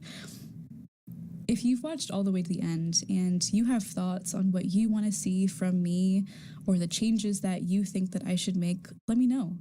My current plan, insofar as I have one, is to keep making art videos and to keep making advice videos and continue to work on finding a balance between the two. I know this isn't sexy in the art community, but I like learning about business and marketing. I think it's fun. I think it's interesting. I think there's nothing wrong with sharing my knowledge with other people. I think people leave a lot on the table when they write off this stuff. And I think there's value to be gained in learning about it and sharing that knowledge with other people. Both my art content and my business content satisfy my inner artist. It's important to me that I do both. I don't want to give up either of them. I do plan, though, on starting an email newsletter, so not Instagram, not TikTok, an email newsletter, something zero algorithm that feels more mindful and intentional, where I can share photos of my work and the behind the scenes of my process. I'm also thinking about splitting my website into 2 different websites eventually, one just to sell art and one to sell educational stuff. So right now I have one website that's doing both. I'm thinking about kind of splitting it so each one feels more focused. And maybe eventually I will have the time management skills and the resources necessary to even have 2 YouTube channels. But I'm still torn on whether that's the best path. There's no easy answer to this stuff. Everything takes time and effort to experiment with, and because it's just me, there's only so many experiments that I can do at a single given time. I do think, though, that we need to have a broader conversation in the art community about what the term full-time artist really means, who can use this term and who can't, and how we define compensation from your art in a world where fans of your work can financially support you without ever directly giving you money or collecting a piece, and where brand deals and commercial work and AdSense are increasingly taking the place of the wealthy aristocratic patrons from history. I said this in the beginning, but I do not want anyone to send hate Morg's way. We are all adults. We're all capable of being civil and respectful. I think it's better for constructive critique to stand on its own based on the merit of the argument and not to stoop to gross high school level bullying. Morg is a small creator, and like I mentioned, this is probably not the video of theirs they wished had gone viral, but the accusations they levied against me were pretty serious stuff, and their video has enough views and has affected my community enough that I thought it was worth a response.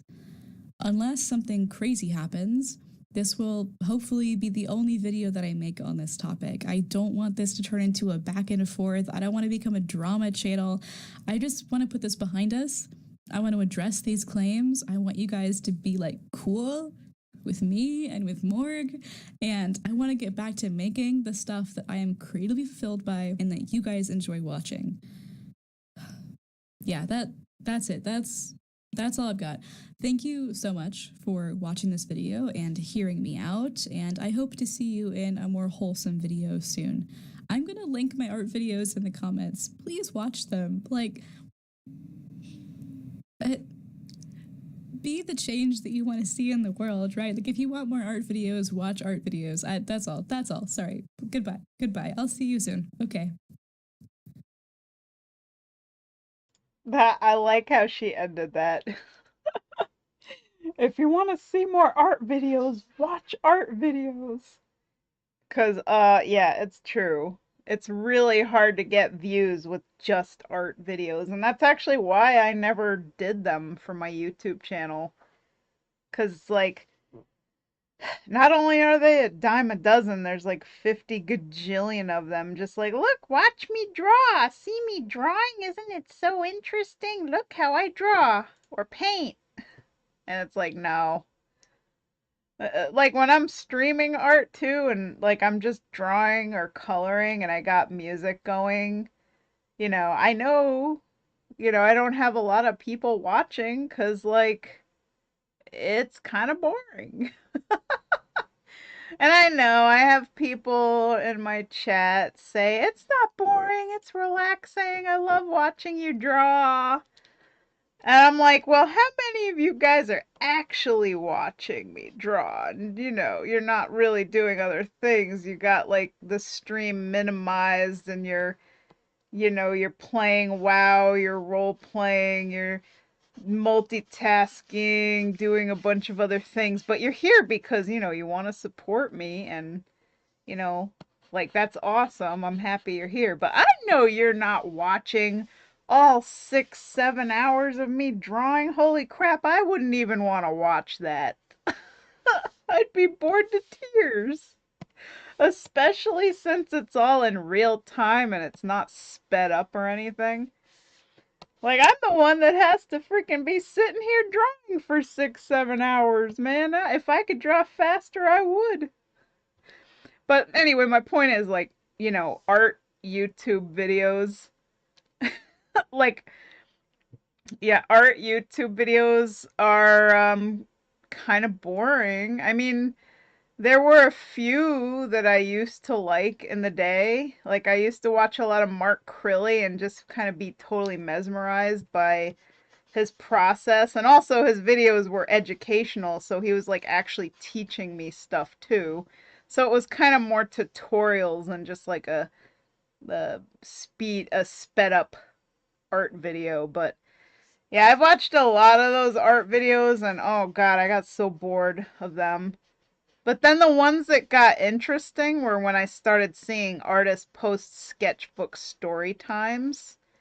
Like there was this one YouTuber, Emily Artful, and she was doing sketchbook story times where she's just like doing a watercolor painting, but then also just telling us stories about her life, like her struggles with drug addiction, and then there was this whole thing where um this like crazy bitch was like stalking her and trying to like ruin her life and everything. Oh my god, what was the name of that artist? Like there was a million YouTube videos, like drama art videos about this chick who was just psycho. And I can't remember right now. But, and again, see, it always ends up going into drama videos, right? It's like the internet is all about rage bait and clickbait and drama. Like, even I'm guilty of it. Like, just watching a video.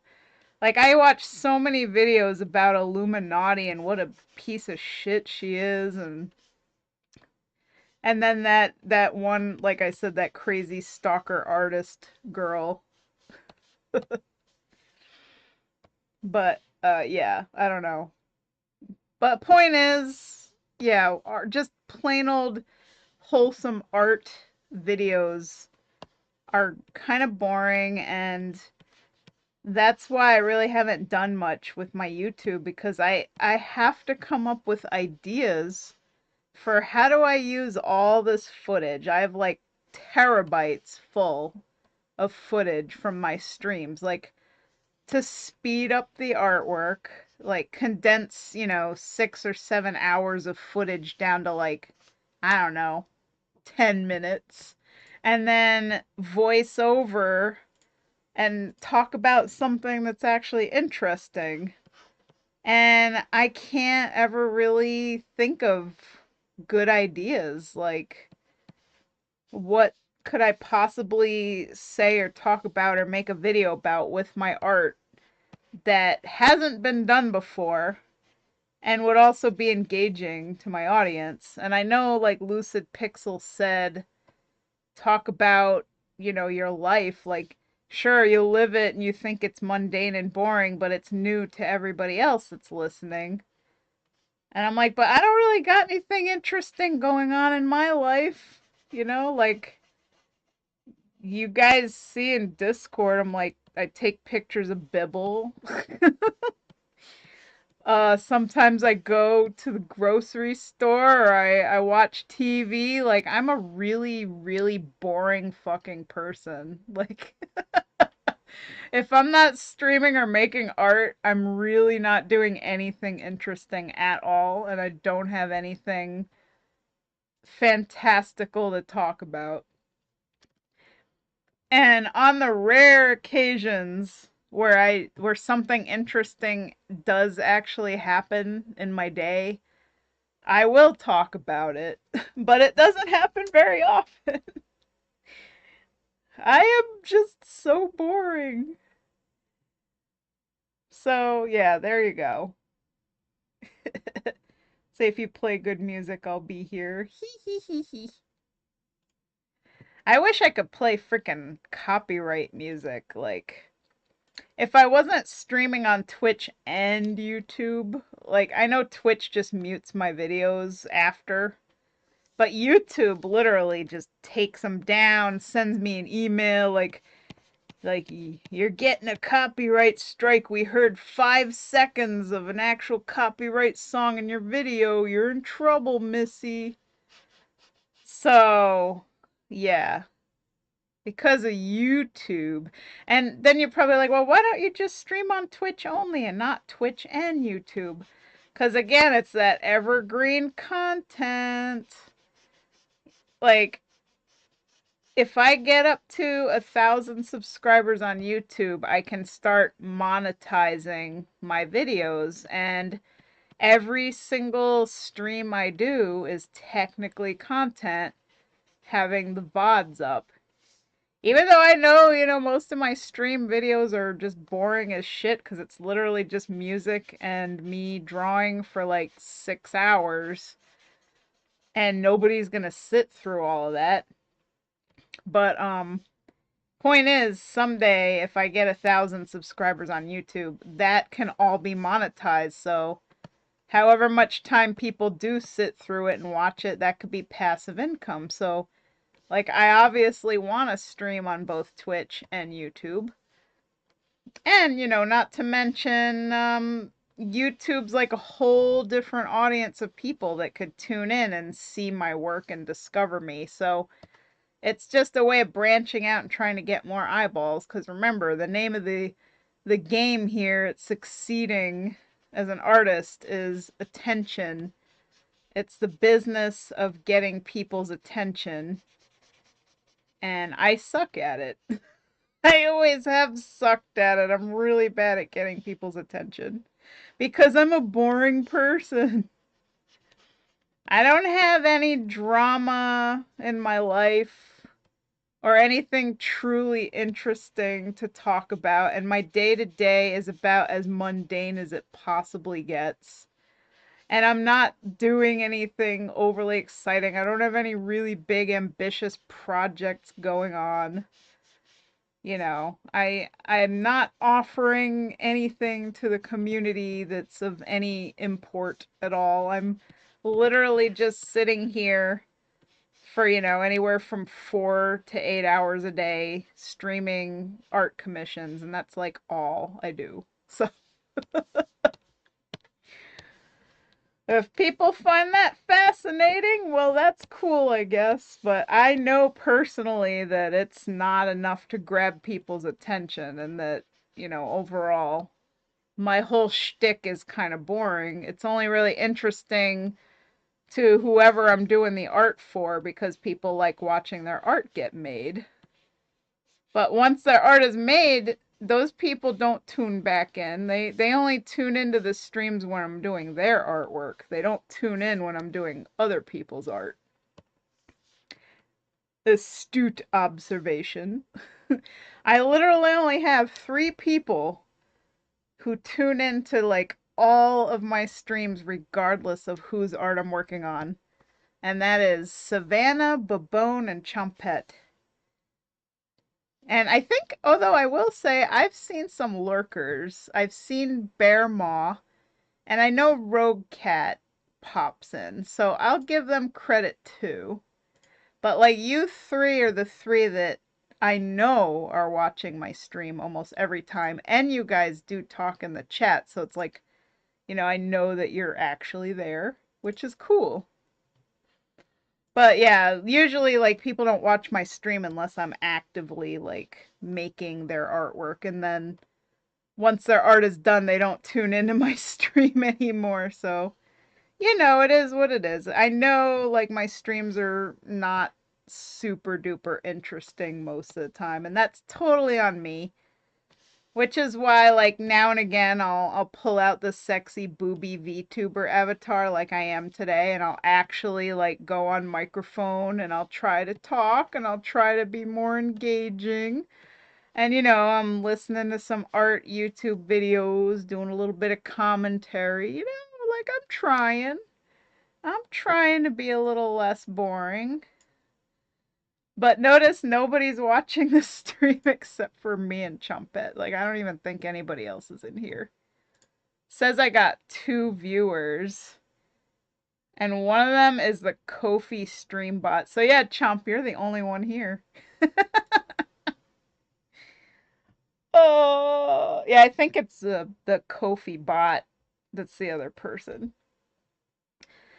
But yeah, so, but this whole stream is, you know, gonna be on YouTube.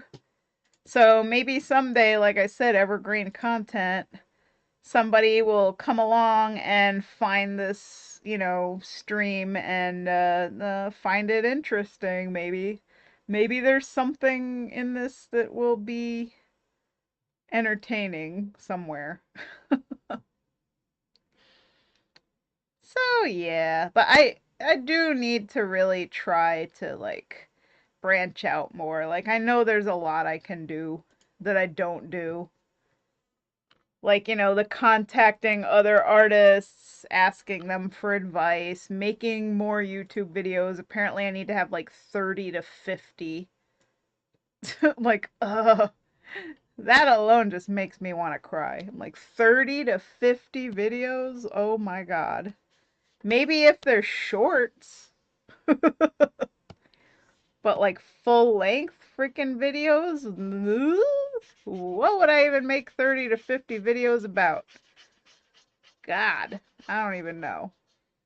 If I wasn't such a boring person and I didn't have such a mundane life and I can actually think of interesting, cool things to talk about, then maybe I can make 30 to 50 videos.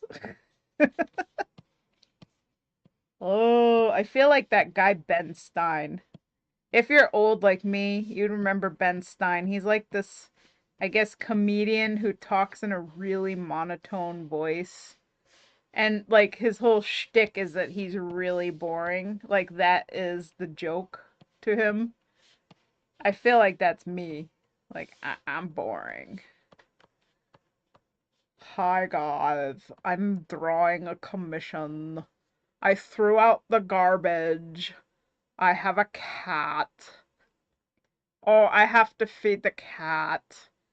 Okay, I'm back. Let's draw some more. Like that's what I mean. It's like I'm so boring. I'm so boring. I bore myself. uh, there you go. That See, I'm so boring. I don't even know what else to say. I'm already out of things to talk about. So I don't go on the microphone hardly ever. It's like I don't know what to even talk about. I'm drinking Dunkin' coffee.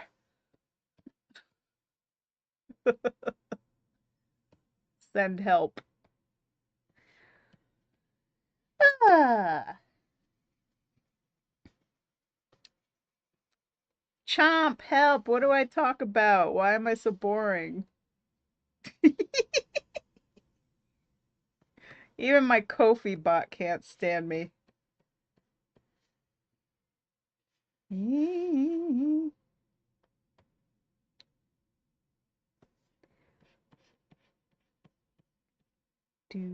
I don't think you are boring. How can I not be boring? I don't understand. How am I not boring? I don't know. I find myself boring. Because like half the time like I said, I run out of things to talk about and then I just go quiet and I'm like, ugh. When I watch like VTubers, like those cutesy anime VTuber girls, like they're so funny and so entertaining and I'm like, I need some of that. I need that charisma. I gotta get rizzed. Gotta rizz me up so I can be more entertaining. You talk about everyday things people can relate to. You're real, not putting on an act. Aw, well, thank you. I do try. Well, I only know how to be real. That's the thing. I don't know how to be fake. Shake and bake fake. Because I can only really be one thing, and that's me. I don't know how to do no acting.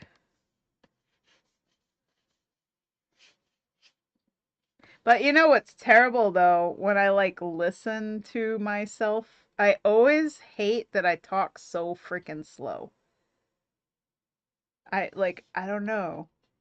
I talk too damn slow and I sound really stupid to myself anyway.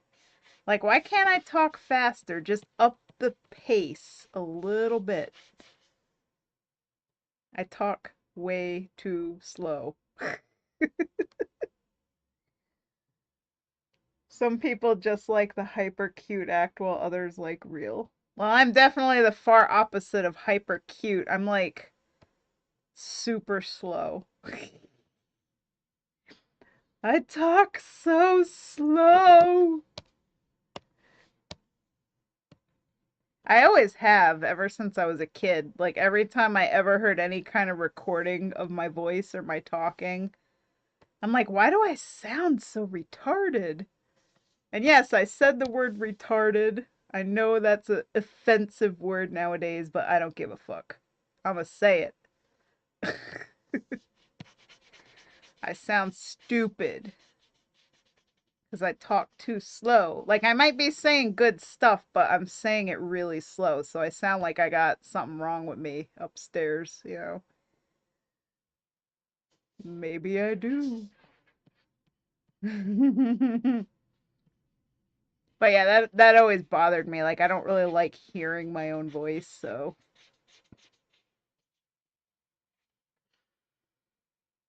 Not really anything my son watches, but except two YouTubers. One is FGTV, the other gaming family that does life while playing games. It's real, not them putting on an act from what I can tell. I always hear all kinds of stuff about those family YouTubers though. Like not them being real, but definitely them putting on an act and then using their kids to like monetize, like in a creepy, not good kind of way. Like always filming their kids and putting them out there. But I know that's probably different from like whatever one you watch, but family YouTubers, I always hear that they're kind of walking a fine line between exploiting their children and just making, reality TV kind of content.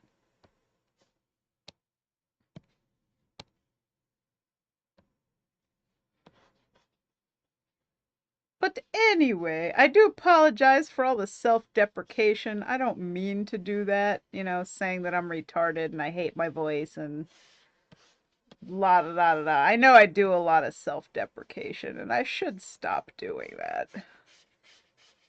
Because that's not a good look either. Like, people gonna come in and be like, I don't want to watch this person.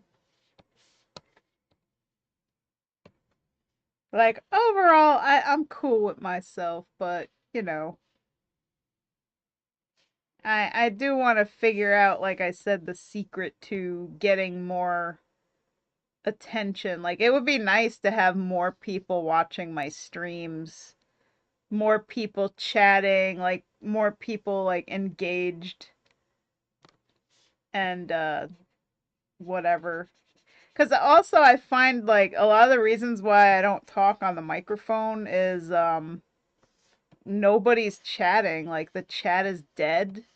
And if I'm out of ideas and I don't know what to talk about, having somebody to talk to is huge. Like it gives me somebody to, bounce ideas off of. Like I'm not stuck in a total echo chamber.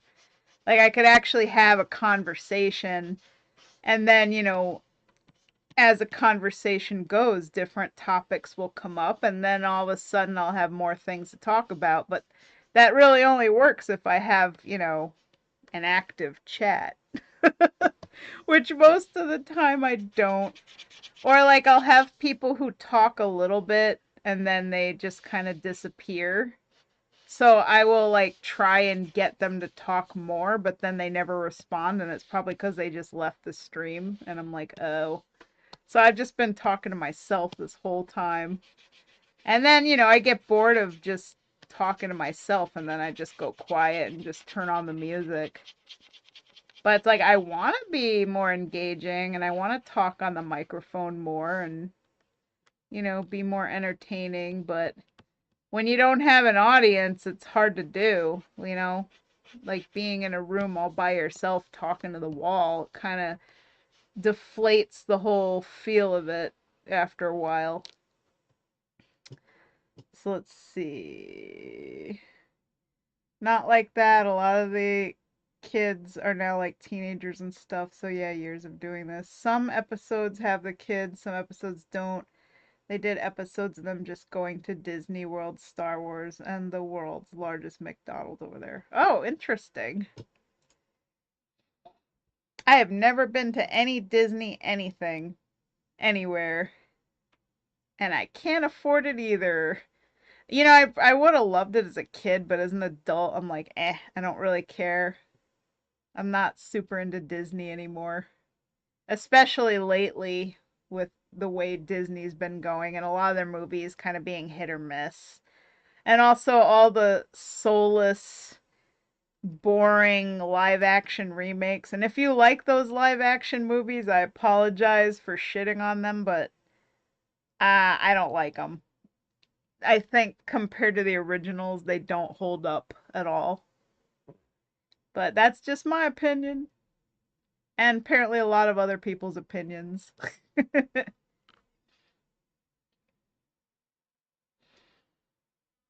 Looking forward to Mufasa. I actually never even watched the Lion King live action because The Lion King was like my number one favorite Disney movie, and I just did not want to ruin the memory of it.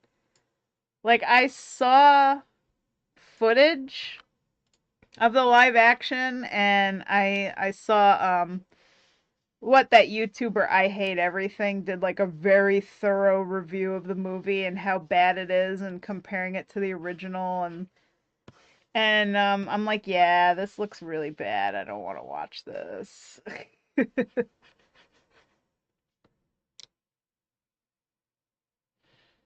I'm pissed they took out Scar's song. Yeah, and also the fact they didn't even hire Jeremy Irons back to do Scar's voice.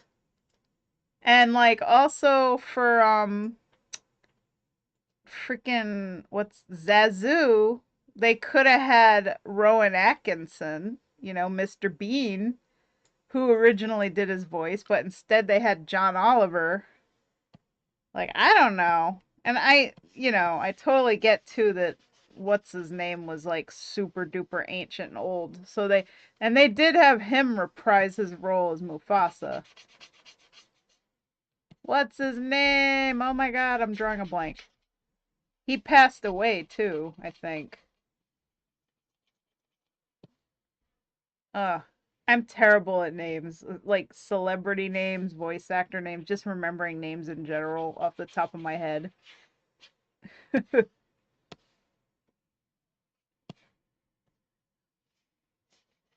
But you know who I'm talking about.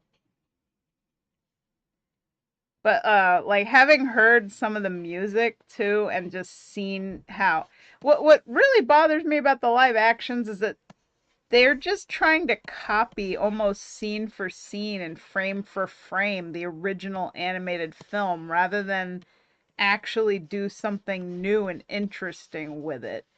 And to me, it feels like a lazy cash grab where they're just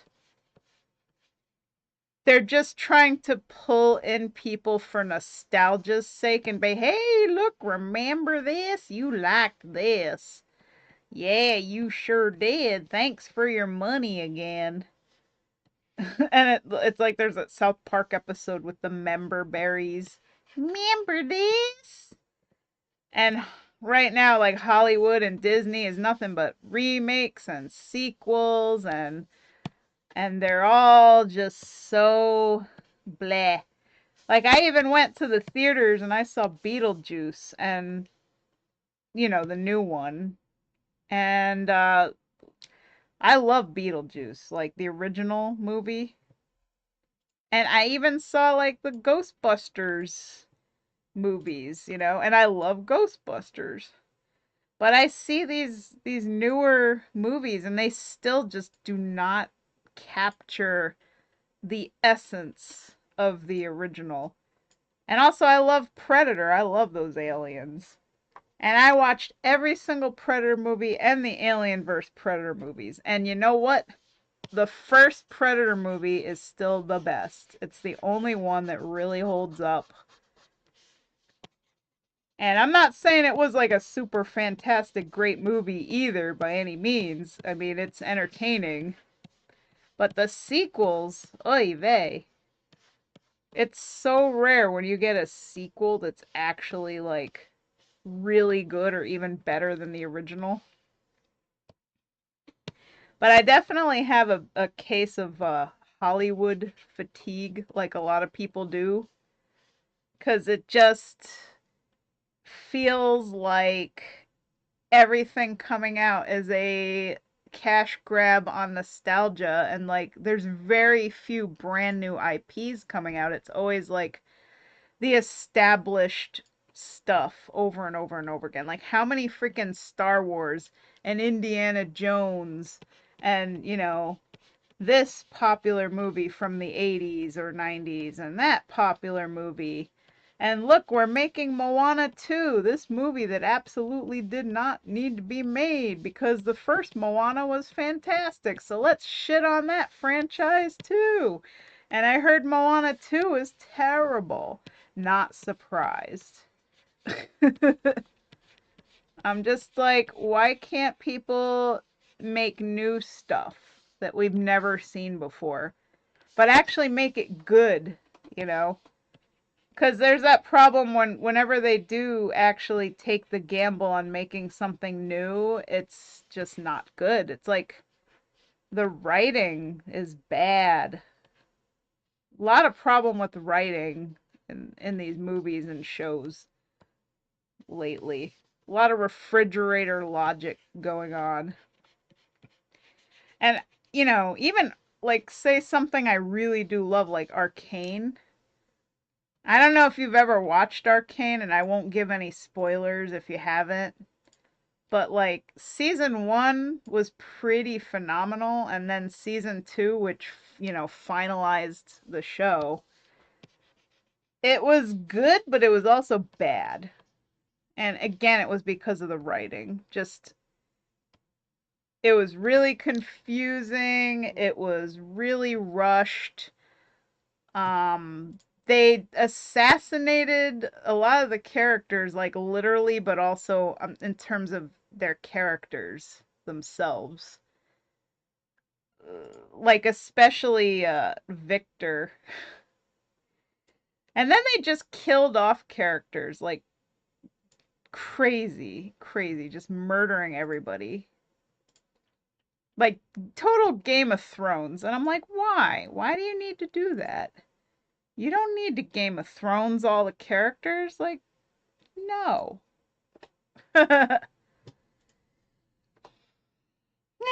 So, yeah, like, I was kind of disappointed. I'm like, you know, that's a really high bar. Like, Arcane is a really high bar. Because it was like one of the first things I'd seen in a very long time that was an absolute masterpiece through and through. Like I can't complain about the animation or the art, the music, like everything. Choreography, all the little details of it, absolute masterpiece. Like it will go down in history. But oh my god, what happened to the writing in season 2? Oh. So yeah. And then there's also this other show I watch on Netflix called The Dragon Prince. And I had such high hopes for that show. Like the first 3 seasons, even though they still had some problems, the first 3 seasons were fantastic. And season 4, bleh. Season 5 was a little better. Season 6 was okay. And now season 7 is going to be coming out like next month or something. And it's going to be wrapping up the show. Like it's the final season. And, you know, I'm not having super high hopes about it. But yeah, this is just the thing. Like so much media is not what it used to be. Like the writing on shows, also, what annoys me with a lot of modern day movies too is they rely so heavily on CGI and spastic, you know, effects rather than actually using practical effects and having something real in front of the camera. And it just looks so fake and bad. Like, I could tell you right now, like, I'm a big fan of Jurassic Park. And the original Jurassic Park movie to this day is still the best because they actually. What's weird is the CGI in that movie was super freaking old. Like they were using ancient dinosaur computers. But like the CGI of the original movie from the ancient computers is better than the CGI now on the most current Jurassic World movies, where everything just looks so fake. But they also had a real T-Rex. They had a really big animatronic gigantic T-Rex. And the actors actually had something real in front of them that they could react to. And I think that adds so much to a movie, you know, to make it more believable when there's something really there behind the camera. I feel like movies today rely so heavily on CGI that they all feel the same. They're missing that movie magic, you know? And I think that's what my problem is with the live action Disney movies. Like, have you seen what those freaking Uncanny Valley scary ass dwarves look like for that new Snow White movie that's coming out?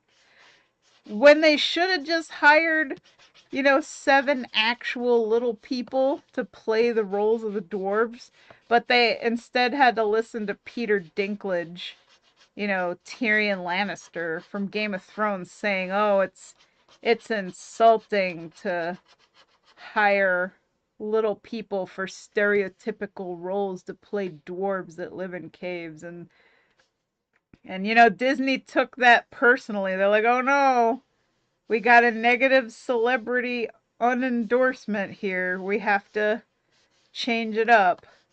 And there was so much controversy because at first they were going to do 7 magical people, like people of all different shapes, sizes, and colors for, their DEI initiative, inclusion, and all that, whatever. That's like all people want is 7 dwarves. We want you to tell the story that we're familiar with. Snow White and the 7 dwarves. Hire 7 little people, give them a nice job opportunity, and let them do the role that they can do best.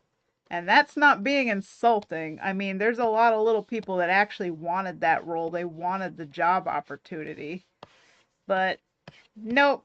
Disney's like, "Oh, Peter Dinklage says it's insulting to hire little people, so we're not going to hire them to play dwarves." And now, to make the dwarves, they made these really creepy, like freaking Polar Express level Uncanny Valley monstrosities that you see in the trailer that look absolutely icky. And the movie already has like over 600,000 dislikes. Like just the trailer on YouTube, it has a huge dislike ratio.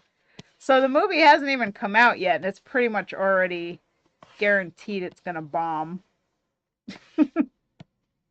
But that's also because Rachel Zegler, the lady who plays Snow White, was shooting her mouth off as well, like just being obnoxious and awful. So nobody likes her either, which doesn't help. But yeah.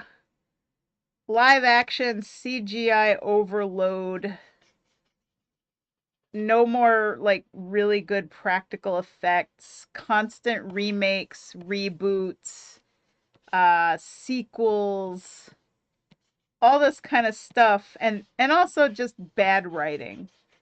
Like the creativity in the media market is it's in rough shape. I feel like we're living through a media dark ages, and I don't know when we'll ever pull out of it, but like when I'm sitting down with Mike in the living room and we're watching like an old movie compared to a modern movie, we're like, "Man, I enjoyed that old movie so much more." And I ask myself why. Like, is it just nostalgia, or is there something to it? Like, this old movie is actually good for a whole lot of reasons, and they're doing things that they just don't do anymore that they probably should do. Like, I even noticed watching comedy movies, like, they're cracking jokes that today people would literally just cancel you for. And the modern audiences are just so freaking sensitive. So now in all these movies, they have to play it so safe that it's absolutely sterile and boring. But you want to know why Deadpool and Wolverine did so good? Because Deadpool don't give a fuck. Ryan Reynolds, he's not afraid to crack a joke at everybody's expense. He's not afraid to bring humor in full force and be crass and like, say whatever the hell. Disney had to actually censor one of his jokes because he pushed the Disney jokes a little further than they liked.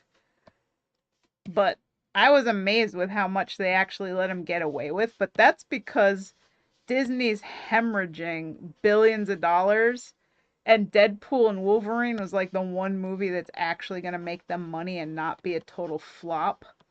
And it did. It's literally the number one movie. Like, it grossed more money than like any movie. Because Ryan Reynolds knows what it takes to make something good. Like, funny, entertaining, you know. Like, that's what we need. We need more of that in Hollywood and media and entertainment. Like, people not afraid to take risks, not listening to all these suits in the room, like the shareholders and everything, not like forcing all of this like fake diversity, equity, inclusion, woke crap into movies. Not being afraid to like interject humor or, darker themes.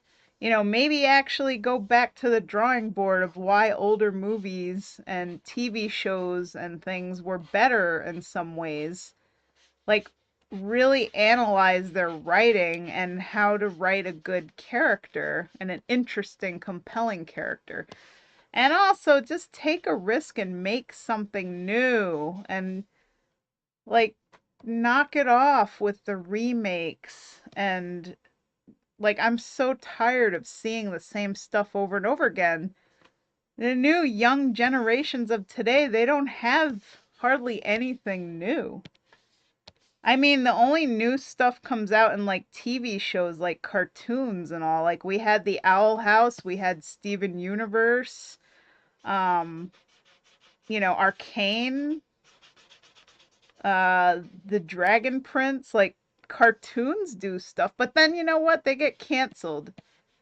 They get like so few episodes, and then they're canned. But yet SpongeBob keeps going, like it won't die.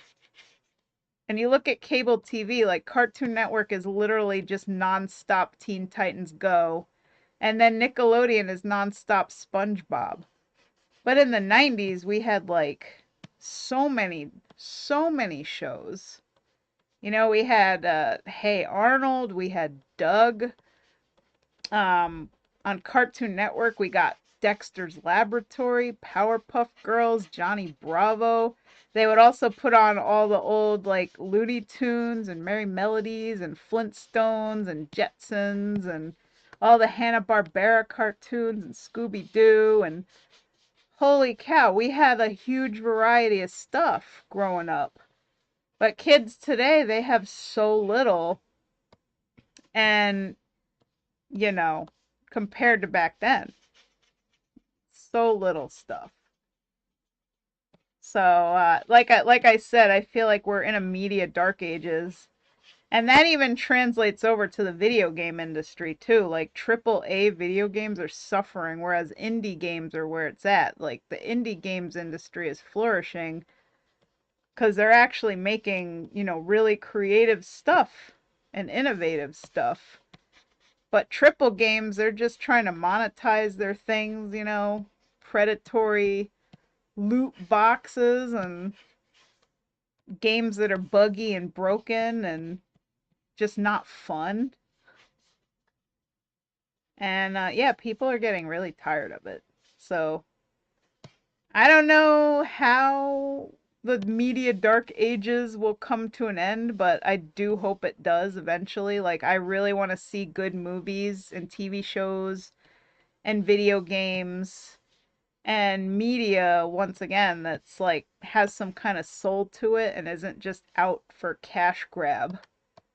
And maybe that means that they need to lower the budget on some of these things too, because like, why, how is it now that a movie costs like $200 billion to make? Like, that seems beyond excessive. And video games too. Like, how is it that this stuff costs so much to make? So, they don't take risks because they're already dumping an insane amount of money into just making this stuff. So they're really afraid to be innovative And that's why a lot of this stuff is stagnating, because they got to make that money back, and then half the time they don't. Like, I've been following along with some big triple A game releases like Concord, and literally like a week later they just shut it down. And they spent like $400 million making this game over the course of 8 years, and then it comes out and it's like such a piece of trash that nobody's playing it. They're basically trying to capitalize on Overwatch, trying to make one of those kind of games, but like people are tired of that. We already have Overwatch. We don't need another action adventure shooter game. We already have like God knows how many of them. So give us something new and interesting, and stop making the characters ugly and woke. Nobody likes that. That's not your target audience. So, you know, it's what's been murdering all these games. Like, your audience is male. They want sexy women with big boobs. They want good writing, interesting characters. They don't want political agendas and messages shoved in their games and shoved down their throats. They just want a fun video game, because video games are about escapism. We don't want politics and real world drama and crap in our games. And that goes for TV shows and cartoons and everything too, because God, I have noticed they've been cramming these political messages into like every freaking thing. And I'm like, can I just watch a show and get immersed in a story without being reminded of like real life culture war drama bullcrap? like, is it really that hard to just write an interesting story and not revert back to real life? Like, I don't care about real life drama. Like, I'm playing this game to escape real life. Like, I'm here for the fantasy, damn it. Like, I don't want to be, play a video game and have the characters talking about how they hate the healthcare system. Oh my god.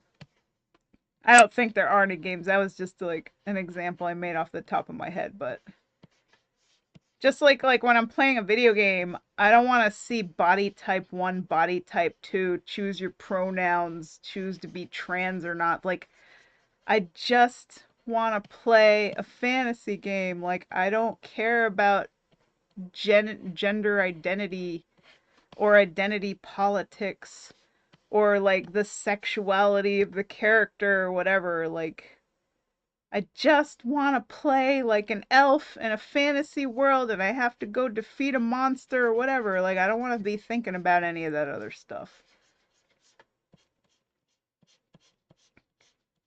And for people who do want to think about that stuff, like, good for you. There's plenty of games with it. But it's like, they're injecting this stuff into every freaking thing and it's getting exhausting,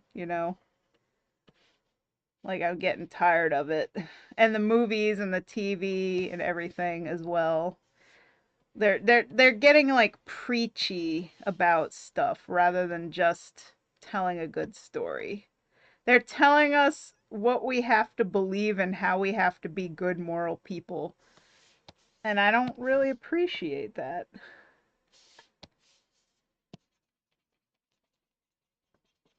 Like, I'm not an activist. Don't tell me what to believe or what, like, morals and values I'm supposed to hold. I just want to watch a TV show.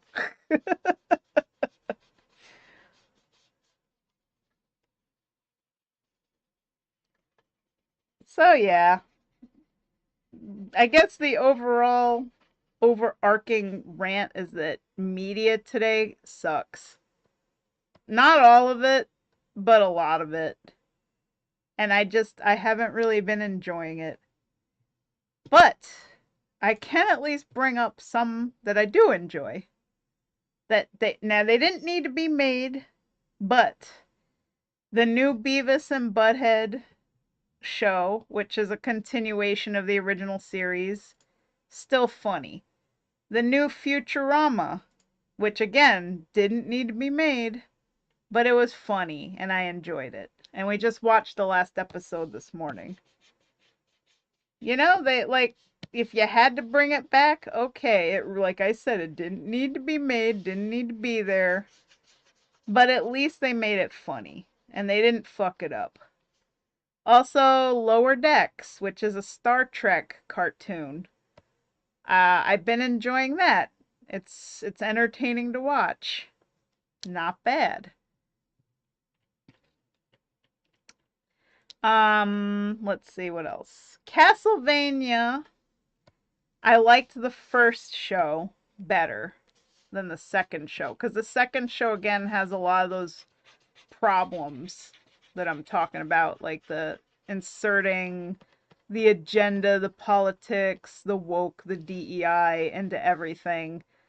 The second show has a lot of that going on, and it kind of distracts me from, you know, the whole vampire story. It's got the girl bossing, it's got, you know, race swapping, lots of gay characters everywhere, and I'm like, great representation, but you know, you're doing it to check off a box and it doesn't feel authentic, and it's just annoying at this point. Like, tell me a good story already. Like, I don't care that you made this character black or that you made this character gay or whatever. It's tired right now. Just tell a good story, have good writing. And so far, the characters are not as interesting or fun or good or well written as the characters from the first show. But the next installment will be coming out. Hopefully, I don't know, soon. And we'll see how it goes. We'll see if it gets better. But yeah. Dota, there was this show on Netflix based on Dota. I enjoyed that. It was a little bit confusing at times, but the animation was nice and it was a fun watch, so I liked that one. So yeah, like I'm not saying all media is a lost cause. Like there are some shows that are good, and I really love Hell of a Boss, but Has Been Hotel has a lot of writing problems. So many writing problems. Hopefully it gets better as it goes on. And again, these are all my opinions. I know a lot of people who would be like really upset that I'm saying anything bad about Has Been Hotel. And all the people who are big fans of it see like literally nothing wrong with it at all. But compared to Hell of a Boss, the characters are just not as interesting, and I don't feel attached to them because they're just not being developed very well, because they had very few episodes to cram a very big story with way too many characters into. So, you know, you're obviously not going to give those characters time to breathe and like really get to know them. And that's just how it is. And I think it's like that for a lot of shows. Like, I remember a cartoon show back in the 90s could have up to 65 episodes. Like, 65 was like the hard cap on a show. But today, every time a show comes out for a season, like, seasons used to be like 20 something episodes for animation. And now they cut it down to like 13, and then they started cutting it down to 10 and then 9, and I've seen some shows where they even cut it down to 8. Like 8 episodes for a season of an animated show. It's really hard to tell a good story and develop characters and not completely bum rush through stuff if you only have like 8 or 9 episodes to tell a story. And that's unfortunately where like Arcane season 2 really suffered. Like they had too many stories, too many characters, too many plots. Really, they should have just focused on Jinx and Vi, and then they should have focused on like the class war between Zaun and Piltover. And they shouldn't have had anything going on with the Black Rose thing, with Mel becoming a mage. The whole Victor Jesus arc that just kind of came out of nowhere. And then, you know, the Echo going to an alternate reality thing. It was like, what is going on, guys? And then the whole Vander Warwick. The Vander Warwick thing I liked, but then it was like that one Singe character like trying to bring his daughter back to life or something. Like that just kind of came out of left field. Like that whole thing, if they're gonna do that story, that should have been introduced in season 1, you know. Like, why is he doing all this experiments? Why is he making shimmer? There's so many questions that are just completely left unanswered.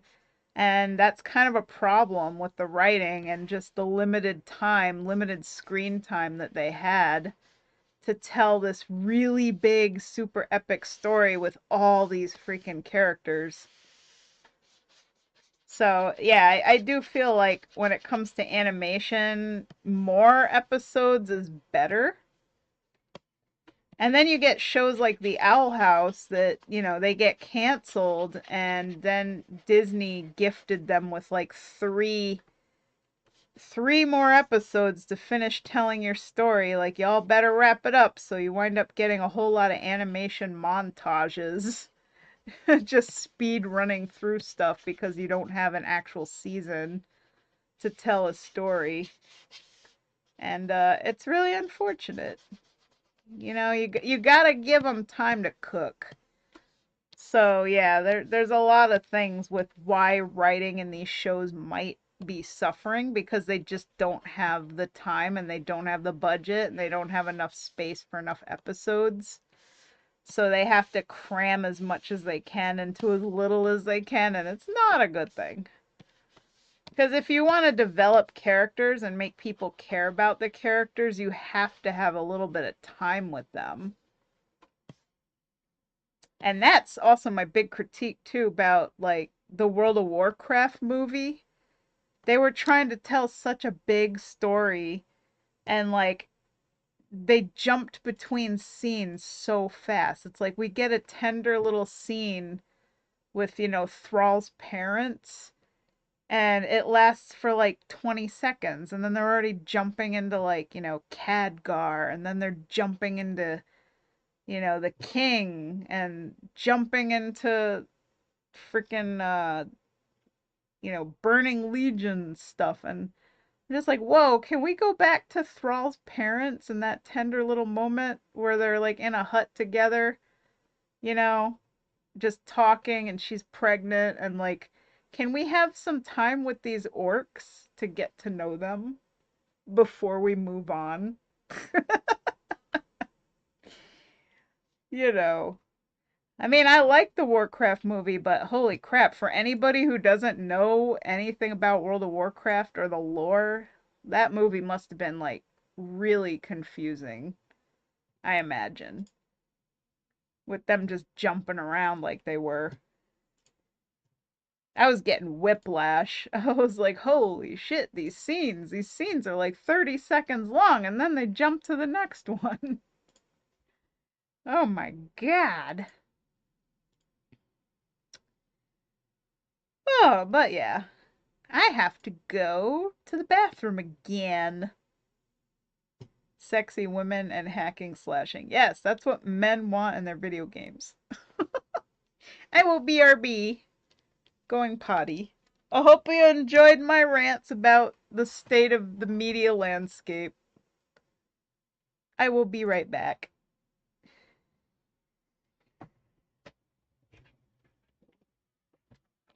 And also, Bipple is here. Hi, Bipple. Bipple.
I'm back.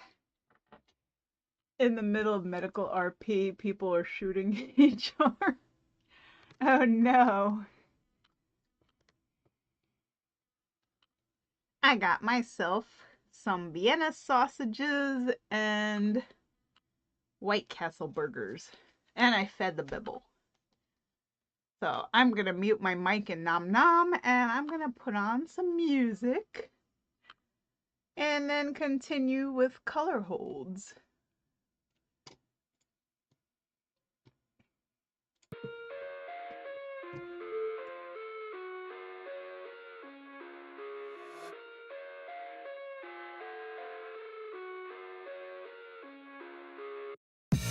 I live inside my own world of make-believe.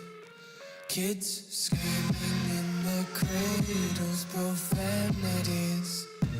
I see the world through ice covered in ink and bleach. Cross out the ones who heard my cries and watched me weep. I love everything.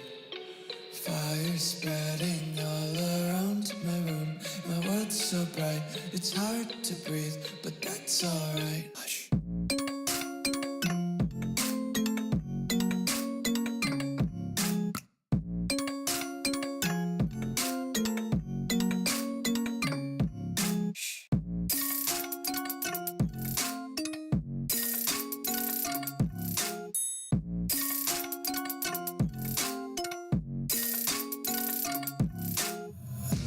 Take my eyes open to force reality. Why can't you just let me eat my weight in glee? I live inside my own world of make-believe. Kids screaming in their cradles, profanities. Some days I feel skinnier than all the other days. Sometimes I can't tell if my body belongs to me. I love everything. Fire spreading all around my room. My world's so bright, it's hard to breathe, but that's alright. Hush.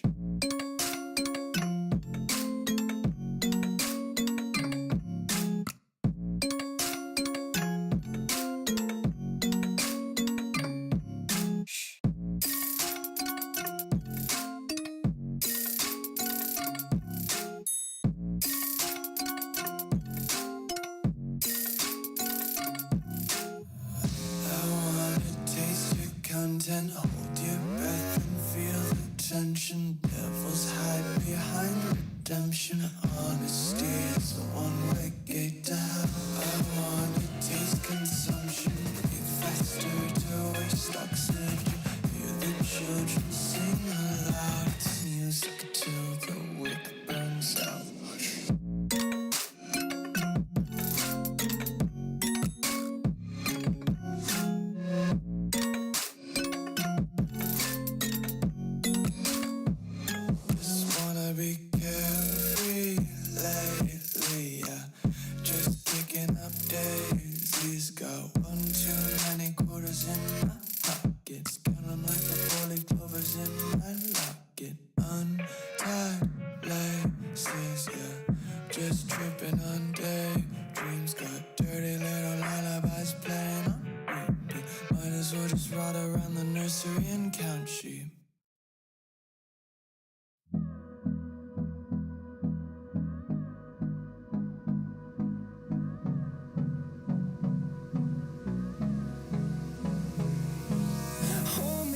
Till I get up, time is barely on our side. I don't wanna waste what's left. The storms we chase are leading us, and love is all we'll ever trust. Yeah, no, I don't wanna waste what's left. And on we'll go, through the wastelands, through the highways, till my shadow turns to sun rays. And on we'll go, through the wastelands, through the highways. And on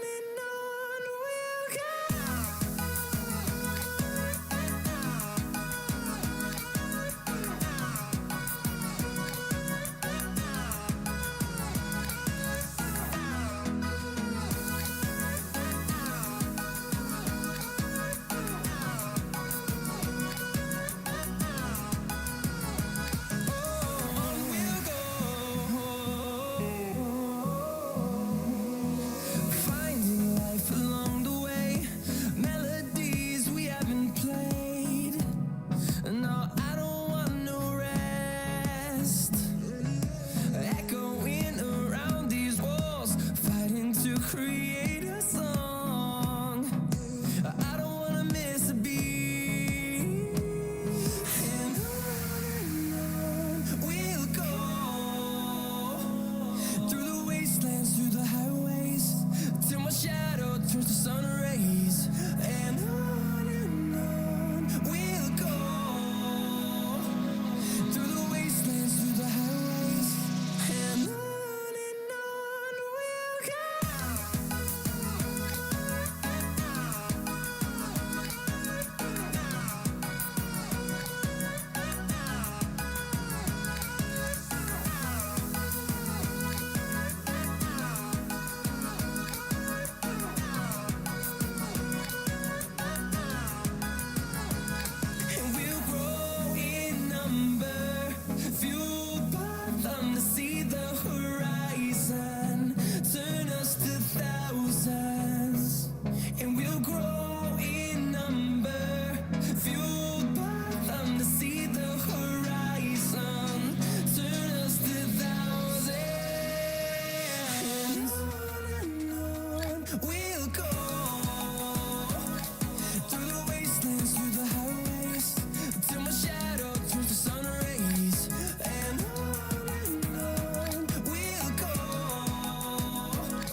town to town, from London to Taiwan. I've been all around the globe trying to protect your soul.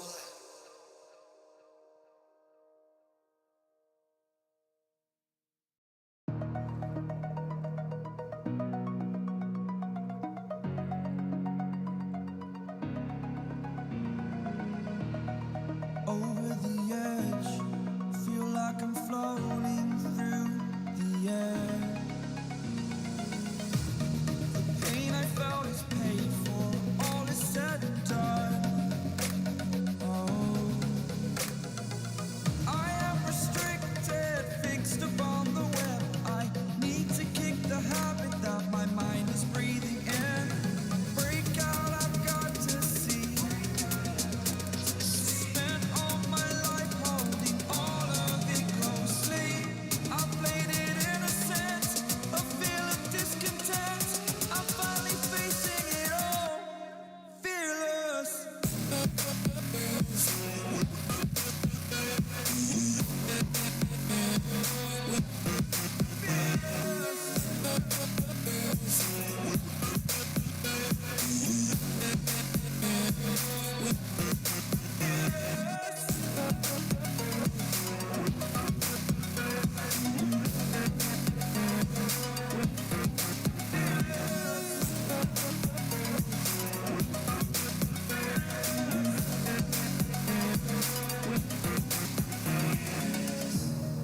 Burning the bridge that keeps us. I'm here and I'm feeling fearless. Exaggerated, that's what you assume. The story's over now, I must conclude.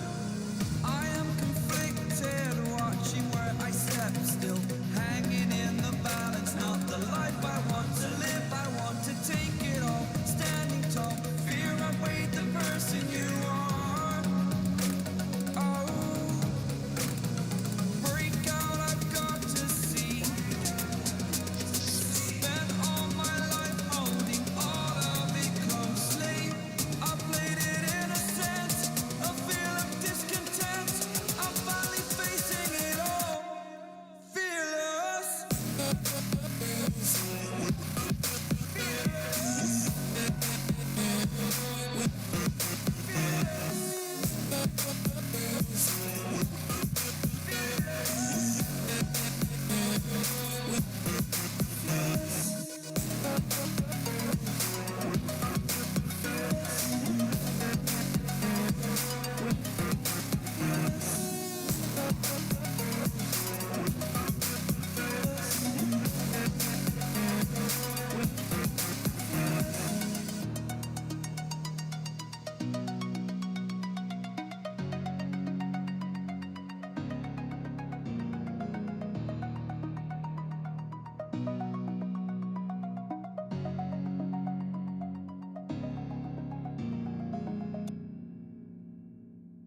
better watch out if your enemy's a road ahead of full prophecy to be the greatest beast the world has ever seen. I feed him every day like the bones clean. I feed him all the hate and he grows me, and he gets caught real big, pissed off quick. And if you cross him, you might drop dead. Metaphorically, of course, settling the score, never getting bored. Loves the blood and gore, always wanting more freedom from the source. They don't really listen until they feel the force of hard in. If you start shit, you be heartless in the darkness. Torn apart quick, you left scars ripped to be chewed up and discarded.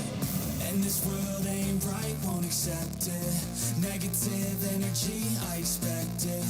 Once it's in your mind, it's infectious. So fight for your life and reject it. You better give me space, I'm protective.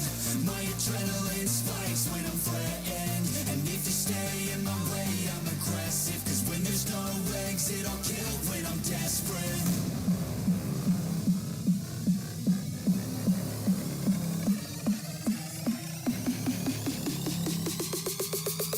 When there's no exit, I'll kill when I'm desperate.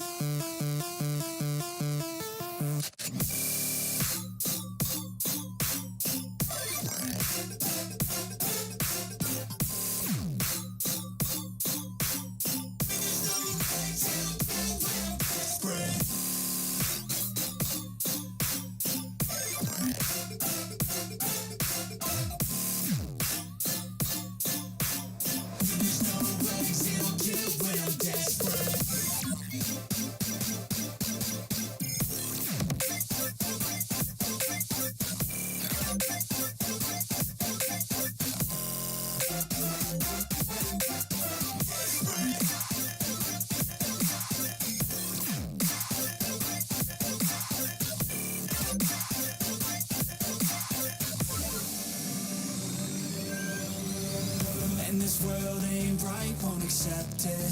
Negative energy, I expect it. Once it's in your mind, it's infectious. So fight for your life and reject it. You better give me space, I'm protective.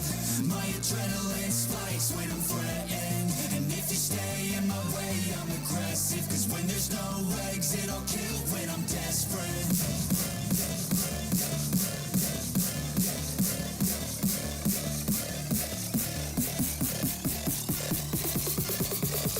When there's no exit, I'll kill when I'm desperate.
your superhero.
the street lights lit this town like a fire in a blaze, gotta burn it down. Can't be afraid to leave this out. We got this far, don't know how. I see danger in your eyes. They know we'll burn down the night. Coming just like the sunrise. You know that we gonna let it rain tonight. We gonna let it rain tonight. We gonna let it just like the sunrise. We gonna let it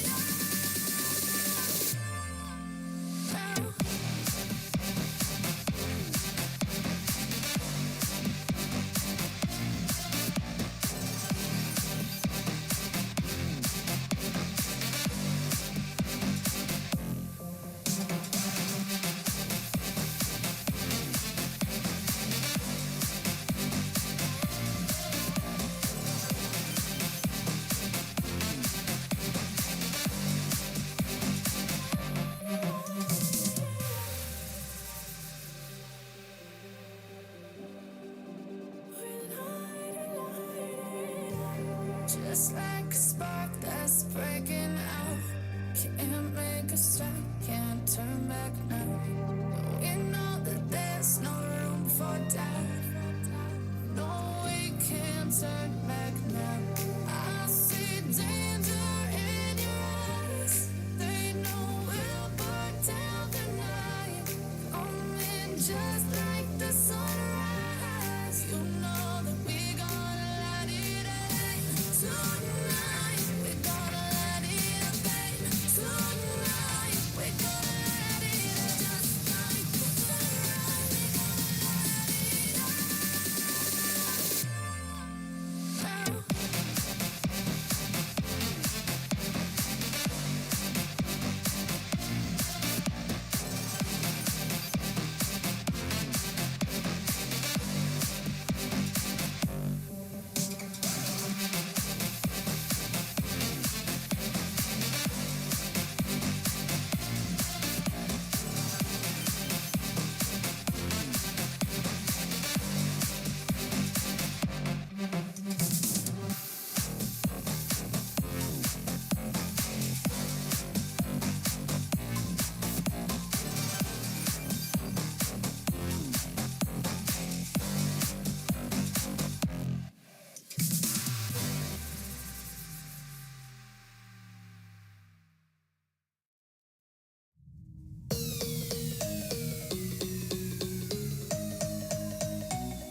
Eyes in the sky, gazing far into the night. I raise my hand to the fire, but it's no use, 'cause you can't stop it from shining through.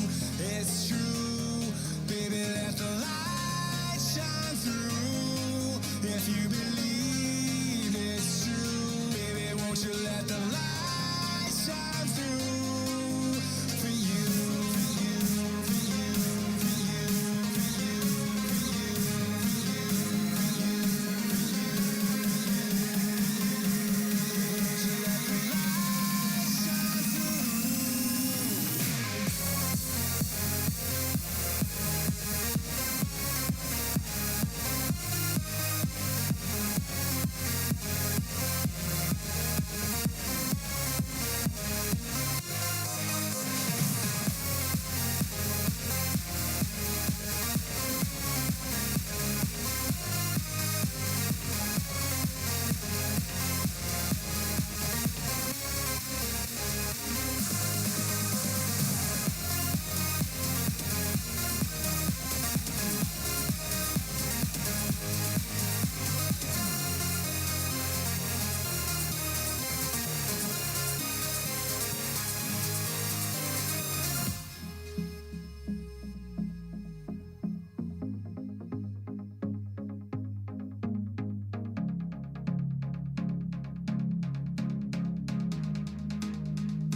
in the sky, gazing far into the night. I raise my hand to the fire, but it's no use, 'cause you can't stop it from shining through.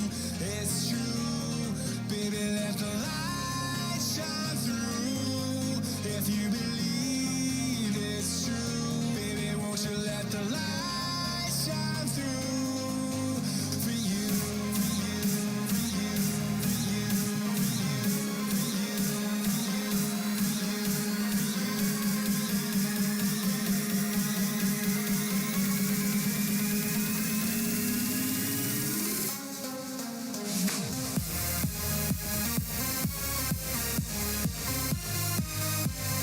you.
Stick me in the smoke, breathe me in and let me go.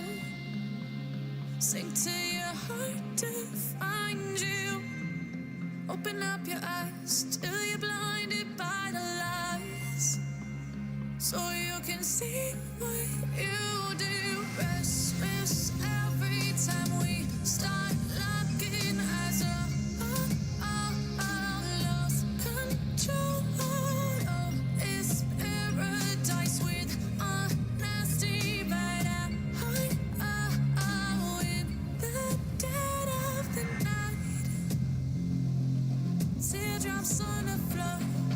The pain is over. Feel the darkness take control.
Empty hearts and neon lights.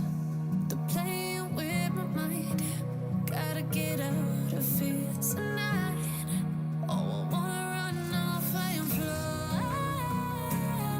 And I'll tell myself it's fine to be alone.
truth to lies.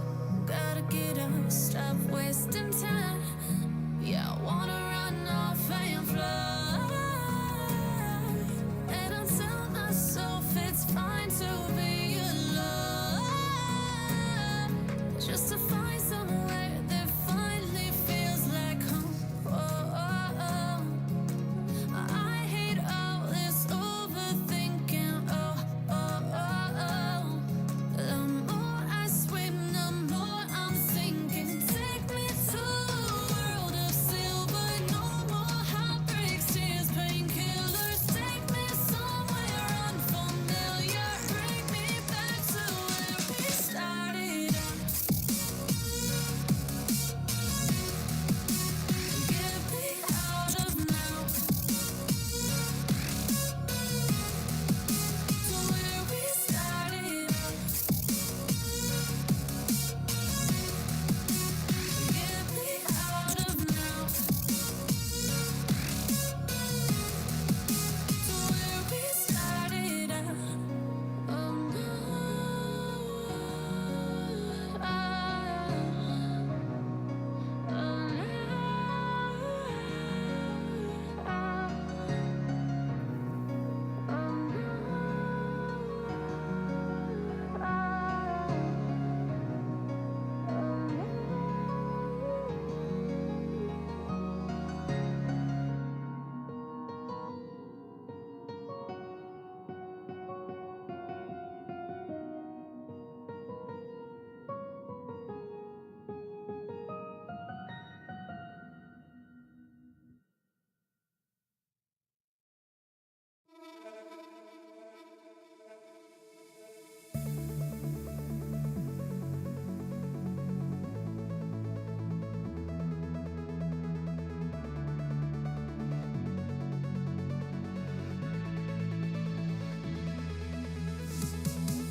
I know we grew up a little too fast. I miss the days that we chill and relax. Where did the time go? It all passed. Now I need to go back. I had no worries, but always had plans. The only thing I did was pick out the trash. Now it's much harder to laugh. Hard to get up and not work on my craft. I need inspiration. Don't need no validation. No more medication. Just try some meditating. I don't need you to save me. Feel like all of you hate me. Everything's been so hard.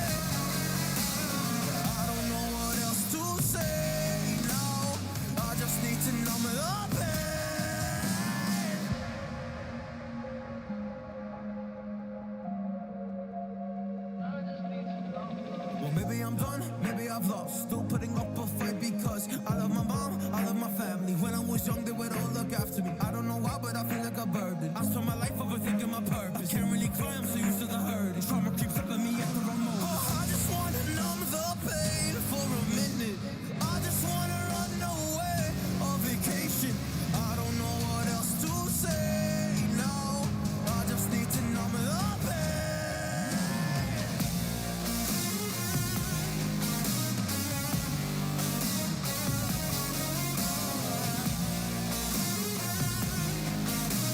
I just need to numb the pain.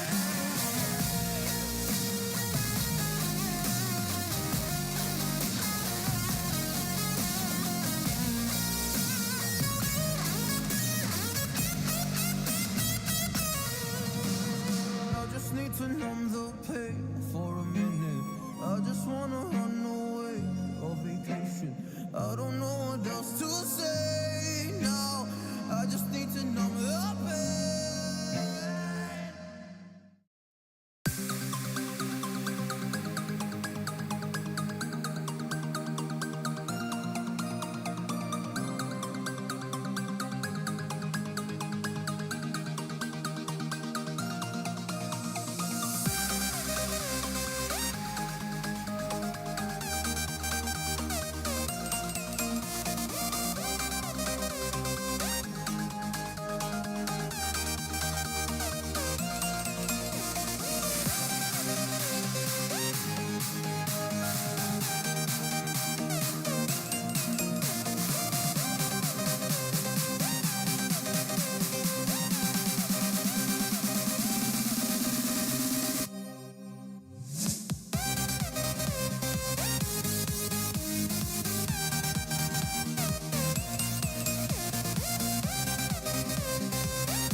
There's a beauty in the way you're worn and the sharpness of your thorns, so vibrant in the imperfections.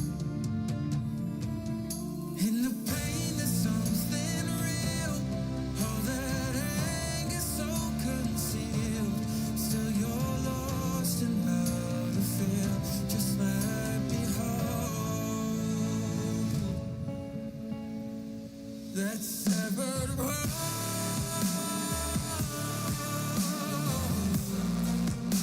The pieces feel so cold. All the tears won't bring it back to life.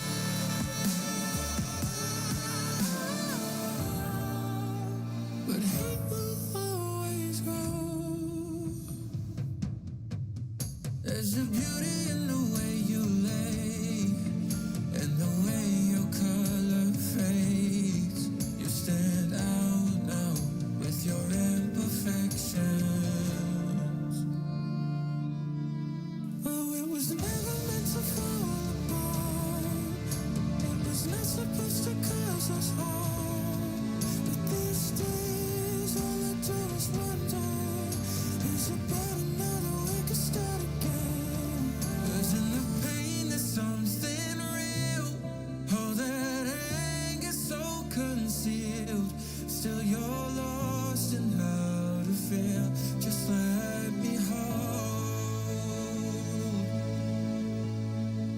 Oh, that severed world.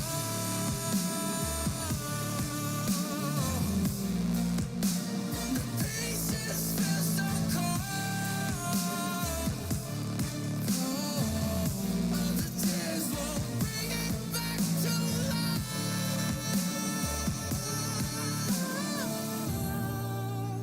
But hate will always grow.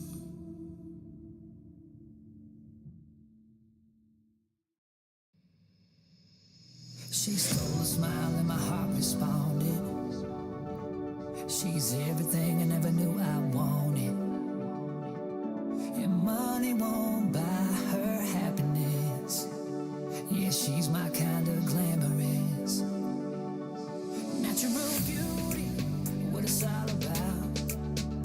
Tell something to me, can't figure it out. I never thought that I would find someone that I can't resist. This might be as close to heaven as I will ever get.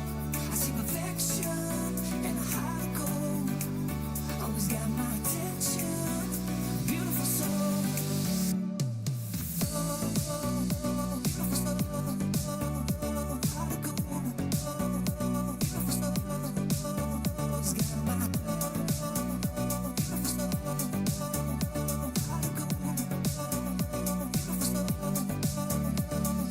Feel the magic when we touch. Yeah, still get that first time feeling rush. She's laid back and casual, a real homebody, it's wonderful. Yeah, I never thought that I would find someone that I can't resist. This might be as close to heaven as I will ever get.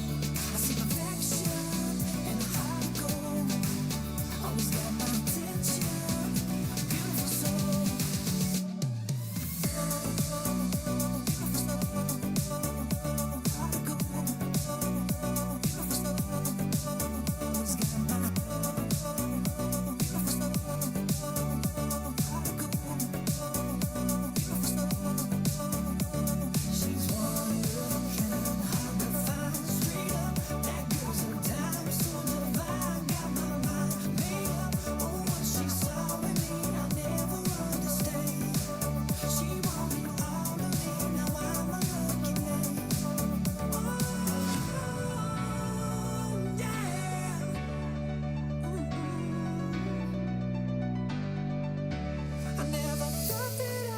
find someone that I can't resist. This might be as close to heaven as I will ever get.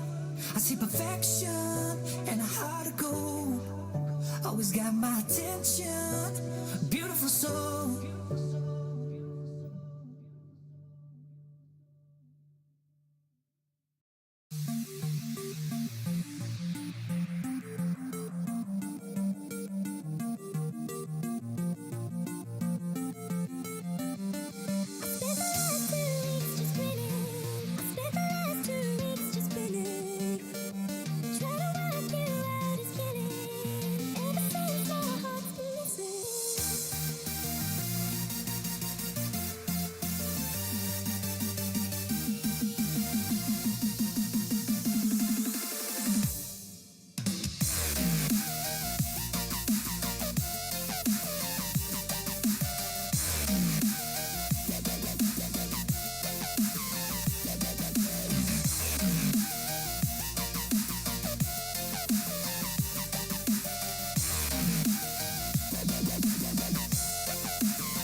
go.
Invincible.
One mistake is all that it takes to break up the trust that we made.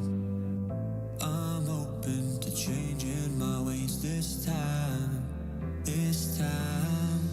Oh, why do I fall for it every time? I'd do anything to keep you mine. So just call my name. Tell me you're never leaving, won't you stay? And I'll play your games as long as the fire doesn't fade away. Yeah, just call my name.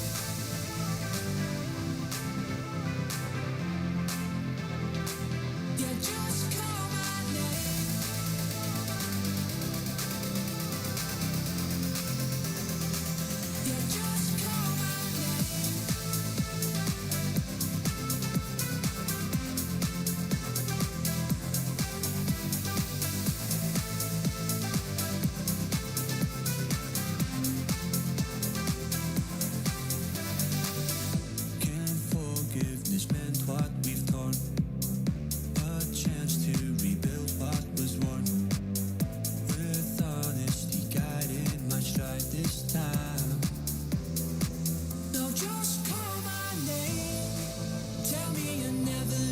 won't you stay?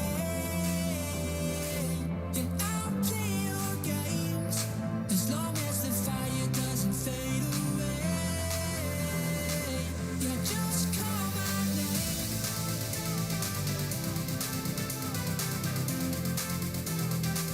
Yeah, just call my name.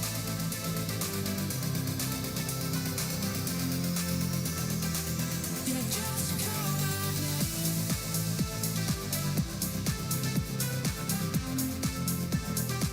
Yeah, just call my name.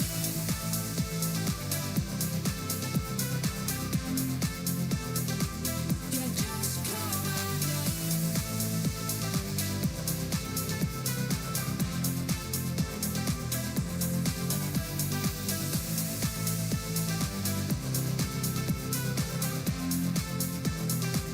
Yeah, just call my name.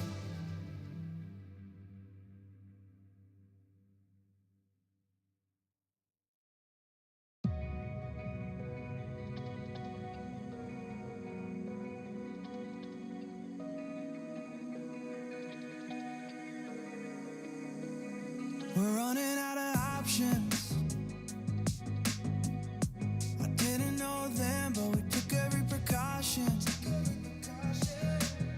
Now you're holding back, but I can hear the pain underneath your breath. I can feel the shame running through your head. I just wanna stop it. I just wanna stop it. Where do you turn when you need someone? Where do you hide when you just can't run? Where do you go when you have no home? When you have no hope? What do you do when you're losing sleep? When real life doesn't beat your dreams? I just wanna know if you feel it too. Is it me and you? All alone in a crowded room.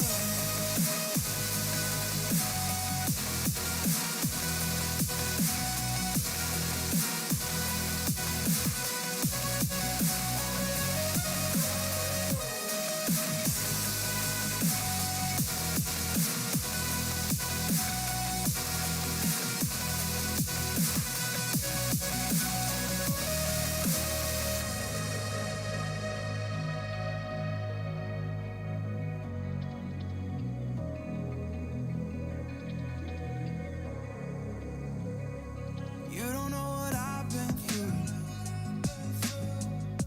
I don't know your past, but I would never claim to.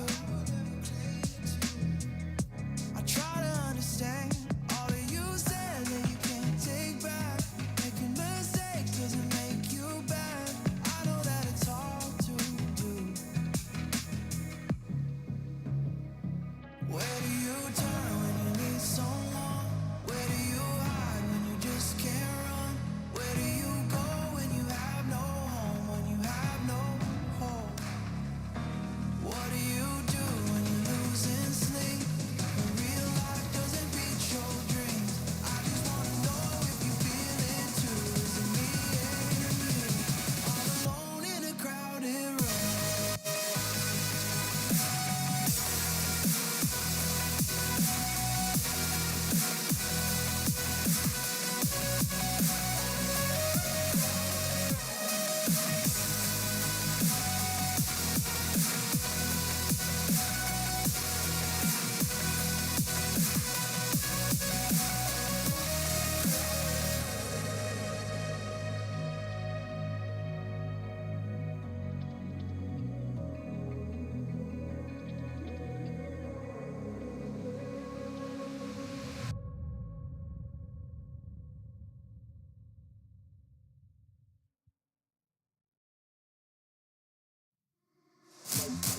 In the pulsing heart of night, the strobe cuts through darkness.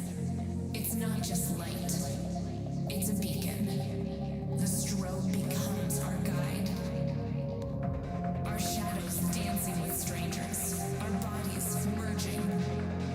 Each flash a story, a memory, a fragment of time where everything seems possible. A spark ignited, a rhythm found. The strobe, more than light, it's a symbol of connection, a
strobe.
was a lonely silhouette, needed somebody to show the way.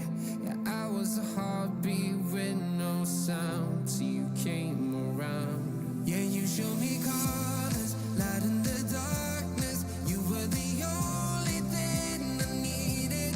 Then we got older, but we stayed the same. Swear that we never lost the flame. Nostalgia, you're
sky, gazing far into the night. I raise my hand to the fire, but it's no use, 'cause you can't stop it from shining through. It's true, baby, let the light shine through. If you believe it's true, baby, won't you let the light shine through?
I feel you burn all over me.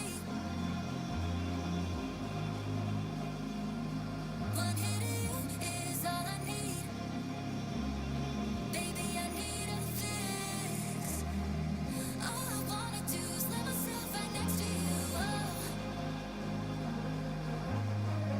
I'ma need a few moments just to touch on you. Oh.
a storm to settle.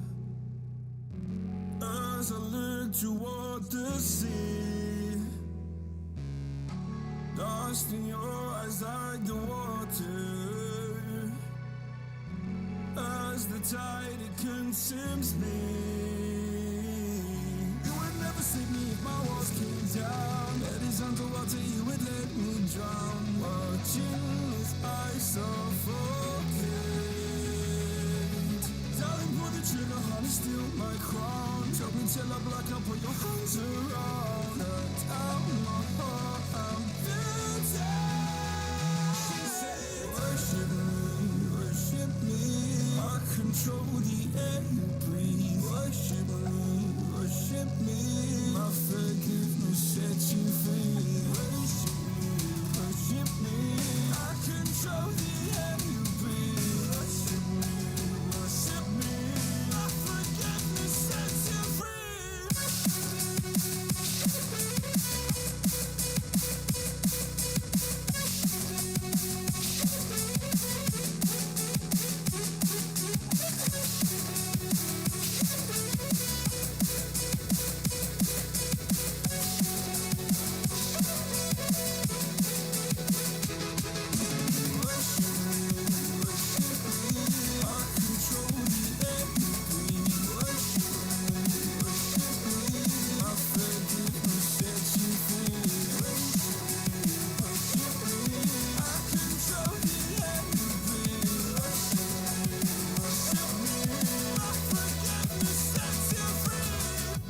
Throwing up your hands in worship, cast your sins away to Him. Go a garden safe from murder. Fill the forest with your kin.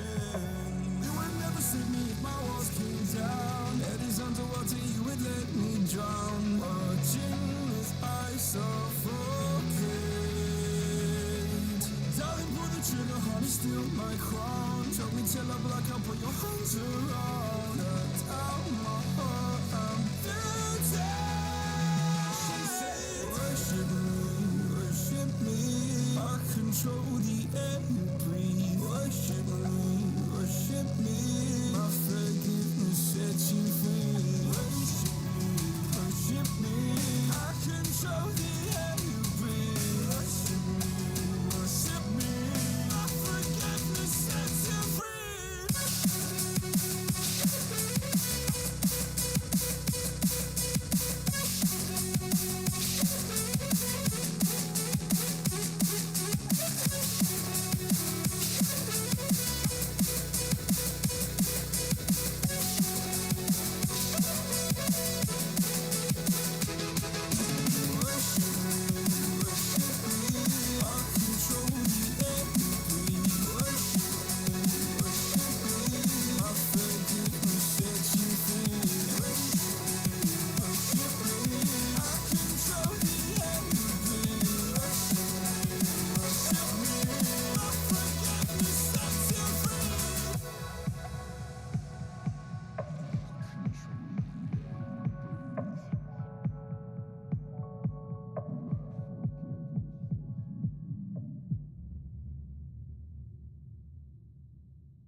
just passed us by.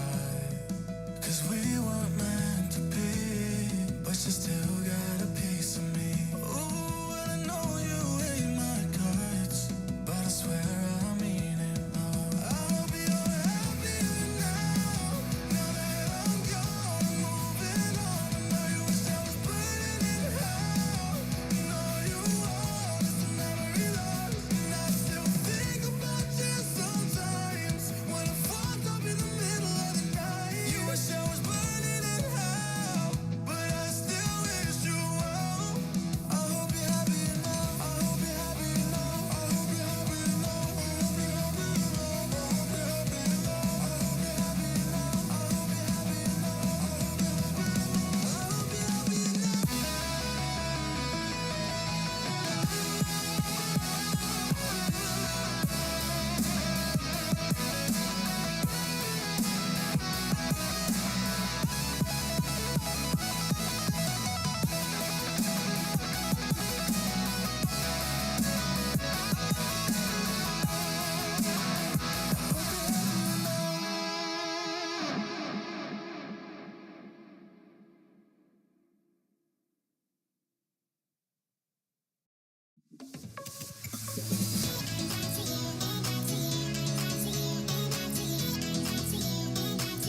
wake up to the sound of thunder, like a whisper in my ear. Are you gonna wait forever? I can see the stars reflecting, the empty tires made of steel. Everything but you is fading. I see your light, take me away from me, beyond the saddest fear. I'm burning up, you got me falling free into eternity. When you tear up my horizon.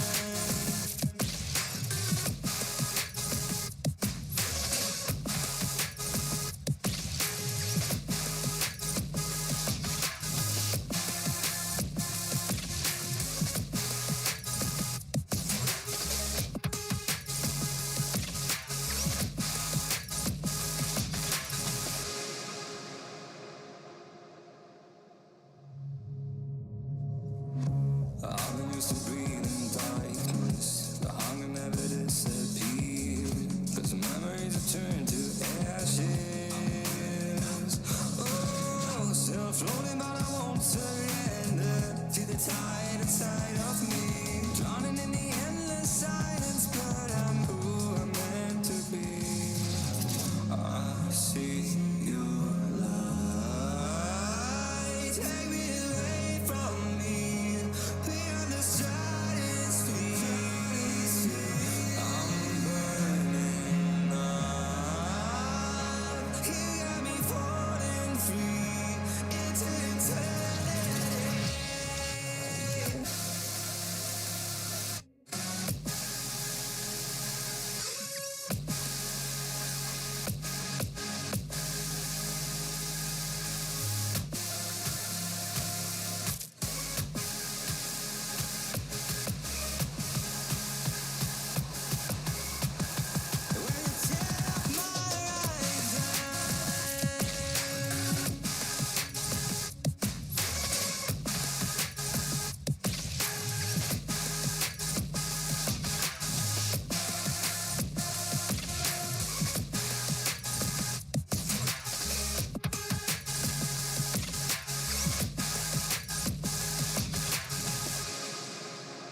always goes much better in my head, but the feelings end up wasted. So I'm sorry for breaking down when you said you got me.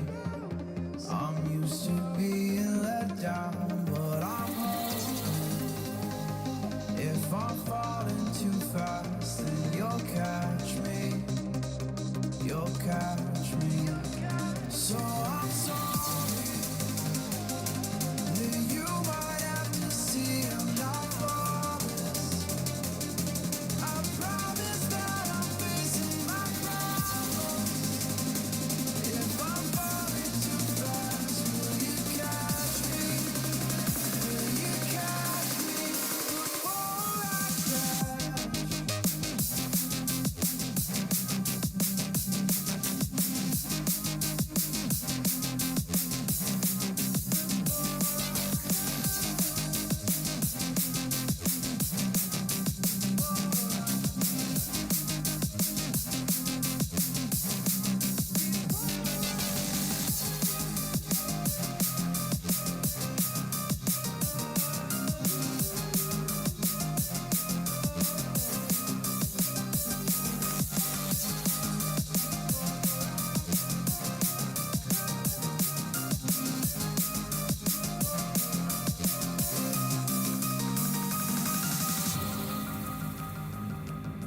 I'm so afraid that you'll run out of patience. Trust me, I know how it feels to be hopelessly waiting. Sometimes I don't know if I can even change, but I'm still trying. So I'm sorry that you might have to see I'm not flawless. I promise that I'm facing my problems. If I'm falling too fast, will you catch me? Will you catch me before I crash?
Head down the highway side, cold wind, but it feels right.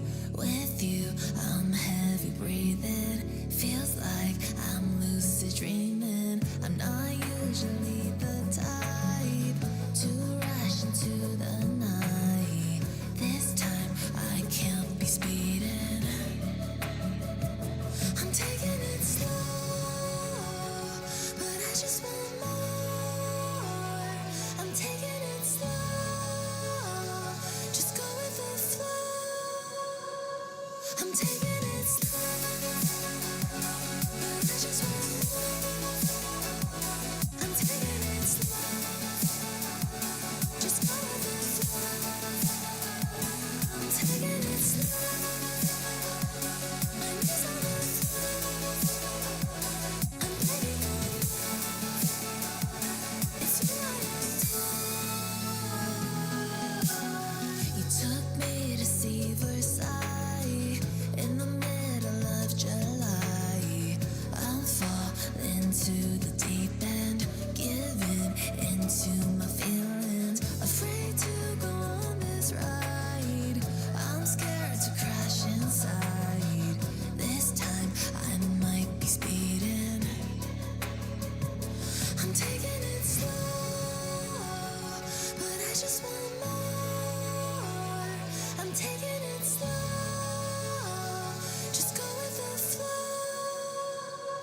I'm taking it slow, but I just want more.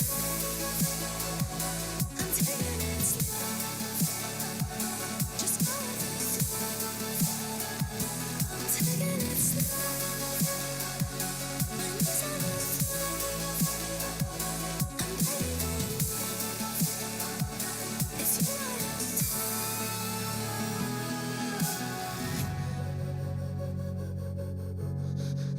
am.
The silhouette's burning, embers rising high, like a chemical fire. The flame won't die. Intertwine, darling, you and I.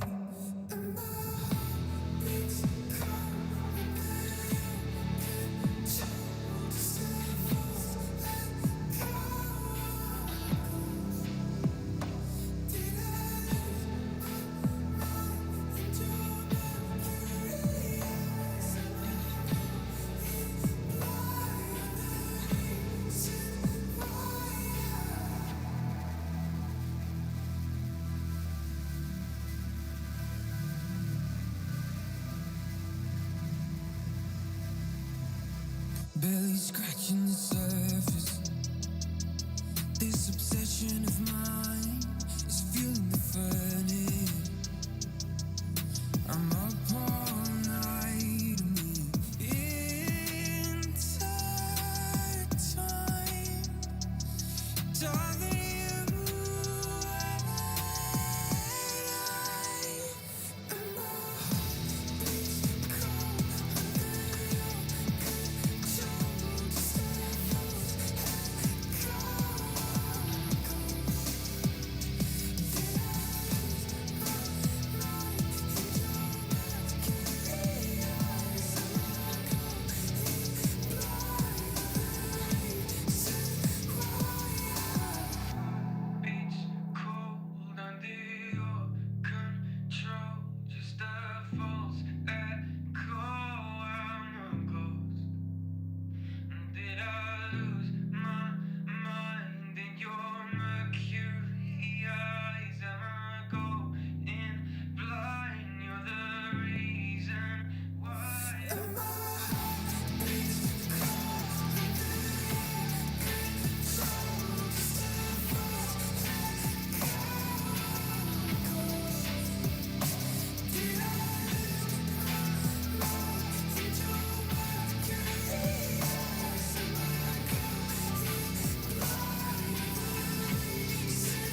Should we suffocate? Blood is on the gun. Yeah, I will lead us home. Yeah, I will lead us.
that you could forget.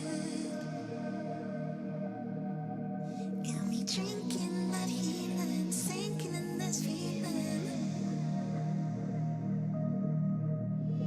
Will you be the time, giving me the signs of life? Making you clear that you're gonna leave me in the deep.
Popping bottles, knocking models. I wanna bump a beat that goes hard.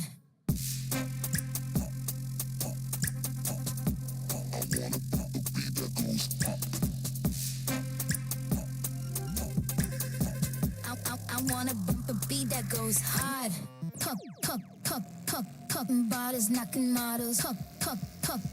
Popping bottles, knocking models. Popping bottles, knocking models. I wanna bump a beat that goes hard. Pop it.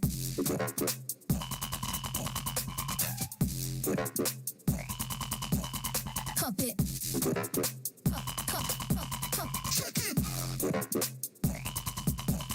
Pop it.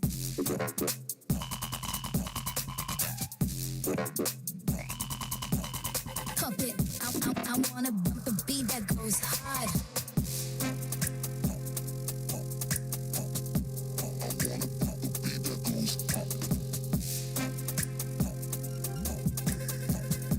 I wanna bump a beat that goes hard. Popping bottles, knocking models. Popping bottles, knocking models. Popping bottles, knocking models. I wanna bump a beat that goes hard. Pop it.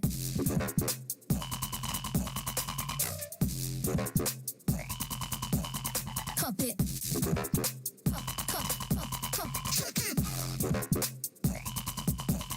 Pop it.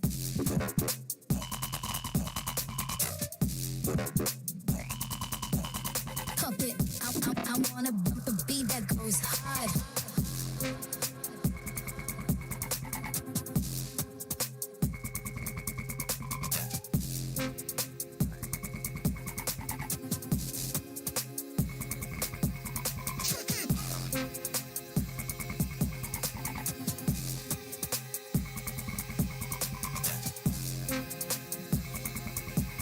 Pop it. I wanna bump a beat that goes hard.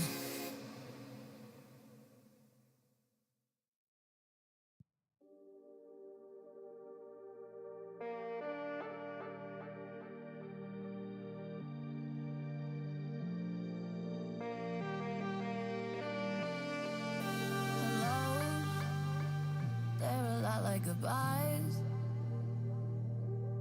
Of course you love me now, but give it time. Who knows? You might not be in my life. We never see it coming when we try. Love is blind. You can break the pattern. Learn from your mistakes. Focus on what matters. Do whatever it takes. You could look for answers. You could even change. But if something isn't meant to be, then we must learn to set it free.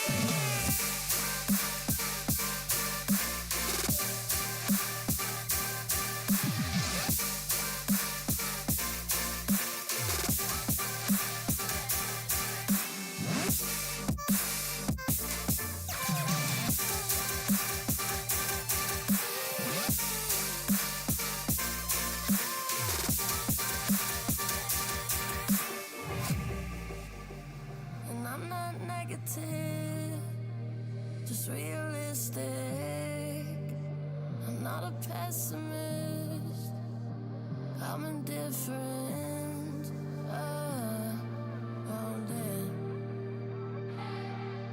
We never see it coming when we try. Love is blind. You can break the pattern. Learn from your mistakes. Focus on what matters. Do whatever it takes. You could look for answers. You could even change. But if something isn't meant to be, then we must learn to set it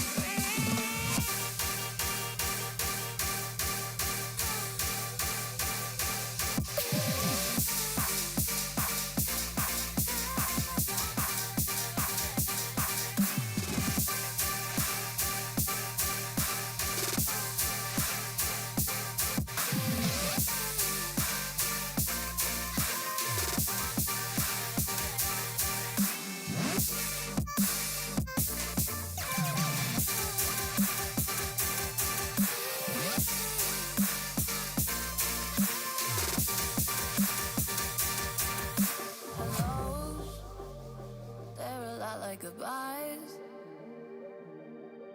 Of course you love me now, but give it time.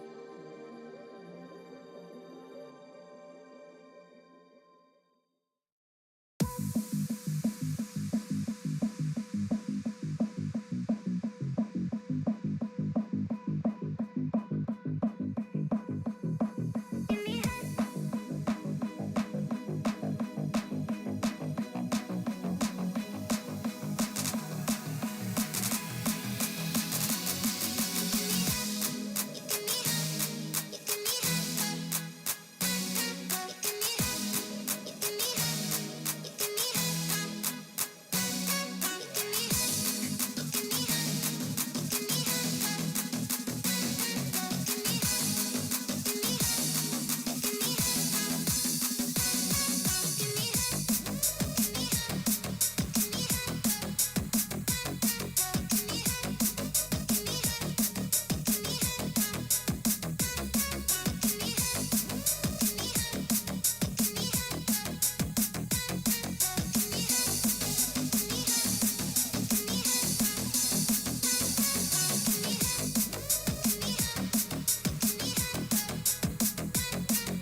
bang, bang, bang, bang, bang, bang. Motherfucker really up, now chillin' with the homies, I don't really give a fuck. Got a bad bitch, she gonna make jet, what the fuck going on? Bitch, you better ring her up, why you looking like a stab, bitch, I put you in a car fight. Like, bitch, you better get the fuck up, bought another round, cause I'm getting fucked up. I'ma put you in the dirt, cause I ain't gonna find you a bad motherfucker, I'm looking for the phone, really yo, motherfucker really I'ma put you in the dirt, motherfucker really yo, motherfucker really I'ma hit the fucking jerk, motherfucker really yo, motherfucker really I'ma put you in the dirt, motherfucker really motherfucker really I'ma hit the fucking jerk, motherfucker really the fuck with the fire, I don't go fuck with my I just wanna hit the bar, I just wanna be the best, I just wanna get I ain't never trusted anybody else in my love, yo, I don't go fuck with my I just wanna go, bitch, you know I'm on the road, bitch, I'm making so much cash, I can't see the plug, yeah, 0 to 100, bitch, you know I'm gonna blow, John Cena, bitch, you better hide your fucking face, you some motherfucker, I gaze in every place, you some fucking fake, bitch, you better get safe, cause I'm finna hit all leg, cause I'm finna hit all shit, I'm talking, yo, with an all green fit, no deckers, JD and cars, but you know I'm fucking retro, if you wanna fuck, I can take it to my bedroom, pop a fucking bean and I ain't talking bento, city lights, but you know I'm in a trance, she's a fucking toss, so I drop my pants, when it got bitch, she got all of my sons, yo, took it to the bed, yeah, shit on me, yo, motherfucker really I'ma put you in the dirt, motherfucker really yo, motherfucker really I'ma hit the fucking jerk, motherfucker really yo, motherfucker really I'ma put you in the dirt, motherfucker really yo, motherfucker really I'ma hit the fucking jerk, motherfucker really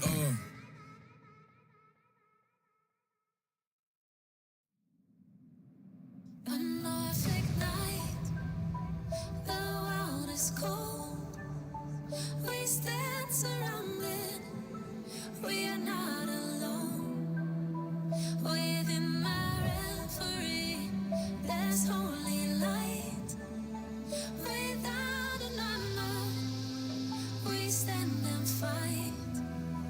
A Norfolk night, the world is cold. We stand surrounded, we are not alone. Within my reverie, there's holy light. Without an armor, we stand and fight. Oh, oh,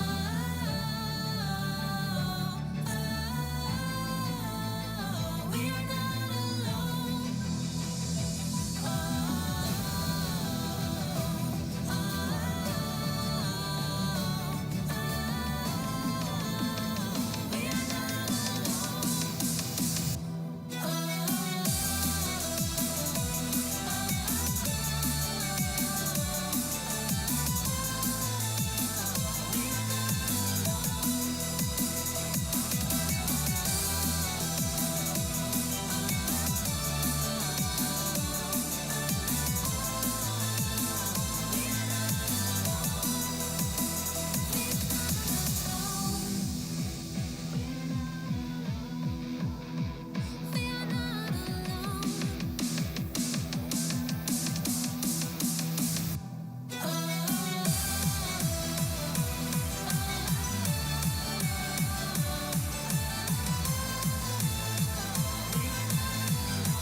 A Norfolk night, the world is cold.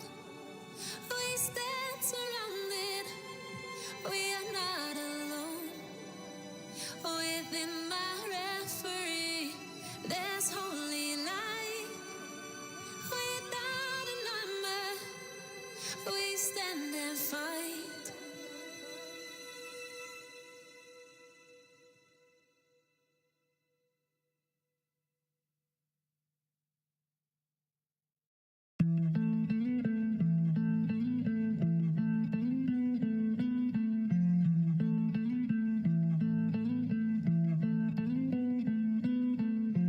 Don't feel right. I don't wanna walk around feeling like this, but it's on my mind. These thoughts can't get them off my head. I don't feel alive. Kinda had this feeling for what's been a while. I don't even know your name. It's strange that I keep you closer than my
world of make-believe.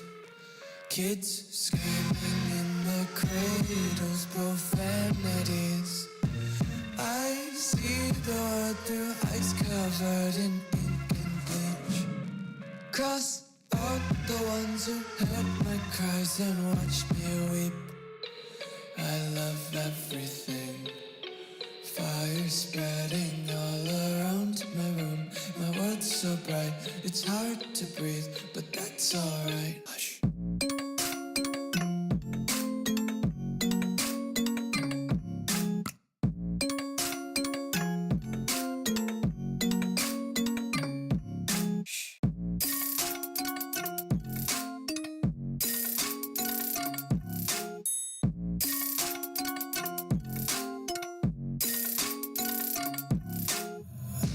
Take my eyes open to force reality. Why can't you just let me eat my weight in glee? I live inside my own world of make-believe. Kids screaming in their cradles, profanities. Some days I feel skinnier than all the other days. Sometimes I can't tell if my body belongs to me. I love everything. Fire spreading all around my room. My world's so bright, it's hard to breathe, but that's alright. Hush.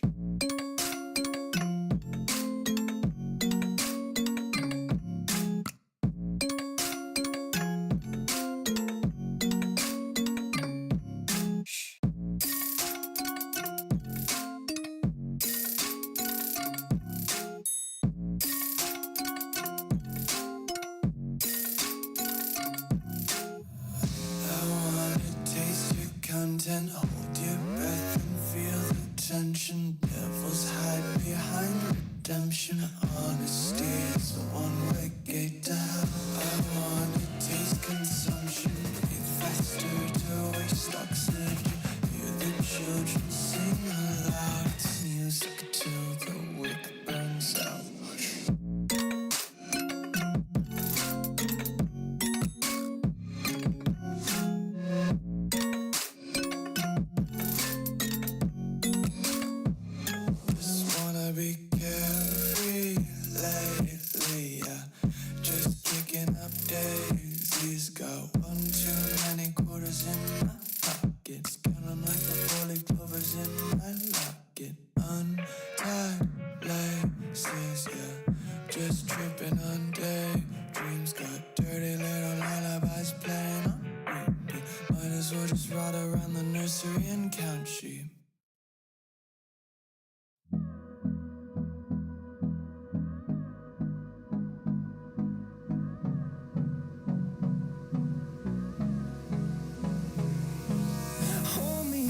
Till I get up, time is barely on our side.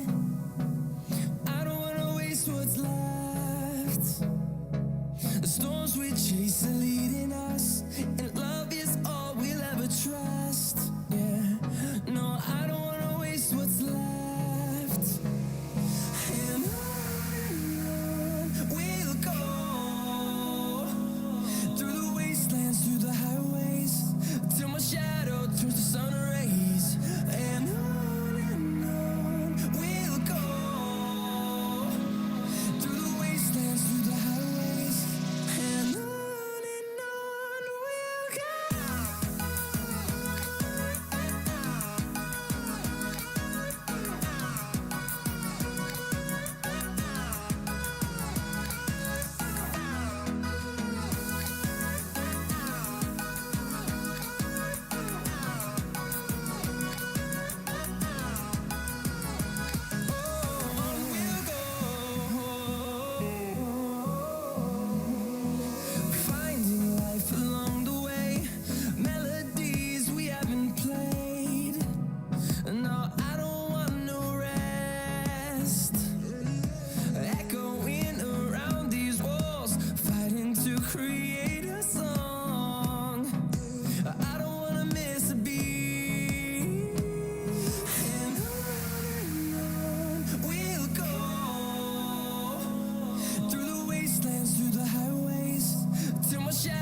turns to sun rays, and on we'll go through the wastelands, through the highways, and on we'll go.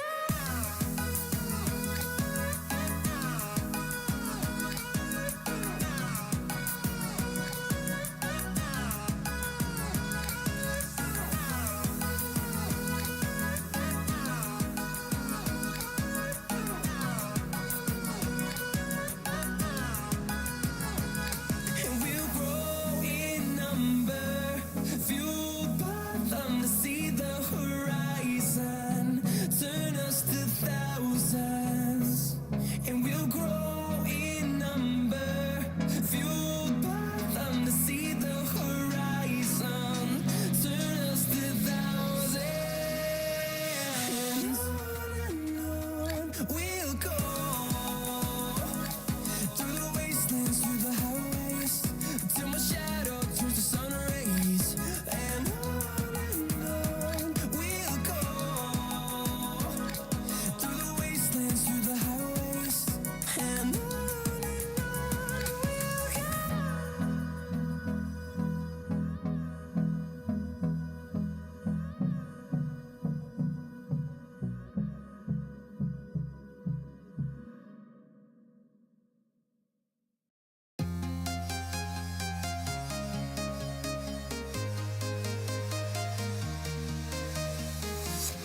I'm walking alone, the streets are empty.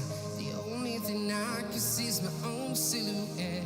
I'm getting stronger, step by step. The clock is ticking, but there's no time for regrets. I've been flying from town to town, from London to Taiwan. I've been all around the globe, trying to protect your soul. We are heroes tonight. We will fly above the sky. We are heroes tonight. Yeah. We are heroes tonight. We will fly above the sky. We are heroes tonight.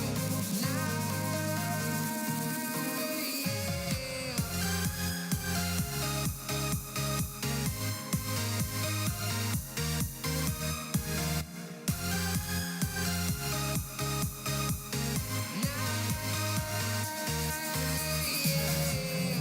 Feel like a dynamite, ready to explode right up in the sky.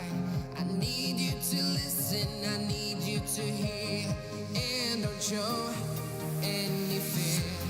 I've been flying from town to town, from London to Taiwan. I've been all around the globe, trying to protect your soul. We are heroes tonight. We will fly above the sky. We are heroes tonight. Yeah. We are heroes tonight. We will fly above the sky. We are heroes tonight. Yeah.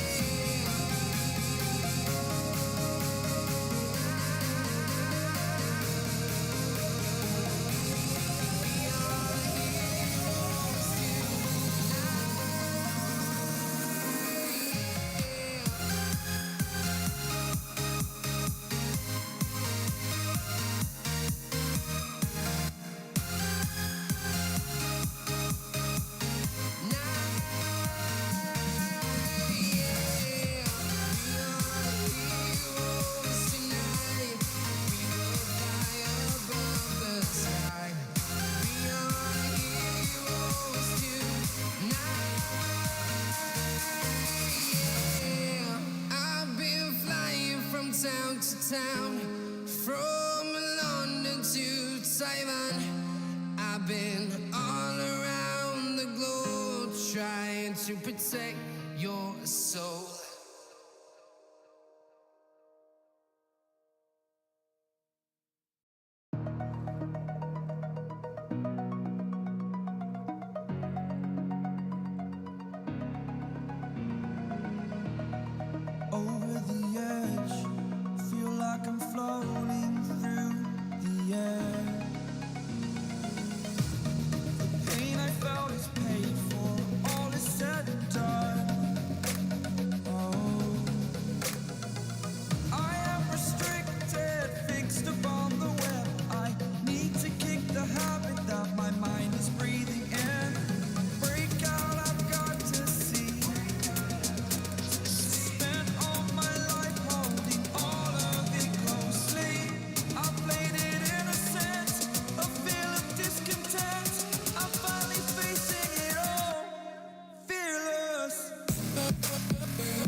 faded, that's what you assume. The story's over now, I must conclude.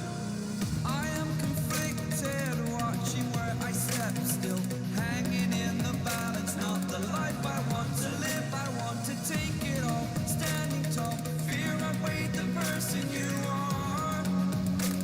Oh, break out, I've got to see.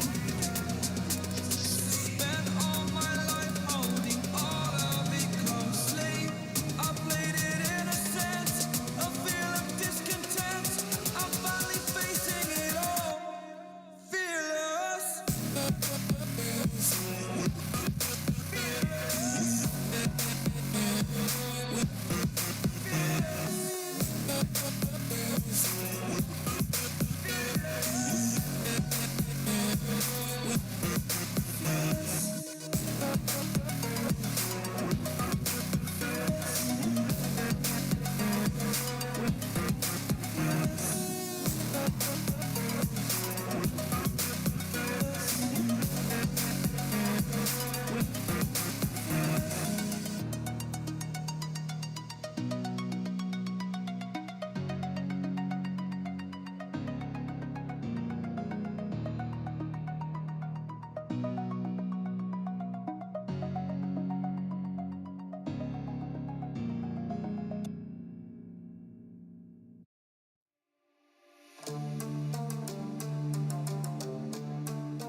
Stranded in the open, dried out tears of sorrow, lacking all emotion, staring down the barrel, waiting for the final gates to open to a new tomorrow, moving with the motion.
better watch out if your enemy's a road ahead of full prophecy to be the greatest beast the world has ever seen. I feed him every day like the bones clean. I feed him all the hate and he grows me, and he gets cause real big, pissed off quick. And if you cross him, you might drop dead. Metaphorically, of course, settling the score, never getting bored. Lots of blood and gold, always wanting more, feeding from the source. They don't really listen until they feel it for the party. And if you start shit, you be heartless in the darkness. Torn apart quick, you left scars ripped, you be chewed up and discarded.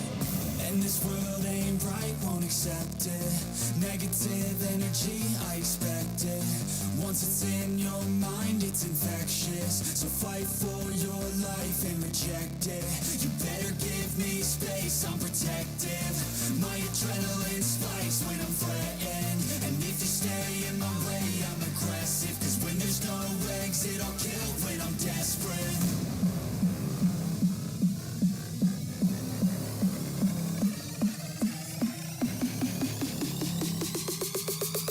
When there's no exit, I'll kill when I'm desperate.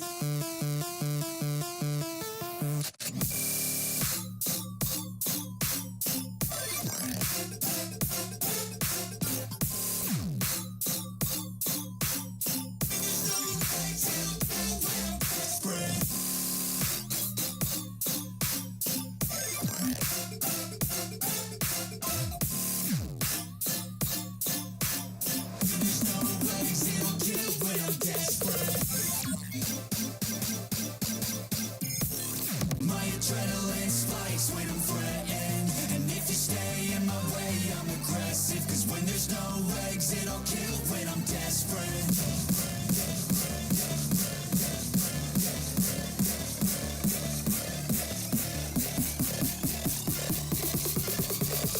When there's no exit, I'll kill when I'm desperate.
Like you, be strong to hold the powers of the sun.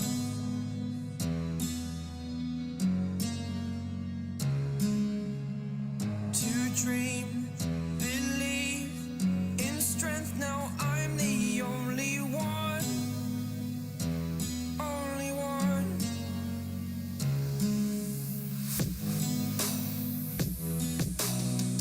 I was an ordinary boy until I broke the rules.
superhero.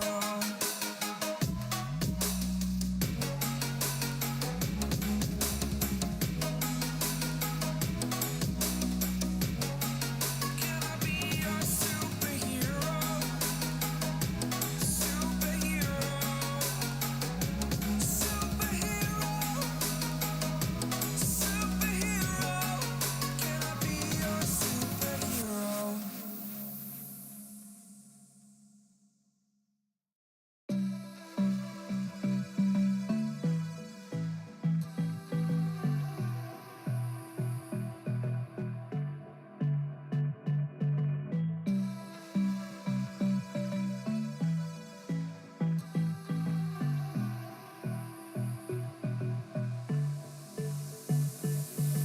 I don't know what you want. Let's have a bit of fun till I downfall. My love, if you feel like I do right now, don't say you're on the run to the other side. My love.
I don't know what you want.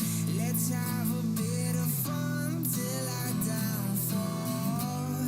My love, if you feel like I do right now, don't say you're on the run to the other side. My love, you say you wanna try, but you never do. Sugar, there's a reason why we lose.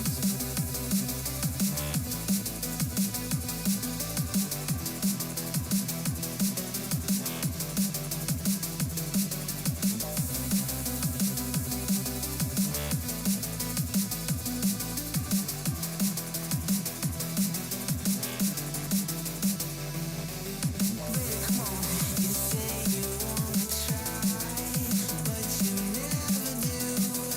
Sugar, there's a reason why we lose. You say you wanna cry, but you never do. Sugar, there's a reason why we lose.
just gotta burn it down. Can't be afraid to leave this out. We got this far, don't know how. I see danger in your eyes. They know we'll burn down the night. Coming just like the sunrise. You know that we gonna let it rain. Tonight, we gonna let it rain. Tonight, we gonna let it just like the sunrise. We gonna let it rain.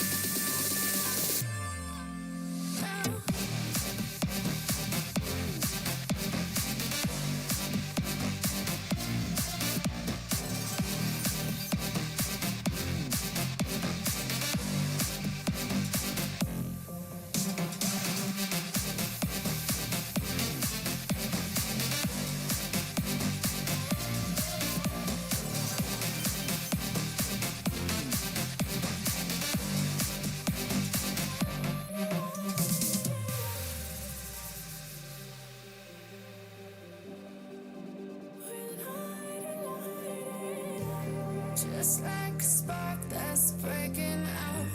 Can't make a stop, can't turn back now. We know that there's no room for doubt.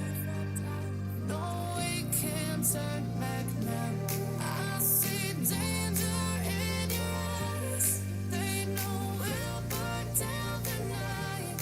Coming just like the sunrise. You know that we gonna let it rain. Tonight, we gonna let it rain. Tonight, we gonna let it just like the sunrise. We gonna let it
My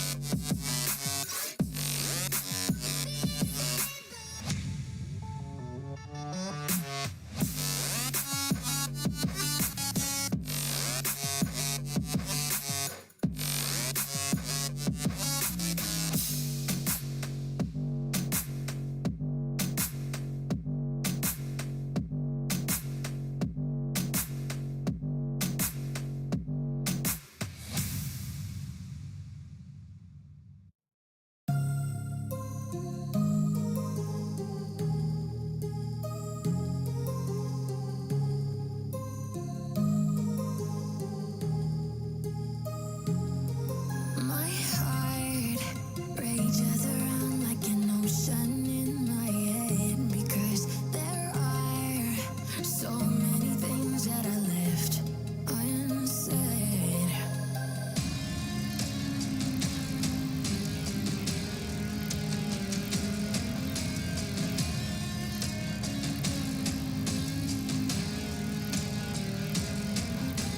I can almost feel you walking in the distance, but I know that is not reality. If you are echoing around inside these parallel dimensions all alone, know I'll find you in my dreams.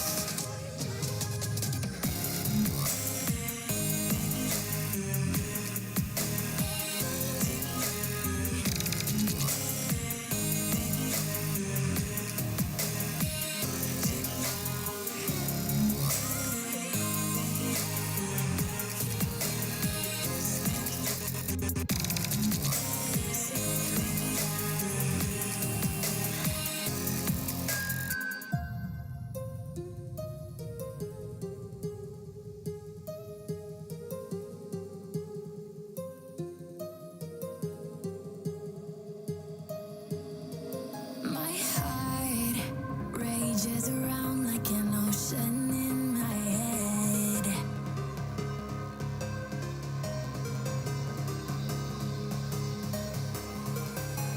I can almost feel you walking in the distance, but I know that is not reality.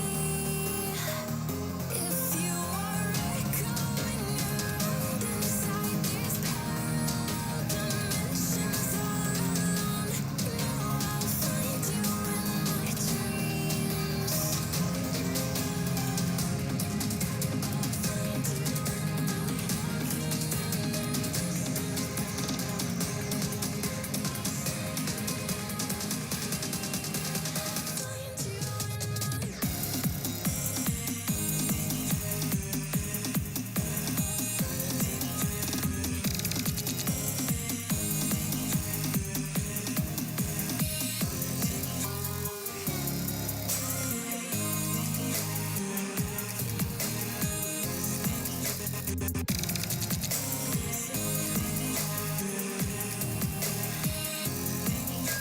I can almost feel you walking in the distance, but I know that is not reality.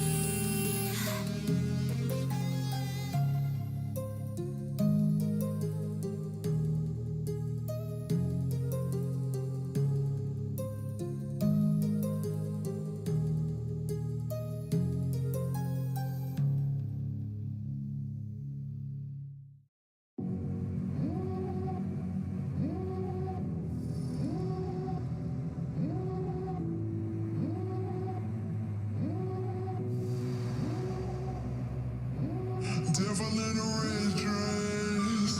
Call 911, I'm a killer. You know I hate to confess. Bang, bang, got my hand on the trigger. The devil in a red dress. Call 911, I'm a killer. You know I hate to confess. Bang, bang, got my hand, bang, got my hand, bang, got my hand. Call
Eyes in the sky, gazing far into the night. I raise my hand to the fire, but it's no use, 'cause you can't stop it from shining through.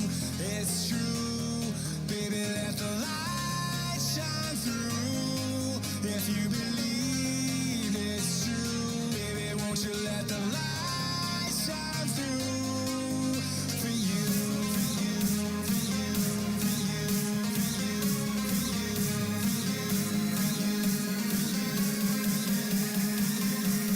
won't you let the light shine through?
Eyes in the sky, gazing far into the night. I raise my hand to the fire, but it's no use, 'cause you can't stop it from shining through. It's true, baby, let the light shine through. If you believe it's true, baby, won't you let the light shine through for you, for you, for you, for you, for you, for you,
Suck me in the smoke, breathe me in and let me go.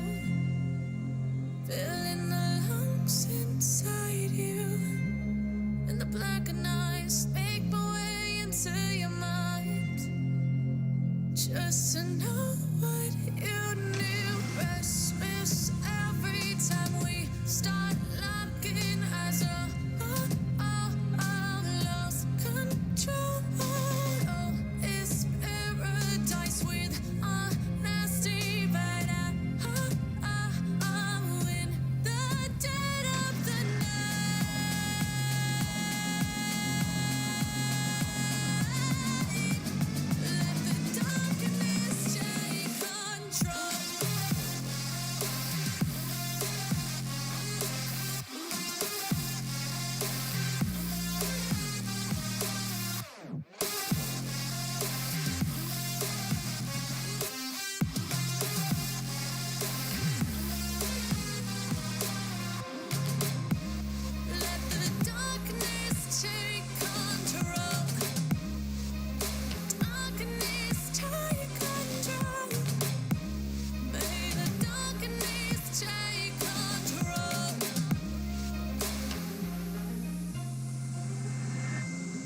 Write me in the smoke, breathe me in and let me go.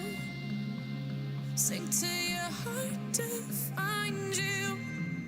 Open up your eyes till you're blinded by the lies, so you can see what you do. Restless every time we start locking eyes up. Lost control. Oh, it's paradise with honesty, but in the dead of the night. Teardrops on the floor. The pain is over. Feel the darkness take control.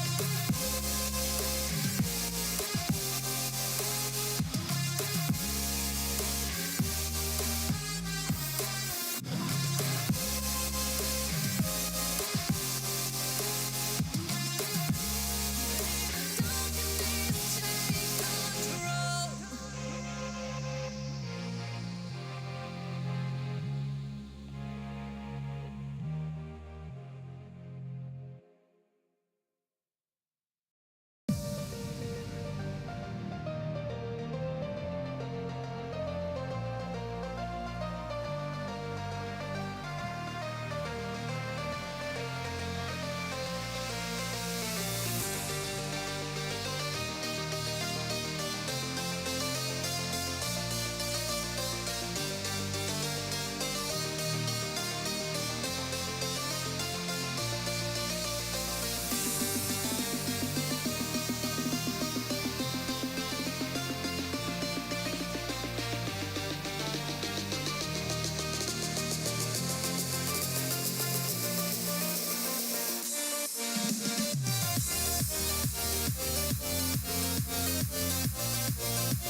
Empty hearts and neon lights. They're playing with my mind. Gotta get out of here tonight. Oh, I wanna run off and fly. And I'll tell myself it's fine to be alone.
up a little too fast. I miss the days that we chill and relax. Where did the time go? It all passed. Now I need to go back. I had no worries, but always had plans. The only thing I did was dig out the trash. Now it's much harder to laugh. Hard to get up and not work on my craft. Yeah. I need inspiration.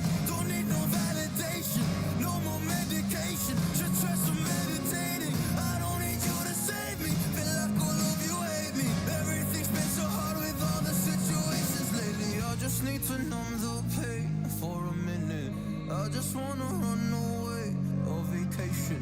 I don't know what else to say now. I just need to numb the pain.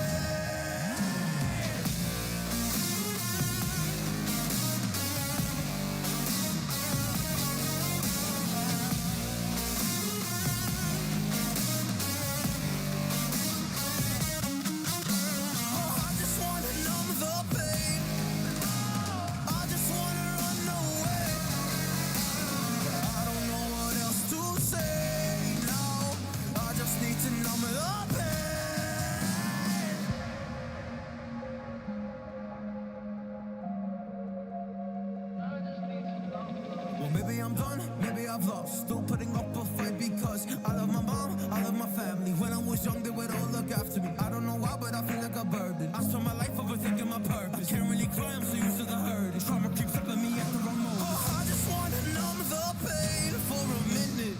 I just wanna run away on vacation. I don't know what else to say now. I just need to numb the pain.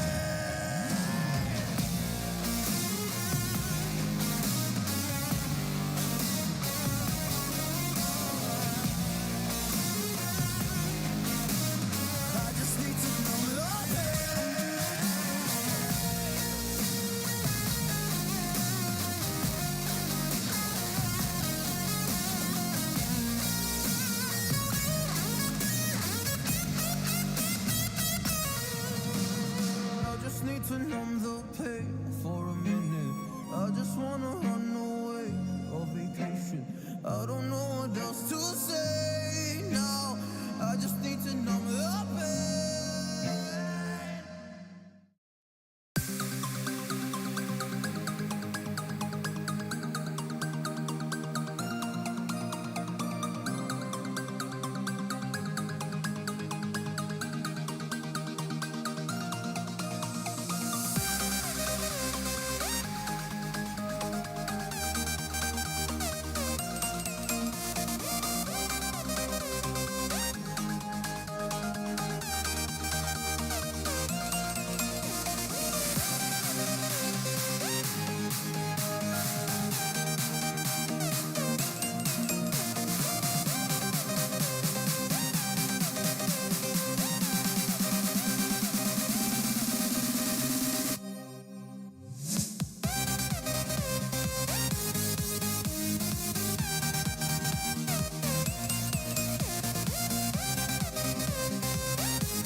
There's a beauty in the way you're worn, and the sharpness of your thorns. So vibrate in the imperfections. In the pain, there's something real. All that anger so concealed. Still you're lost in how to feel.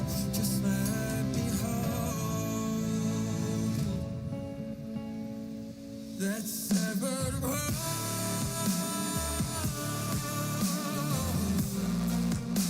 The pieces feel so cold. All the tears won't bring it back to life.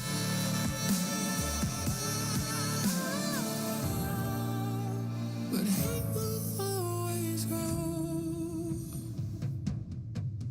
There's a beauty in the way you lay, and the way your color fades.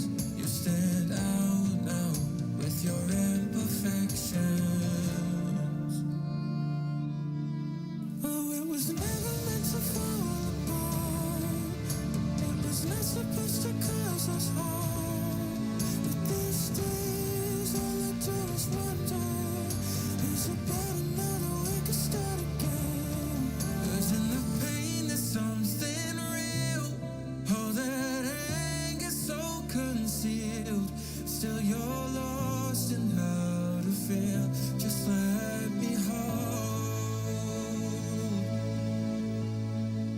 Oh, that severed heart.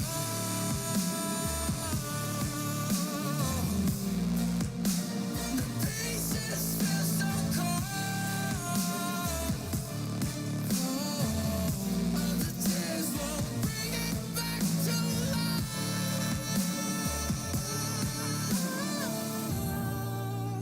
But hate will always grow.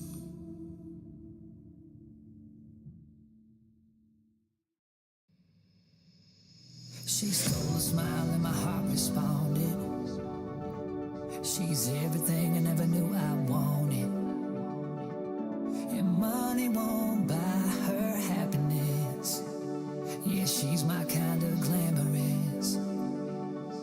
Natural beauty, what it's all about.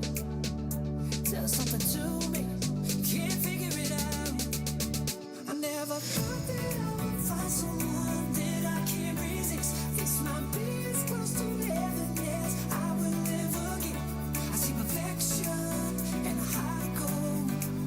Always got my attention, beautiful soul.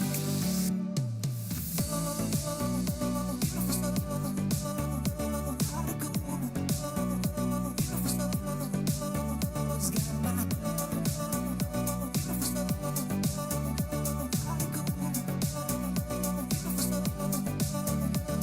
I feel the magic when we touch. Yeah, still get that first time feeling rush. She's laid back and casual. A real homebody, it's wonderful. Yeah. I never thought that I would find someone that I can't resist. This might be as close to heaven as I will ever get. I see perfection and a heart of gold. Always got my attention, beautiful soul.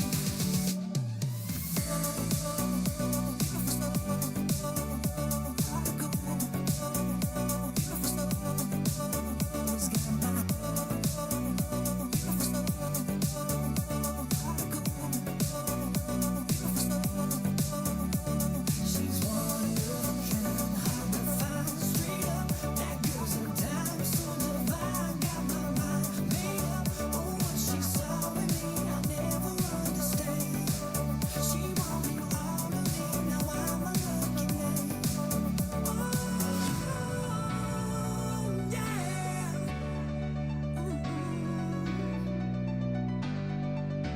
I never thought that I would find someone that I can't resist. This might be as close to heaven as I will ever get. I see perfection and a heart of gold. Always got my attention, beautiful soul.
it takes to break up the trust that we made. I'm open to changing my ways this time, this time. Oh, why do I fall for it every time? I'd do anything to keep you mine. So just call my name. Tell me you're never leaving, won't you stay? And I'll play your games as long as the fire doesn't fade away. Yeah, just call my name.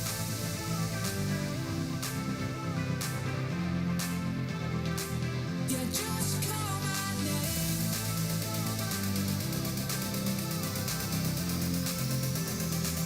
Yeah, just call my name.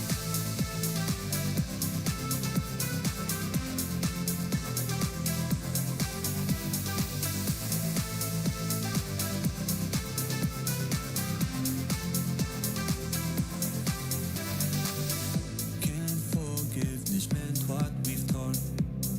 A chance to rebuild what was worn. With honesty guiding my stride this time. No, just call my name. Tell me you're never leaving, won't you stay? And I'll play your games as long as the fire doesn't fade away. Yeah, just call my name.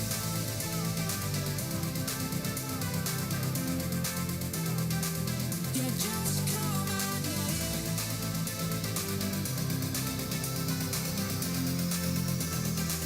Yeah, just call my name.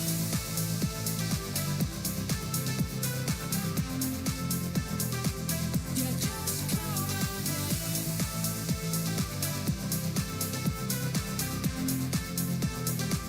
Yeah, just call my name.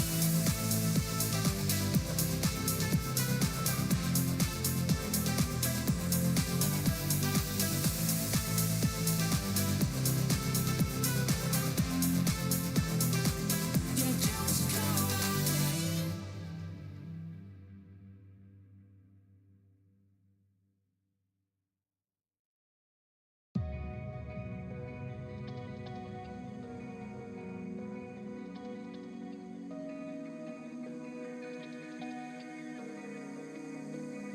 We're running out of options.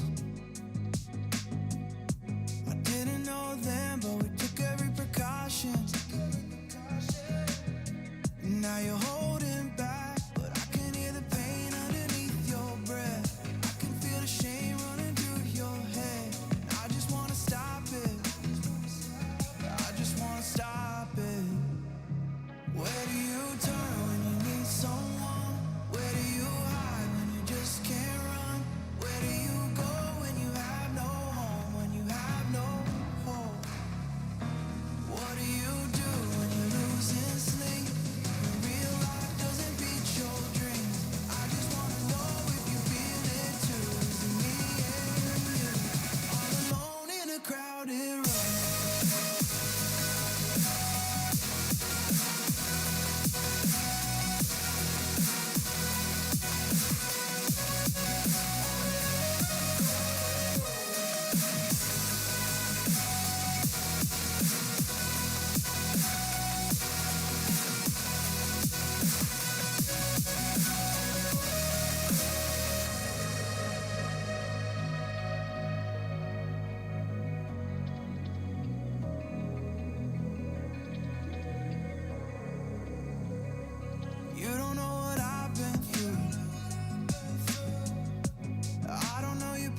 robe.